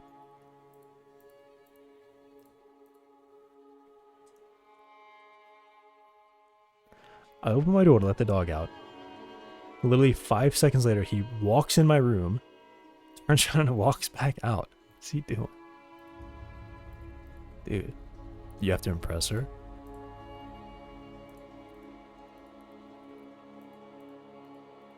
Okay. If you almost kill a goblin but he survives, he levels up and get new gear and you meet him later in the world. I mean, that's pretty cool.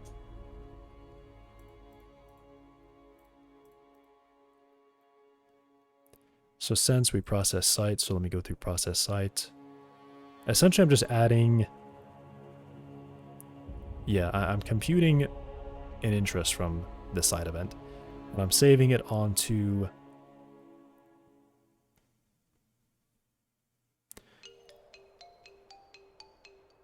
Oh, man. I'm saving it onto interesting nodes.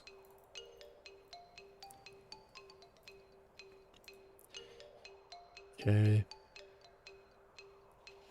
Right, and here's the other thing that I have to keep in mind. Oh no, how was I gonna do the chunk thing? That's what I was last talking about before I got before I saw the demo.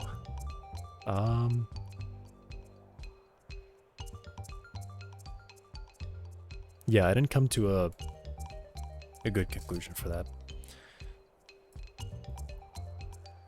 So, if I'm running every 30 ticks, I have to process everything that happened in the last 30 ticks. But how do I prevent myself from like double counting something? Or maybe I just say, accept that double counting. Accept the double counting.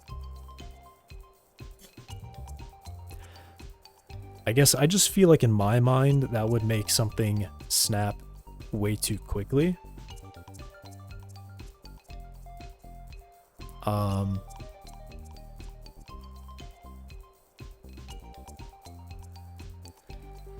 There's also the one that I had, the one that I was thinking of was delaying processing the previous chunk. But I can't do that. It takes too much. First of all, it delays it by a whole... It delays it, which I don't like. And I would have to mark the last chunk as... Or I would have to mark the current chunk as containing one that's going to overwrite a previous chunk. So I have to make sure I always add that one. Yeah. Here's the extra problem.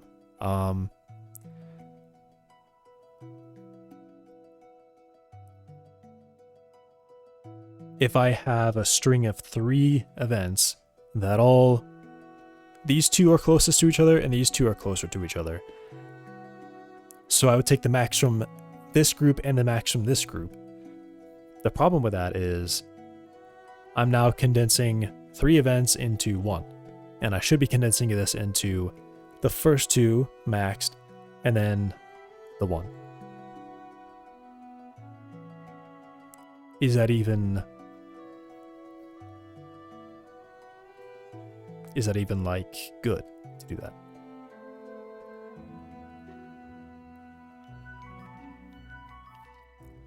The simpler way I could do it is look at, just save process the current chunk right away. And then the next one, check if there's anything close by on the previous chunk and take a difference between that one and the current one if it's higher. Otherwise, ignore the current one if it was lower.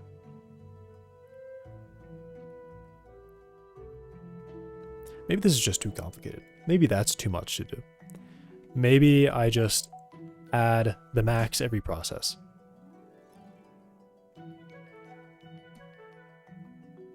Per sets. I would have to add the max per sets. So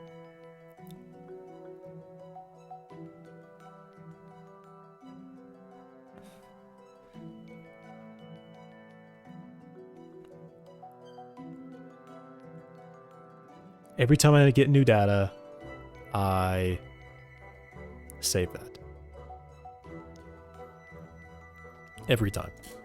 I don't do any time checks. Even if I get two events, a sight and a sound at the same time, and they're both, one's 10 and one's 1, I would add 11.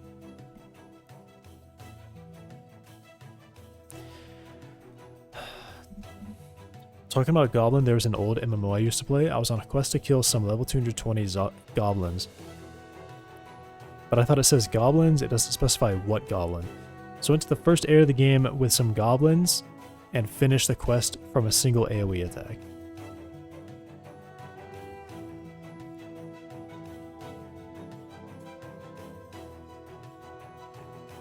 What? To kill a level 220 goblin? Or to kill 220 goblins? Or kill 220 levels worth of goblins? Interesting.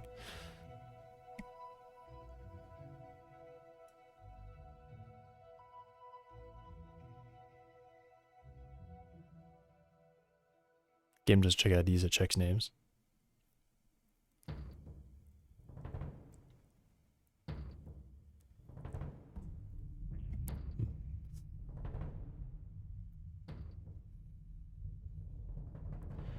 Alright, I don't think I can do what I was thinking of doing, where I have a max function. I just have to process every sense. Every event, every sense. So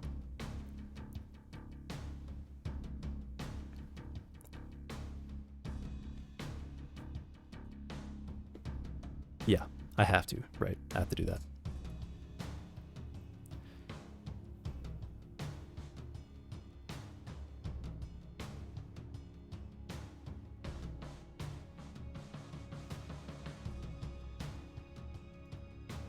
I can kind of do some check here, actually. I can say within time range as a method.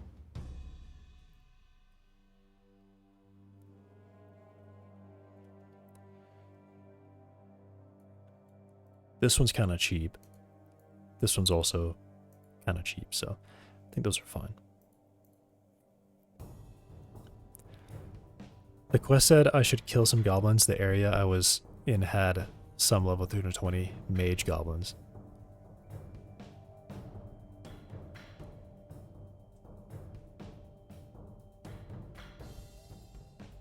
Interesting. Funny. So like the description said like mage goblins or something. But then the logic was actually just checking if you killed a goblin. That's funny.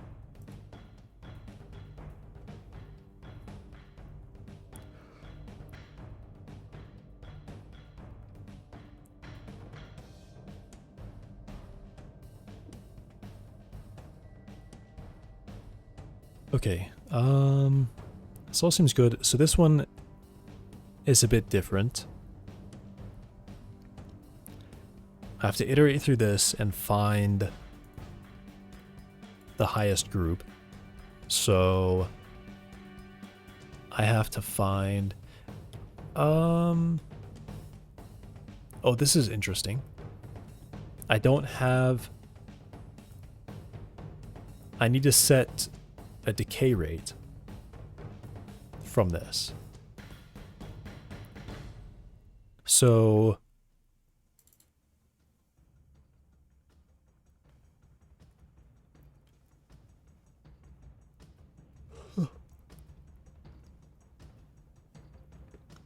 I need to set a decay rate from this too.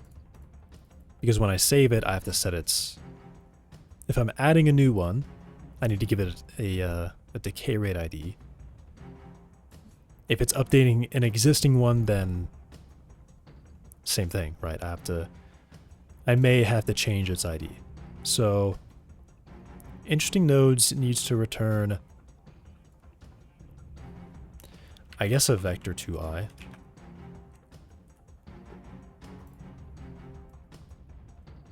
Max interest generated, and decay rate ID.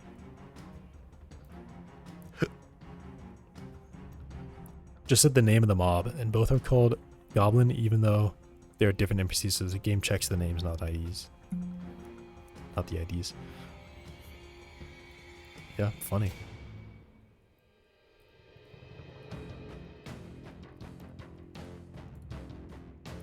That I can only imagine happened because the people who made the quest are not the people who made the enemies.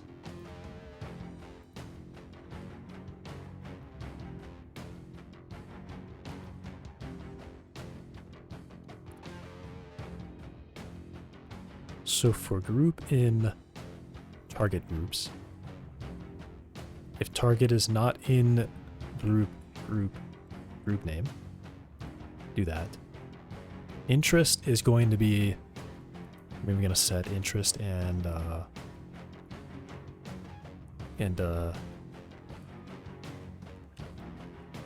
decay rate ID.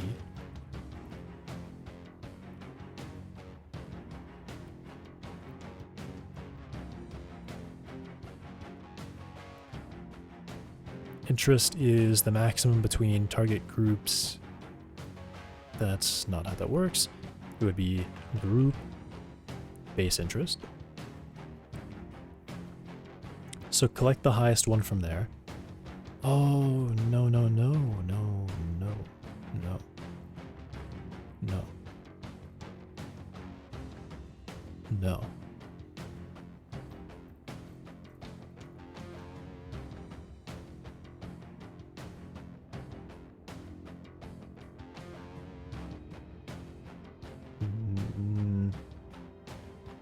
Because I need this as well. And I need this. Because I have to set these from here. I can't set them from memory. So...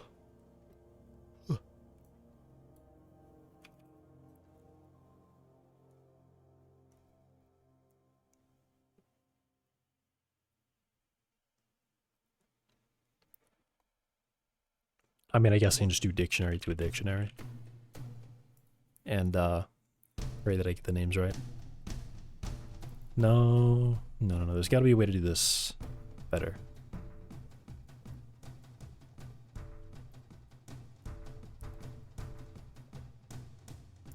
Man, I'm so yawning so much.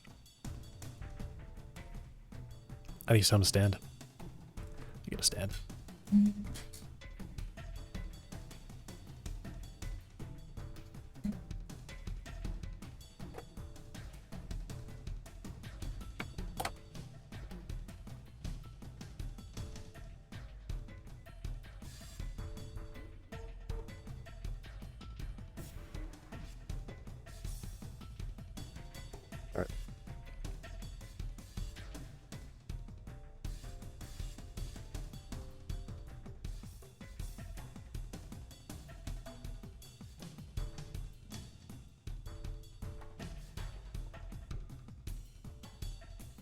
What do I do here?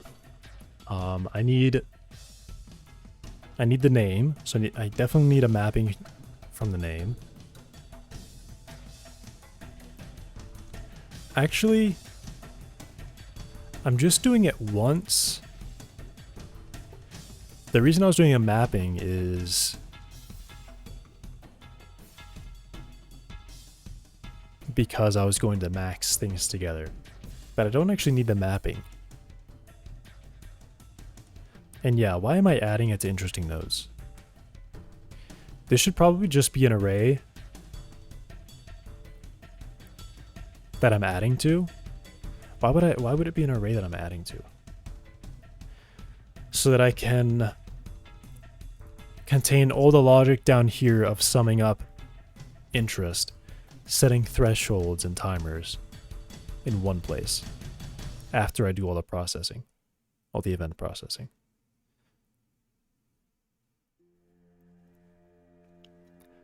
But it needs to be per event too. So I would need one name to up to however many events I end up processing.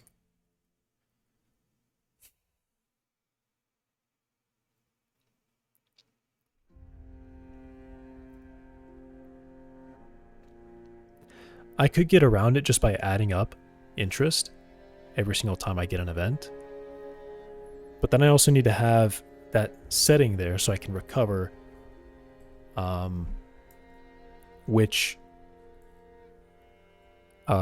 setting applies, right? Which one of these applies? Which group applies to it?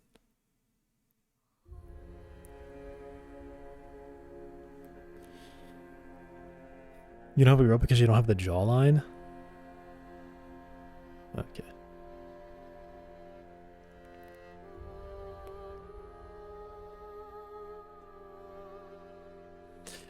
That's such a funny line. Reddit knows what women want on a man. Reddit knows.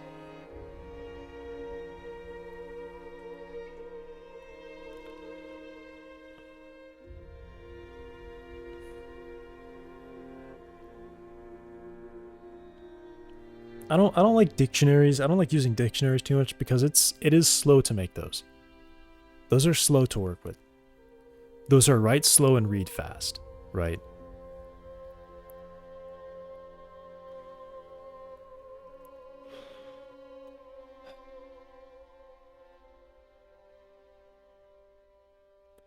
Even though I'm standing up, I'm still falling asleep.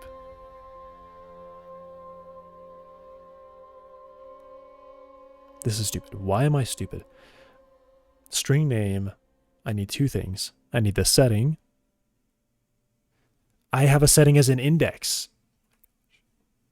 I can use vector2i. I can use vector2i. Wow. I just had to think. I just had to use my brain, my mind, my head. It is 2. It's not a decay rate ID, it's a group ID. For I in range figure groups size.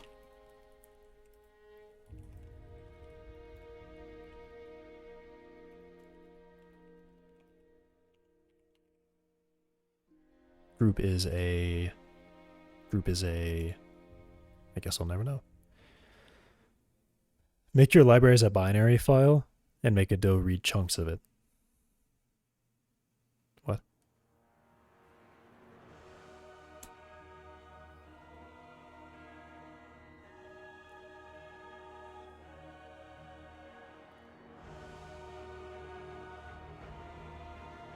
I don't know what you mean. So I have the group. Interest is that, and group ID is I. I guess I actually need to do this. If group base interest is higher than current interest, then I do this.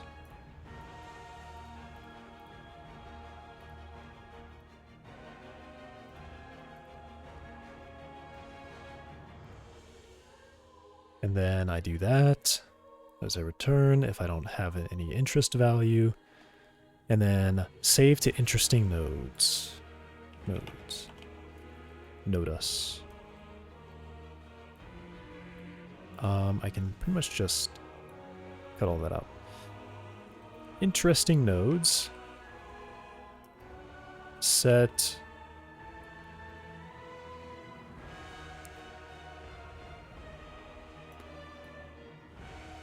This still has to be per.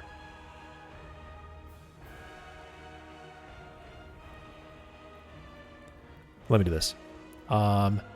Give me a list.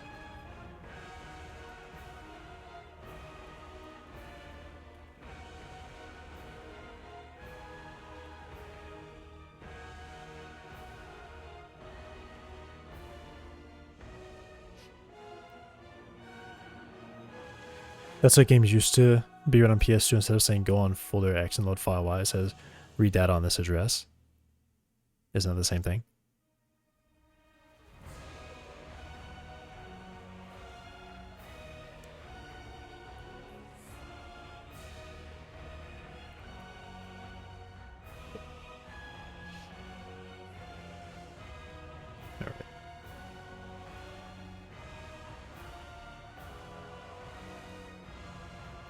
The difference there, which I would say is no difference, is like saying I live, to get to my house you go straight and turn left, versus saying my full address. It's the same thing.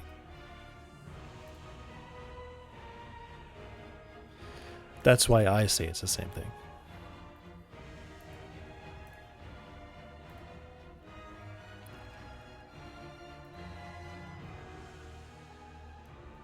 This doesn't really have to be saved out here, does it?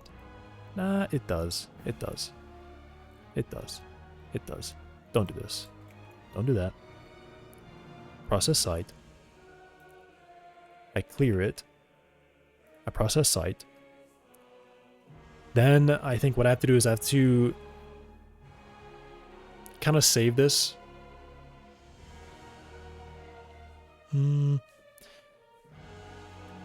I'll be back in a minute. Go to the bathroom.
I'm back.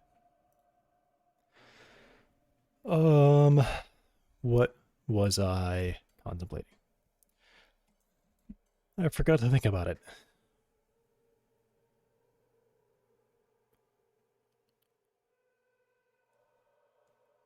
I'm trying to make sure that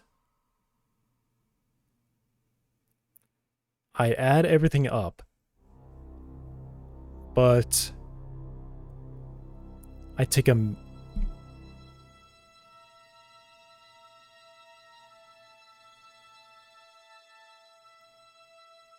I'm just adding everything, right? I'm just adding everything. Because the same node path is going to have... Okay, here's the thing. A node can change group in between calls to this. So 1 second I'm looking at a node that is a zombie. The next second I'm looking at a node that is super zombie or something. I don't know. Those would have different settings, right? They'd be different groups. They could have different settings. Which setting do I use? Because I have to pick one. I have to pick one per node. I think generally what I do is I'm just picking the highest value. Let me see this. The one with the highest base interest takes priority. So it could have, regardless of whatever its decay rate or anything like that is, the highest base interest that I take is the group that I take. That seems simple enough. So as I run through this, I'm getting a group ID. A group ID that is assigned to the highest base interest. I compute the interest, and I would set interesting nodes, set what is it? Target path. Let me call this node path.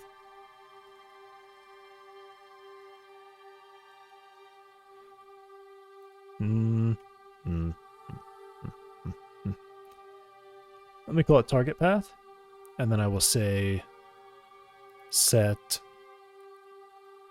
target path.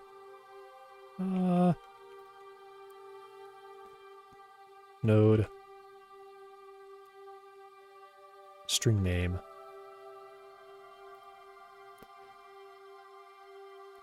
Maybe I say node paths. This is just kind of the thing that's a bit weird about this. Get concatenated names, which returns a string name.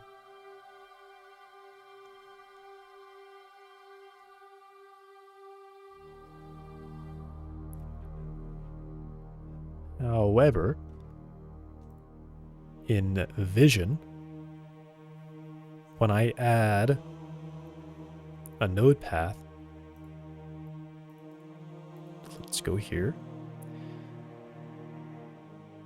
Okay, well that's a tracking ID. That's not the same thing. Not the same thing.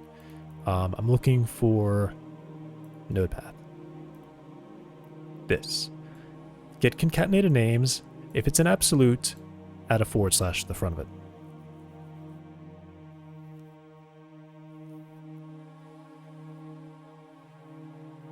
This is important. Because when I cache it to a string name and I come back with a node path, is absolute can be lost if I don't add this to the front of it, right? It's really silly how they work, honestly. Is absolute, the node path should just have this at the front of it if it's an absolute path. And is absolute just checks if the first character is a /. But rather instead they store a Boolean flag for is absolute, and then they save the path as if it was relative. It's a little silly. So what I think I want is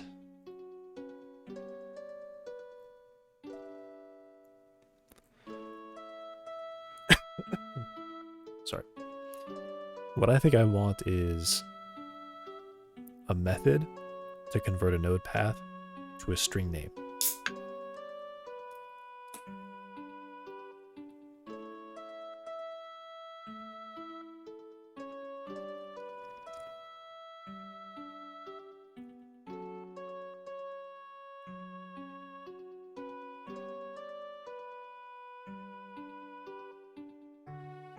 Because otherwise I'm going to have to write this out several times.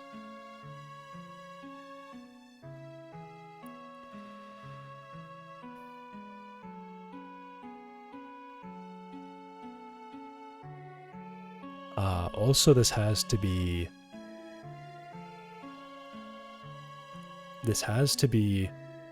an array, I think.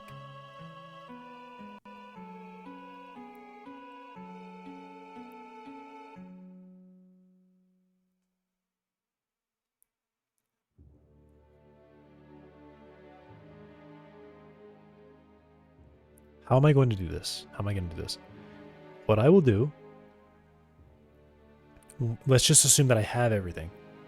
Review Power Rangers. I'm busy. Let's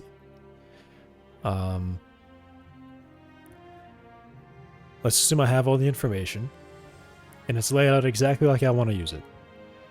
How would I use it? I would say, all right, let's go through every interesting node, get the node name, and add its interest value. And then get the settings, and check if those settings tell me to add a reset timer. You know, have we passed the threshold? All right, set the reset timer so that we start decaying. Also, when I'm iterating through, I need to check if there's a reset timer. And if there is a reset timer, I won't add it. Not close that. Go on Amazon and buy the Blu-ray. No. Sorry.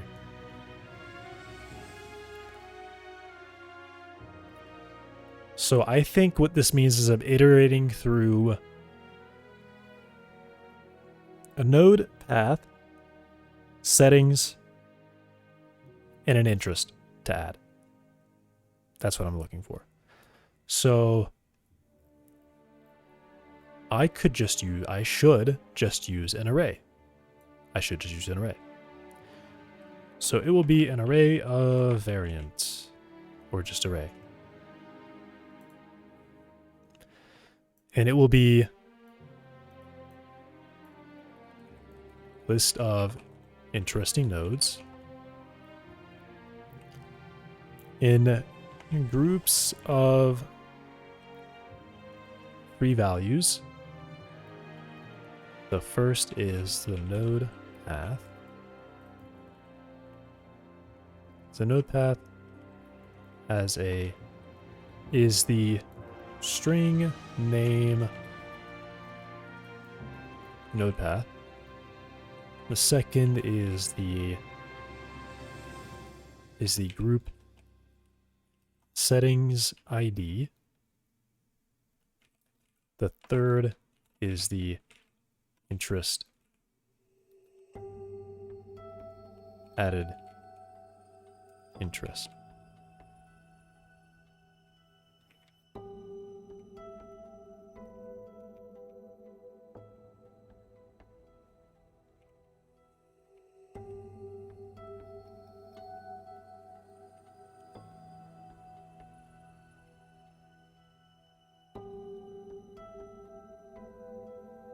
Cool. That's what I'll do. That's what I will do.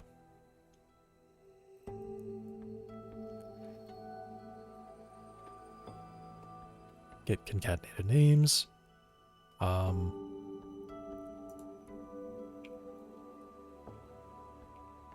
I will do that.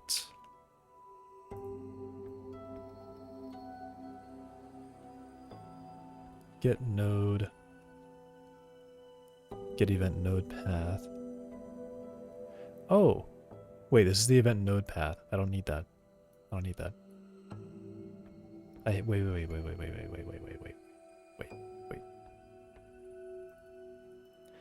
Let me make a method here that doesn't return it as a node path, but rather that just returns it as a string. Nah.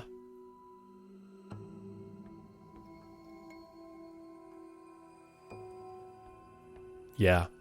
Yeah.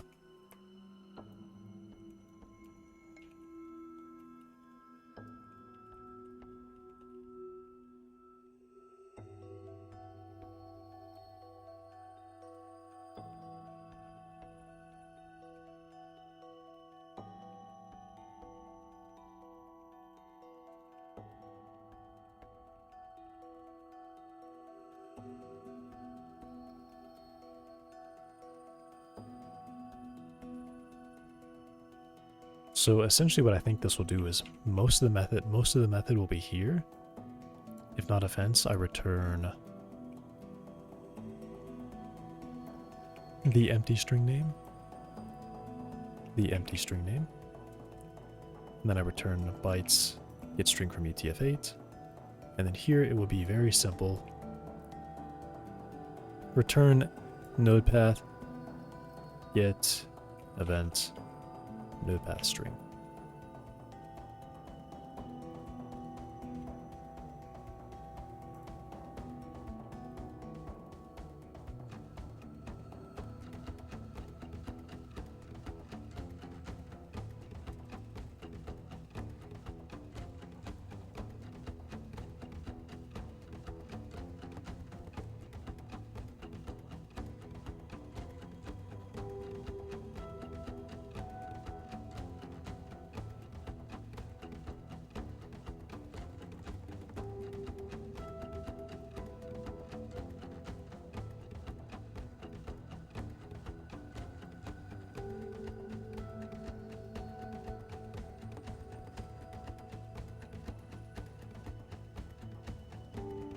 Sweet.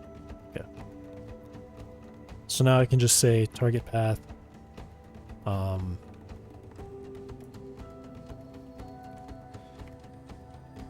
Target node.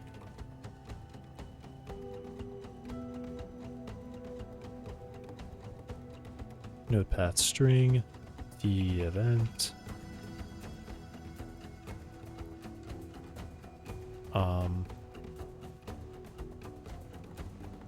Target node is empty. What? Wait, what? Hang on, what? Is absolute path?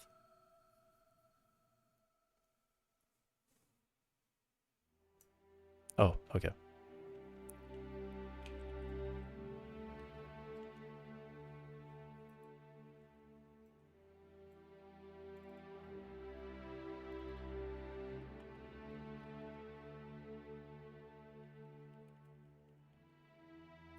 Wait, if I do get node, yeah, there's a node path.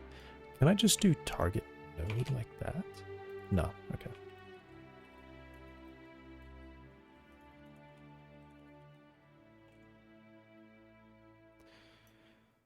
Let me call it node.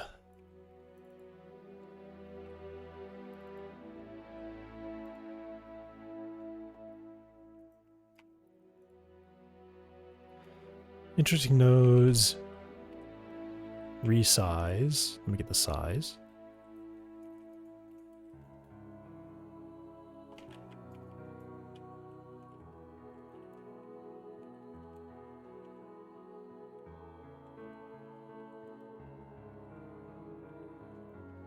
Add 3. We're going to do interesting nodes. Offset will be equal to the node, node. Offset at 1. Interesting nodes. Offset. The second one is, I think, the group ID. Group ID.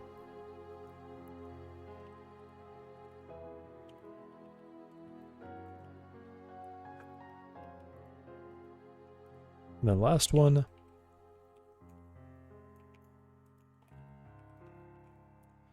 is the interest. Cool.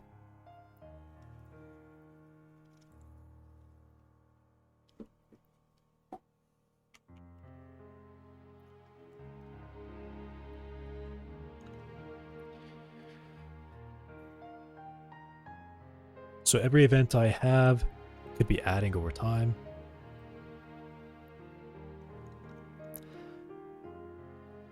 I do have to process it as if the whole chunk happened at once, though. So this is going to be a change here. Yeah, I have to change this. Let me do. Distance is not a temporal thing. Let me just write a to-do. Just so, in case I don't finish this or something, time needs to be chunked. So, everything from the last frequency ticks is added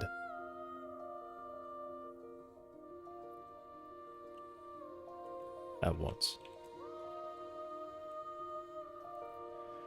I don't know about you, but I'm really tired of evil Superman.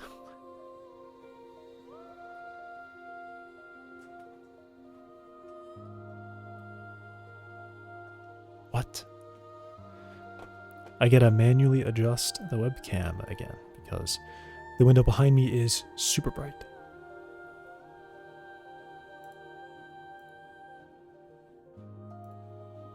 Dark.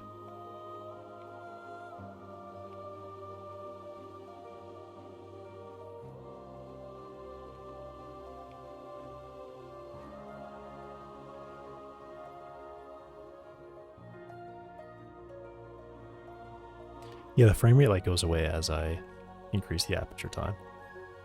Dang. Okay. It's better.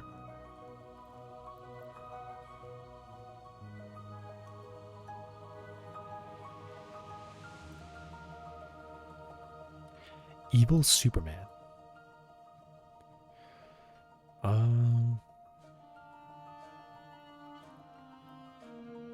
So how do I know? How do I know? It would be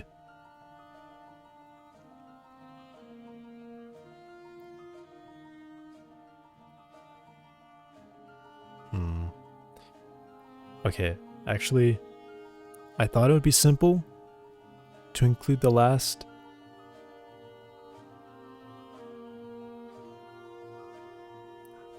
ticks. Maybe it's not, or the last frequency number of ticks.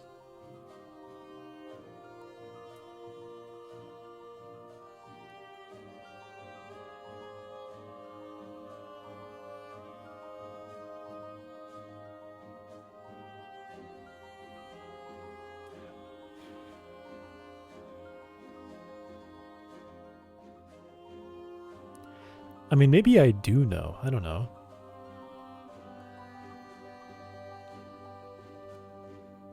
Okay, here's a problem, right? I can't just add the last frequency number of ticks.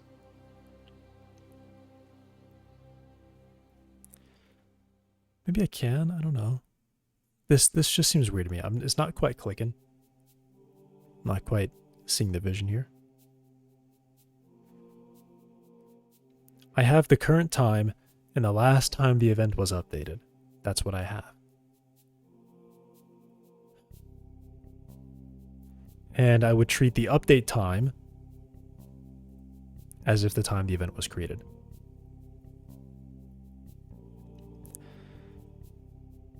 I mean, maybe I just take the delta time and multiply it by the number of ticks. Right? Maybe that's what I do. So when I have this multiply down here by delta time, maybe I just multiply that by frequency.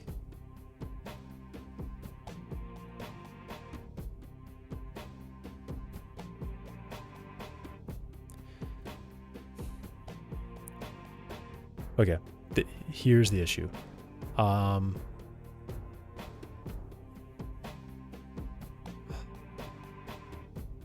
have the current time and the time it was updated. What if it was just updated and only one tick could have passed between the time it updated and that time I read it. So if it's updates and then I read it 30 seconds later, 30 seconds, whatever. I read it later, I would say, all right, count for all of this. But what if I start right here? What if I start at the same time? I would only read the current time. I can't read backwards because it was just set now. So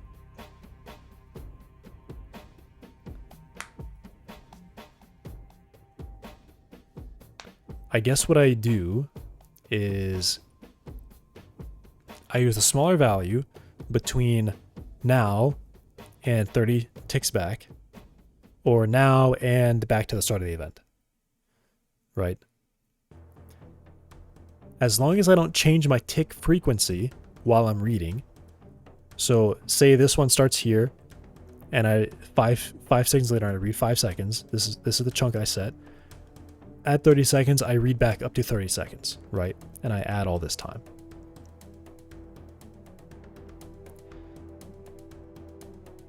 Let's say, for instance, I'm set to 30, and I read 15, and then I set myself down, and then I set myself to 50. So I read 15, and then 50 seconds later, I mean, I guess that would actually work, but I don't know. My example was bad, but I think it's possible where changing the frequency midway can miss data. It can definitely miss it if I shorten the time. Because say I'm reading, say we're like 10 seconds in, I haven't hit my 15-second mark, then I set it to 3, I read it immediately, and I only read back 3, so I would miss like that chunk, right? I have no idea if my hand examples are even in camera.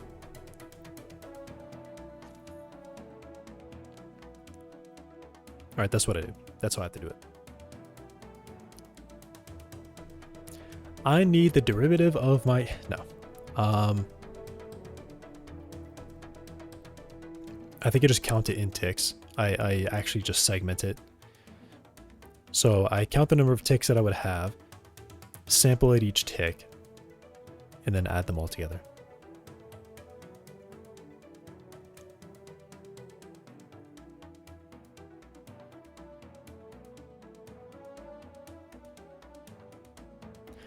But what about distance? All right, here's an issue with distance now. I'm reading the same event. The event starts very far away, right? He starts very far away from me. I'm accumulating time. Then he gets really close to me. I would read him being very close and assume for the last 30 ticks, he's been that close. When in reality, he was far away for all of it, and then he teleported in front of me just now. I'm going to call that acceptable in accuracy.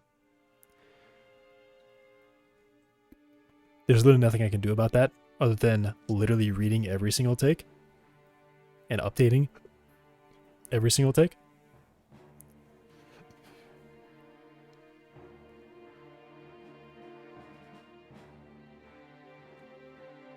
So yeah, nothing I can do about that. I gotta accept that. So the time though I can handle. The time I can handle pretty well. The time I can set delay. Rather than tracking delay, I have rather than tracking delay,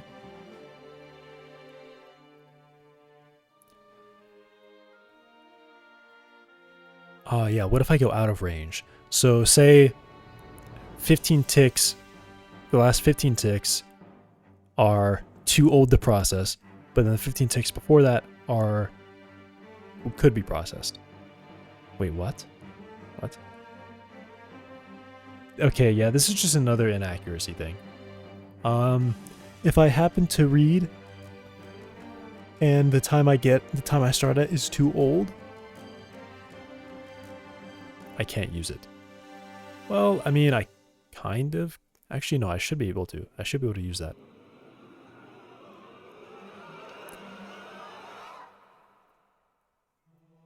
Yeah, I should be able to, because I should know that the last 30 were enough. Also, I'm actually noticing a problem here too. The multipliers are floats. So if I was at a high enough frequency, I would actually be recording less interest because the multipliers wouldn't be summed up together. So instead of doing like, I would do like a ×1, a ×0.5, a ×2, or ×0.2. Which the last two might not be enough to even add 1. But if I add them all together, I would have +1, +0.5, +2 times 1.75. And that would be enough for 2, right? Could be enough for 2.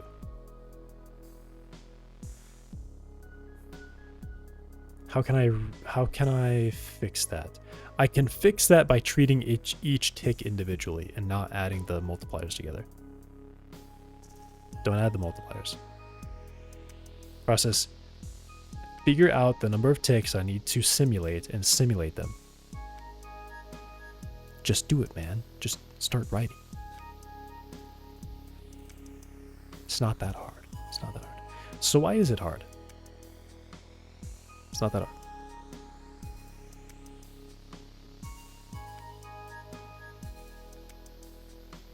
All right.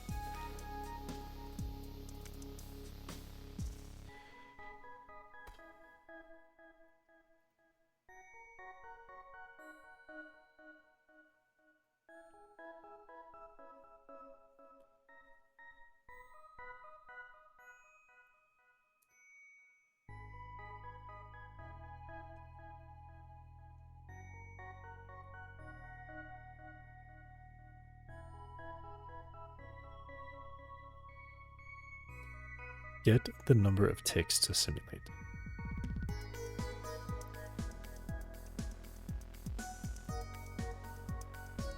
I don't just need to know the number.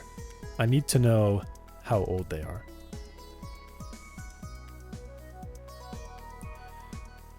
Okay.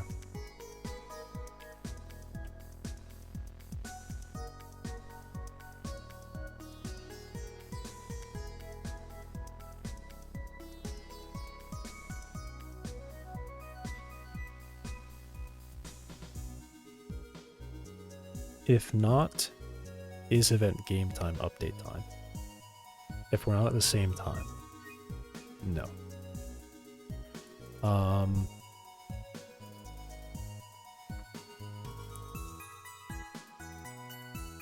Gather discrete time steps.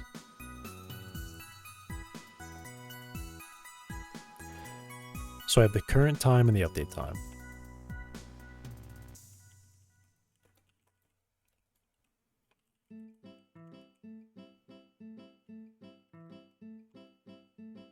Actually, I want to have...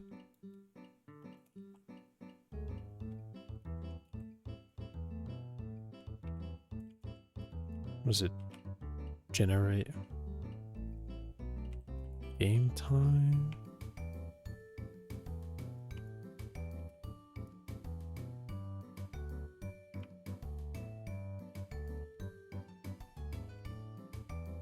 What is this method? I know it's here. It's hiding from me.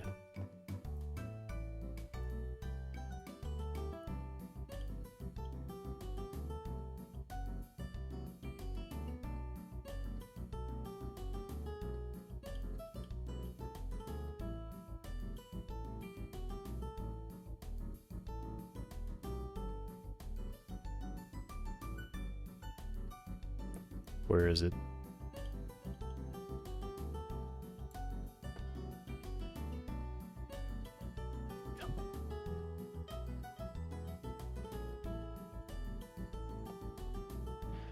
Okay, so I don't get that. Fine.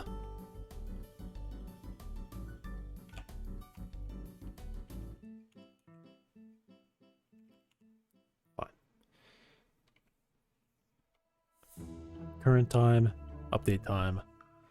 I can do while current time is greater than. So update time, current time. If they're the same, I need to add something. So I will be overcounting, I think. Because I want to count it on the same tick. So if it just happened, I want to count that as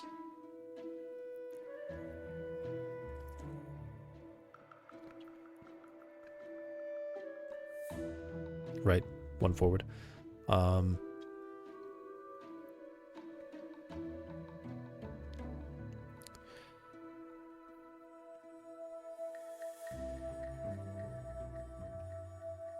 Let me say max count is int frequency.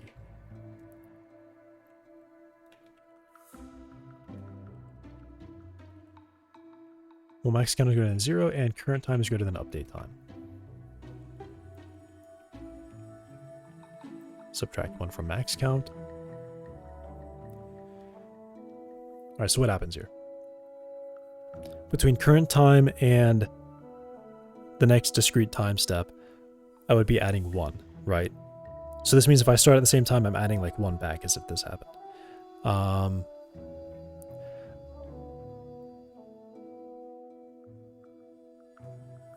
No. What I'm doing is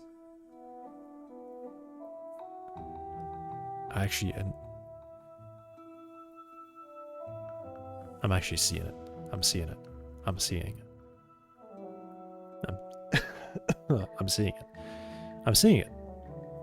I'm totally seeing it, right? I'm definitely seeing it. No, I'm not. Never mind. Never mind. I lost it. I'm not seeing it. Okay. Ramblings of a crazy man.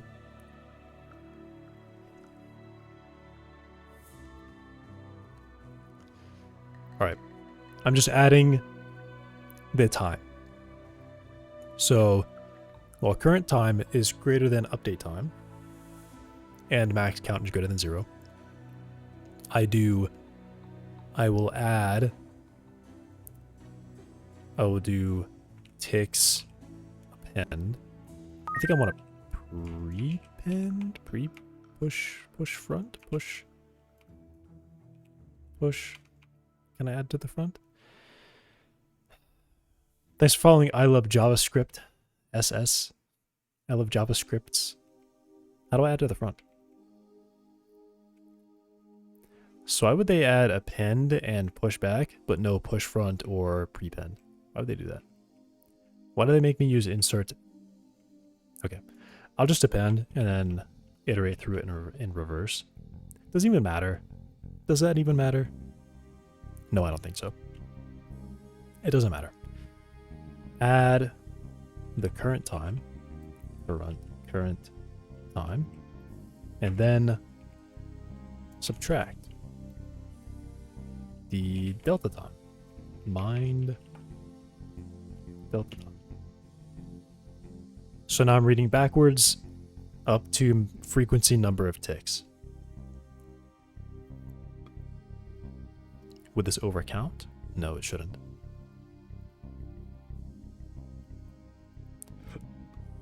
Yeah, it wouldn't overcount. It does a little bit. A little bit.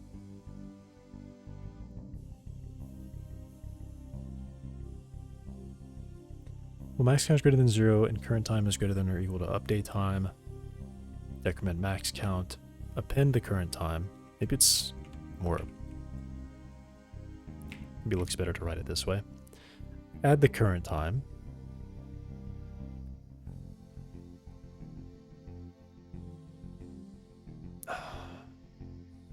I gotta stop it here.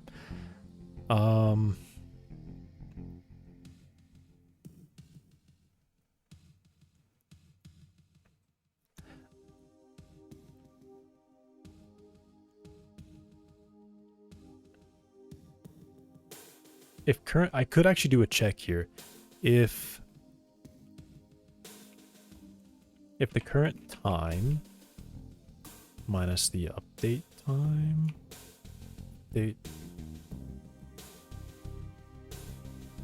I can do a check here because I would have to do this check otherwise. If this is greater than the time fall off max domain, yeah, I would actually say if it's within the max domain, I can track it. I would actually track. Oh no, hang on. I would actually do. One second.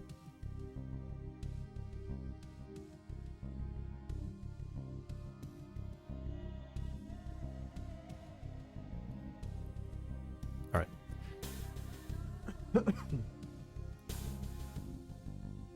I have to keep current time saved separately so I can keep decrementing it as far back as either update time or I reach the maximum number of ticks.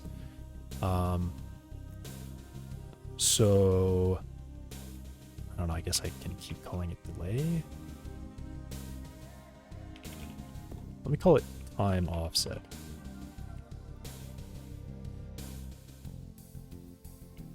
And then I want to save time offset. Time offset.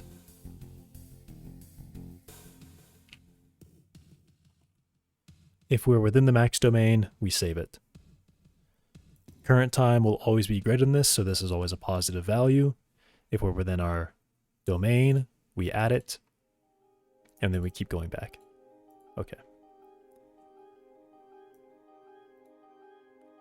That's good. I'm gonna leave a note for myself.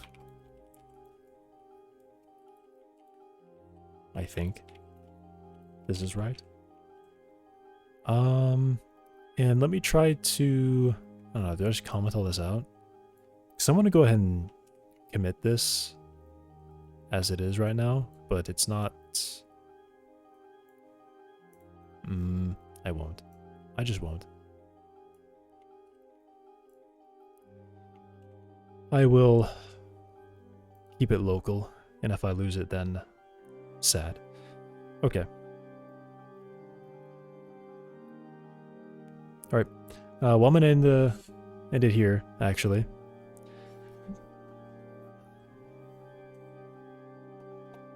Yeah, I'll be back tomorrow to continue working on this, hopefully earlier and for a longer day. Yeah, thanks for watching. Thanks for following. Unfortunate timing for I Love JavaScript. Only caught the last couple minutes of this. But yeah, be back tomorrow. Goodbye.